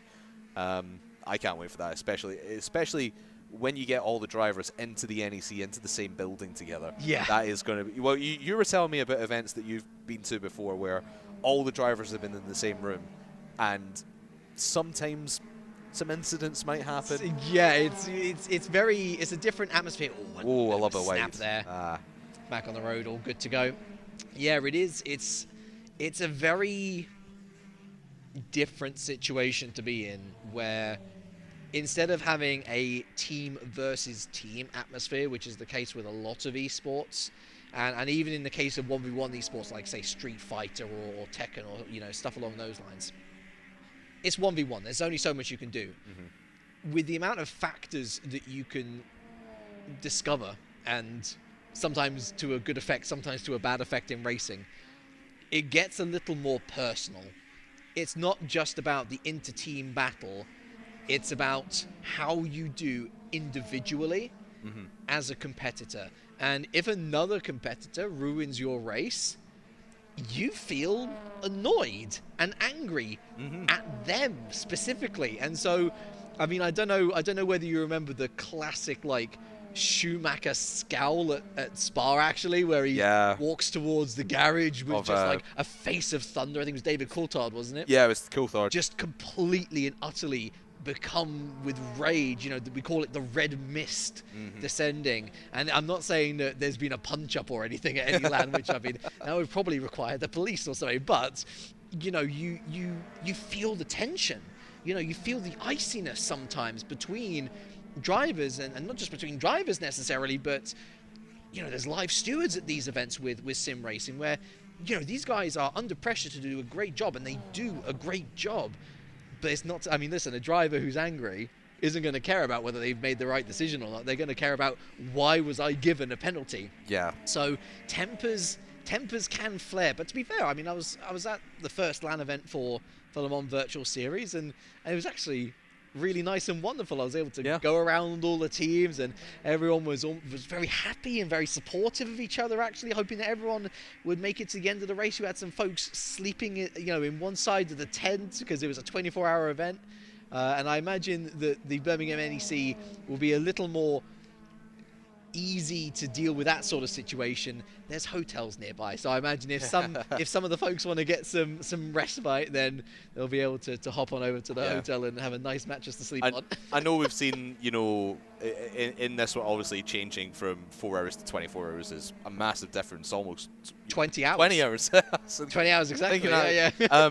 Does that change the stints? Do you go for longer stints in a 24-hour race then? Sometimes you do go back to back. So if the car's feeling good, if the driver's feeling comfortable with going back-to-back stints, there's no reason to change the driver, because honestly that can lose your rhythm sometimes, rather than just chucking someone in. As the headset comes off here for Adam Maguire. He's coming in. I believe, are we going to have a driver change for the last fastest 4 lap minutes? Yeah, potentially. Pulls into the pit box. Again, might as well get the practice in. Yeah, get the practice in. And it is another driver change practice. I think that's such a good use of time, honestly. I really do. I think this is, again, especially... Yeah, so this is Liam coming back into the car. In a race simulation, you really aren't going to get this opportunity outside of the races. So, I mean, I guess it's the same ethos as say, pit stop teams in Formula 1 practicing pit stops in a practice session. Mm-hmm. This race is all about learning and practicing and learning and practicing and getting the most out of it to take into Spa-Francorchamps. Totally understand why they did it. Looked smooth, looked clean, and Liam's now got 3-4 minutes basically to try and set a fastest lap and get some good running in the car as well. Yep. I mean, we saw Adam putting in some blistering laps, even the overtake on the Aston Martin stint as well. Very good stint from Adam.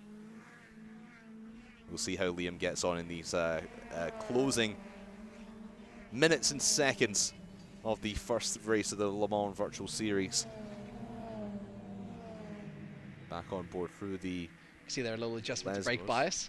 Yeah, a little bit of adjustment. It's you'll get... I know you're not racing on the circuit for the rest of the year, but even when you go into other series, not just this one, everything you learn at a track, you can bring that into your next experience at the same track.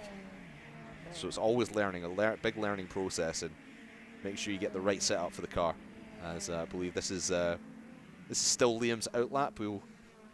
Let's follow him through his first flying lap as he gets himself ready round Parabolica. I believe he's going just now. There we go. And then just hard on the throttle. I've had a little message through. Oh yeah. The instructions to Liam Duval upon entering the car: go like hell. Oh yes. Go like hell are the instructions. Let's go. Let's go. Let's go. Did you notice there as well, bottom left, engine mode qualification? Oh, baby. The fuel mixture's turned up. It is hell to leather time. A little bit squirrely out of the first chicane there, but around the Curva Grande into coming up for Della Roggia. Don't think anyone's around him, so this is literally just a qualifying lap. This is the best. This is the best. Opportunity Liam's going to have to put in a fastest lap. Fresh tyres, nobody around him, just go hell for leather and just skips over that sausage curb through the Della Roggia chicane. Now through Lesmo 1, clip the apex on this right-hand turn. Nicely done. Keep it on the road. Don't dip into the gravel trap. And look how many changes he's making on the fly as well. He's gone up to mixture lean and then mixture regular. He's changing on the fly here as he makes his way through the lap. Well, you think, why are you turning the engine mode down? But if you turn the engine mode down, you get a better run and a better traction out of the corners, and then you can go just boot it down the straight, hard on the brakes into a scary over the curb. Take all the liberties that you can with that. That is and then really on very the edge. Good. Time remaining 1 minute left in the 4 hours of Monza. Coming up for Parabolica. Can Liam put in the fastest lap of GTE?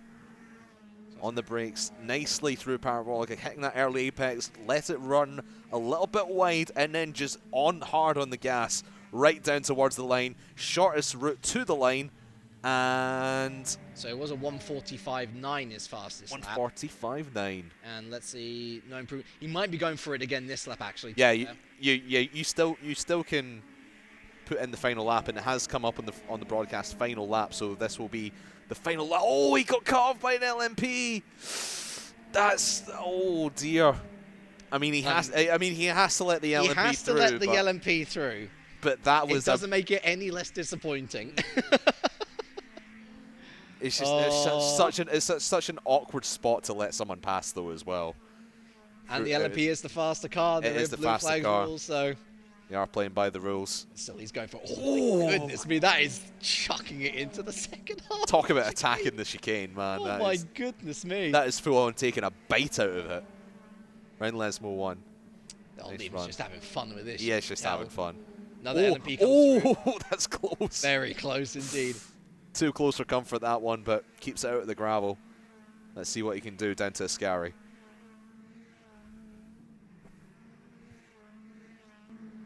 Oh, just you got to appreciate the audacity to do some of these moves. Ooh. Oh, another snap! That's the moment where there is too much curbage. We have talked all race about how, yeah, you know, they can do the curb stuff, you know, pretty well, but there is an upper limit, and that limit has been found. I mean, on a fastest lap attempt, you're going to try and find the limits, and Liam certainly pushing it to the limit. Is he? Oh, there's an LMP on his left-hand side. Tried maybe to go around a little bit. Flash of the lights as well. He's not happy. To be fair, weird position to be in. That's fine. That's fine. There it is. Race is done and dusted. Huge congratulations to the number 86 car for making it to the end. That was a tough old race. Very tough, and brilliant driving from both Liam and Adam in the final 2 stints there. There's a lot of a lot to be proud of in that race. All 3 of the drivers in that one, Adam McGuire, Liam Duvall, and Bart as well. They drove the wheels off that thing, and they did a wonderful job. It's a shame about 87 with Ben, Philip, and Chris. But hey, that's racing. We need to have some takeaways from this, obviously. Okay. I mean, there is a lot of takeaways. We've talked about it throughout the entire broadcast, but we've got to focusing on Spa now. 3 weeks' time, 4 weeks' time, we have this 6-hour race where, simply put, we're going to bounce back. Oh, yeah, it is a bounce-back race for sure. And like we've been talking about, there's a lot learning out of this. This is their first weekend properly racing and properly being together as well. And the team camaraderie, the spirit and the bond that these guys are going to build, not just today, but throughout the rest of the races as well, it's going to become a big part of this team. And I think getting these guys all together rather than just having them sit in their own rooms and do this, that is going to be a huge thing for this Wolves Esports team going forward. We've had some good experience with battles. We've had some good experience driving in traffic. We've had some good experience letting LMPs through. We've had some good experience overall with driver changes as well. We've utilized this time to be able to really finalize and perfect that process. Okay, the 87 had to pull out early, so poor old Ben Barker, his debut in the series will have to wait until the 6 hours of Spa-Francorchamps, but that's surely going to build the excitement, and for him, plenty of time to now go away and further cement himself in the team, learn more about the sim, learn more about the car itself, and really attack that second round of the season fully prepared. Yeah, absolutely. The more experience all 6 of these guys, and of course Nick as well, the more time they get just practicing on their own and even just getting in online lobbies, they're going to get more out of the car every single time they step into that rig. Yeah. And it's going to be, I mean, we talked about it at the start of the show and throughout the show as well. We had really good pace this weekend. We could have been far out the field if it weren't for a couple of penalties. But there's been a lot learned here. There's a lot of good coming up for Spa in 3 weeks' time. And I mean, honestly, the good news is that probably our weakest track of the season in regards to our car choice of the Porsche is now out the way. We look forward to Spa, Nürburgring, Sebring. I'm expecting some really good pace increase there. I'm expecting some really great results there. So be sure to keep following the team as we bring you updates on that. Of course, Adam, for you, your first ever sim racing event, the 4 hours has now come to a close. What are the feelings? What are the emotions? Man, I want to see more. Yeah? That's all I'm upset we've only done 4. We've got 6 hours next time around. I'm excited to see more sim racing. This has been a fantastic afternoon. Thank you for your company, James. Oh, no worries at all. Thank you for your company. Thank you. Thank you to all the production folks behind the scenes as well. Thank you, of course, not just production, to audience as well. You all make this happen. Production, of course, able to put the pretty pictures on your screen. Amazing, amazing crew behind the scenes, and trust me, they have worked hard to get this together. So please extend your thanks to them. We'll, of course, extend our thanks to you as well for joining us. You've been a fantastic audience. Thanks so much for your interactions, whether that be on Twitter, on Instagram, here on Twitch. Be sure to follow us on all the socials if you haven't already. He's been Craftman. I've been Relic. And from all of us here, have a very warm and lovely evening.